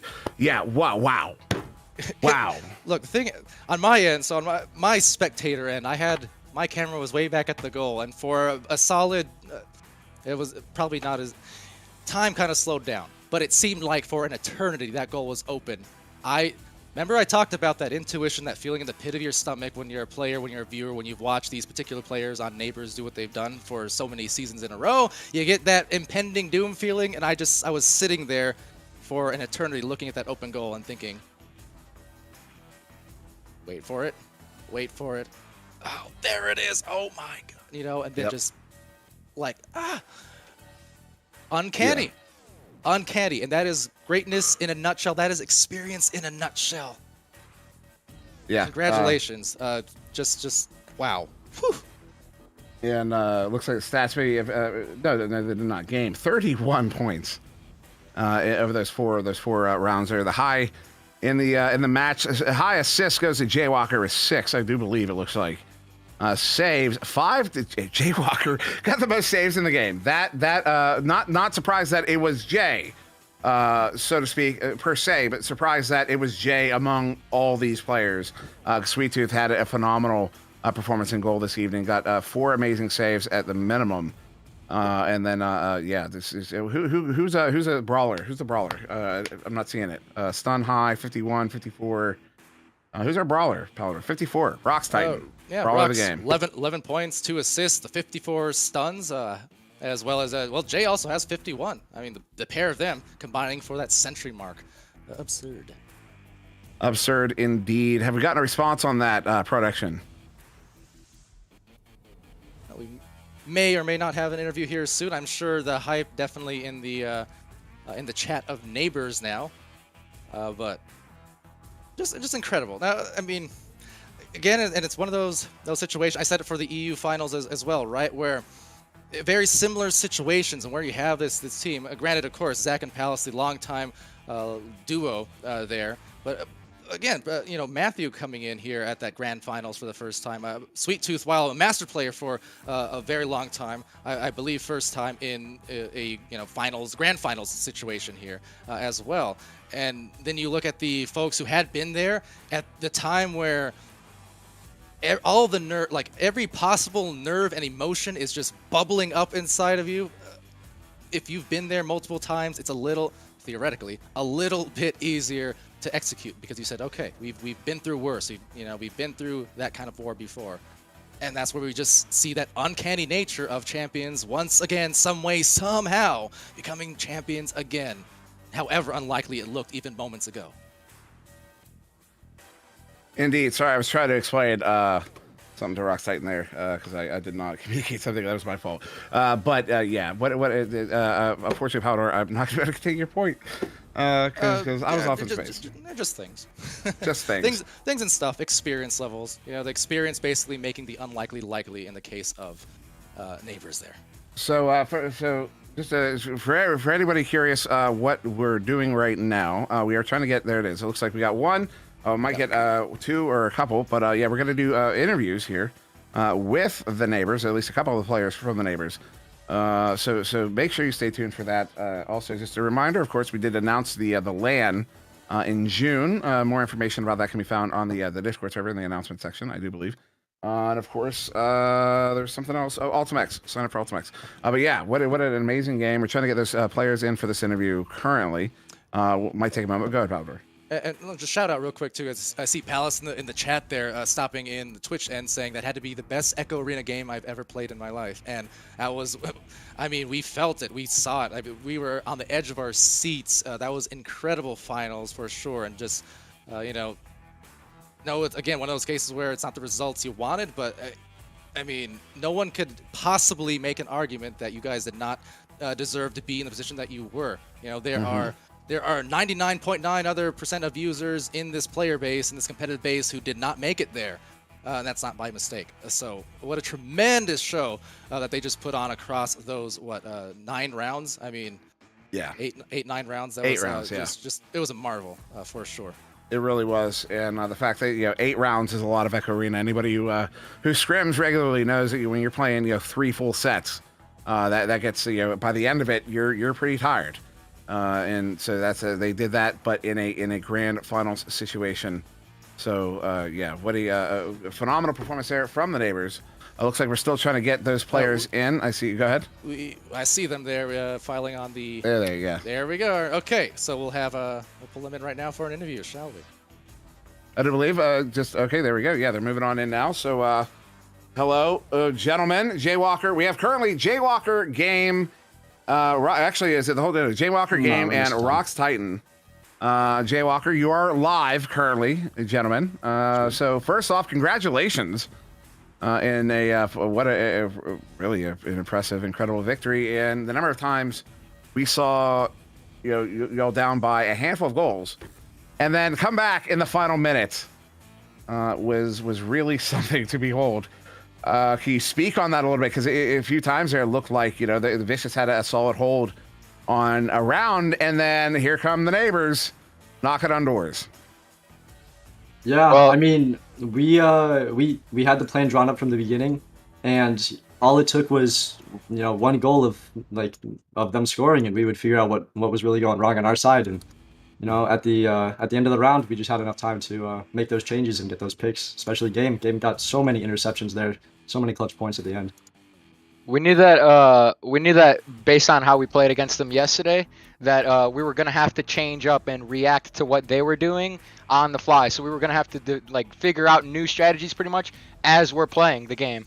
And Jay just does an amazing job with that. He takes leadership and puts a pause in whenever we need it, and we just come up with an entire game plan in the middle of the round, depending on what they're doing. And that was really the difference between yesterday and today, was the fact that we were on our toes and able to adapt as we were playing instead of after. Yeah, Jay had some insane reads on their offensive rollouts. It was really good. It was crazy. Yeah, it was something. I feel like at towards the end of different rounds, it was different folks on your roster. Jay at some junctures, Game at some junctures. Towards that last 2 rounds ago, Rocks had a few in a row also stacking up and getting those goals. It just seems like everyone who needed to step up at the most clutch times really did, and that's such a hard thing to do. I guess the question is really just how we were talking about on cast, how uncanny it seems to be where most teams you'd think, okay, they're done for the round, GG. We've seen too many times. What happens in these timeouts and these brief moments that just suddenly turn the tide and have you scoring 3 times in a row? We're just really confident in ourselves. We know that we've always been strong on getting people putting up a lot of pressure initially off their defensive play. So we know once we start piling on a few points, that's our game to be played. So once it goes in once, goes in twice, we know it'll probably go in a third because they're on the edge of their seats, and that's where we strive at. So were we. Edge of our seats, that is. That's for sure. By the way, if you listen back to the VOD and the final call of their game when you score that goal, when I'm screaming, I'm literally rising out of my seat, screaming in a stand because that was such an amazing finish to a game. So I just want to make that clear. That wasn't just a yell. That was I was going full diaphragm there, engaging the whole body to get that yell out on that final call. So that one's for you, man, because that was an amazing finish. And just to go back, there was a tie because you talk about making adjustments during the game, making a lot of adjustments on the fly. One of the things I noticed, there was an early round there where you guys were up, almost mercied. I think it was round 2 of the first best of 5 series. And what I had noticed was it looked like Vicious went into this really aggressive, so to speak, clear and boost play. And they were not able to do anything with it. And then they made an adjustment and were able to bring the next game within 1 point there. And I'm curious if what sort of strategies were Vicious. Obviously, you don't want to show your hand too much. Also, welcome time. But what sort of strategies were Vicious running that to you were things that were good answers to what you had been doing, but then put you in a situation that suddenly you started pulling ahead there? If there were situations like that, maybe a little too nuance of an interview question for this, but I'm personally very curious. Yeah, he's got that one for sure. Yeah. Well, okay, so like Game said, after our first game in the finals that we lost to them, we knew that their main advantage on us was their stacks, and we knew that they liked these clear and chain plays. So before our match tonight, we adapted some plays and made some changes to try and counter that clear and chain, which worked. But like you said, they did change their play, and that really was the biggest challenge coming into this bracket reset, because no matter how many times we try and switch our plays, we still have to play how many more rounds before we win, right? Right. Double best of 5 is fucking great. Yeah, so we knew that even if we fired, Rox. Even though we made some changes to our plays to counter them, they already had something else that could come out in 2 rounds. This isn't like a one change thing. We knew we had to play on our feet. So when we started seeing them run it was a mirrored version of their original play. So it made it pretty easy to counter it because we just sent rocks to the opposite side and mirrored ourselves, and it ended up working towards the end there. All right, thanks for that answer. I do want to ask one question also to Time, who's now joining us in the interview. Okay, so Time, congrats. Your first finals appearance here. I mean, first of all, I guess first question, how was the pressure going into the start of the match tonight? And, I mean, just how do you feel going out of it now for that first championship? I mean, I'm not really much of a guy, I like the pressure, honestly. I think I kind of like it. It's kind of fun. That's what makes the kind of competition fun in the game. That's why I play it competitively. I like the pressure. Well, definitely thrived under it. It's talking about how you have all these players who've kind of been like right there in those type of matches before, and then you had the X factors like yourself, like Matthew, and just being able to do what you did. Incredible. So congrats on that for sure. I mean, I think, from my end, Time's been one of the most impressive risers in the last year or so. Not that you weren't already there before, but one of those kind of standouts. Like, wow, that's you really stepped it up over the last X amount of months. So hey, paid off. Great stuff. So I guess I don't know, Powder, if you have any other specific questions you want to ask. If not, I guess we'll kind of just go down, because there's 4 of you here. There's a lot of people watching. If you want to promote any social medias or anything like that, Jaywalker, I don't know if you Twitch. Can I wait? Sorry, go ahead. Howard. SoundCloud.com/LilPaperStick. Oh my goodness. Thank you. You're welcome. Thank you. Fantastic. So is that Jay? Is that your promo? This is like a season 1 callback, I think. Yeah, I think it is. Yeah, it is. I don't really do any of that social media stuff. Nothing on that SoundCloud. Anybody have a social media they want to push? A game? Do you have Time Dash on YouTube. There you go. Time Dash on YouTube. I don't have a social media, but I do want to say hello to my parents and thank you very much for watching and supporting me the whole day. I love getting all the texts throughout the day. Thank you. Also, thank you to all the players' parents, especially Gabe's, but all the parents who support their children in this, because that's one thing. Speaking of a LAN, that's one thing that I noticed that for the first LAN we did back in Spotsylvania, that took me by surprise. That shouldn't have, was a number of very supportive parents, and it goes a long way. It means a lot to the players. It means a lot to us, and so thank you to all the parents. Thank you, Game, for reminding us of that very real and very important element in everything we do here. But with that said, does anybody have anything else they would like to say before we go here? So No. Awesome. Awesome. Congrats. What a performance. Happy Thanksgiving, early Thanksgiving. So with that being said, I want to thank everybody for joining us. Well, not just this evening, this weekend, and this season. It has been a really, really important day. Also, I was just informed that the team might not be aware of the LAN. Yeah, Season 7 is going to culminate in a LAN. I don't know if you guys know, but We saw it. Okay, yeah, all right, cool. So they are aware. They're aware. Thank you for the heads up production on that, but yeah, cool. So so thank you everybody for joining us, for watching today, and watching all season long. We will be back. Well, Echo Arena VRML will be back in January. Of course, Ultimax is running right now. But for everybody here, I've been Monsi Dimwe. That was Palador. Can I do my thing too? Yes. Okay. Well, actually, okay, so now I did have something on that note I did want to say real quick. Sorry if it's a little self-serving, but I just got to say it because, I don't know how many more finals maybe I'll cast next season. We'll see. But I just wanted to say, handful of people real quick. Queen, Cool Whip, Sir Captain Spoon, Smooth Ride, and Bracara, AB True, Skinny Newton, Doc Education, Psychotic, Kintsugi K, Mal, Gilligan, Bay53, ZZ, Octavius Rex, Snack, Venom, Sputnik Cobra, Wiggles, Sneaky Evil, even some way, somehow. Zori, Breezeboat, Roman, Phenom, Herrico Vare, Defocus, Marguerite, Money Mitch, Retep Worm, Zach W, of course, Sir Dimwe. Just wanted to thank all you guys, tremendously for the friendship, the kindness, all that stuff. I don't know what the future holds, but as long as you guys are a part of it, I consider myself a very lucky man. So thank you to you guys. VRML and its dedicated mods, casting team, the creators who've made this stream look ridiculously pretty. Amazing job. Love you guys as well. Just thank you for all the support for the whole league and for the game. And yeah, I've said at the end of, I think, every season finals we've had, didn't we? But, don't forget to appreciate the moment we live in through all the ups and downs and, the drama, good and bad. Honestly, the things, the moments we're living right now are the memories that we'll be reminiscing over when we're nice and old. I promise you. So, celebrate, and that applies certainly to our champions here. Congrats to Exo Clan, to Blast, and now the neighbors. And now with that, Dimwe, you've been Dimwe, I've been Palador, and this has been VR Master League Season 6. Be happy, be healthy, safe, and be good to each other. And we'll see you again real soon.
6 of VRML Echo Arena is brought to you by HyperX, Asterion Products, VR Cover, ProTube VR, Arma.gg, Kiwi Design, Downpour Interactive, and VRware.net.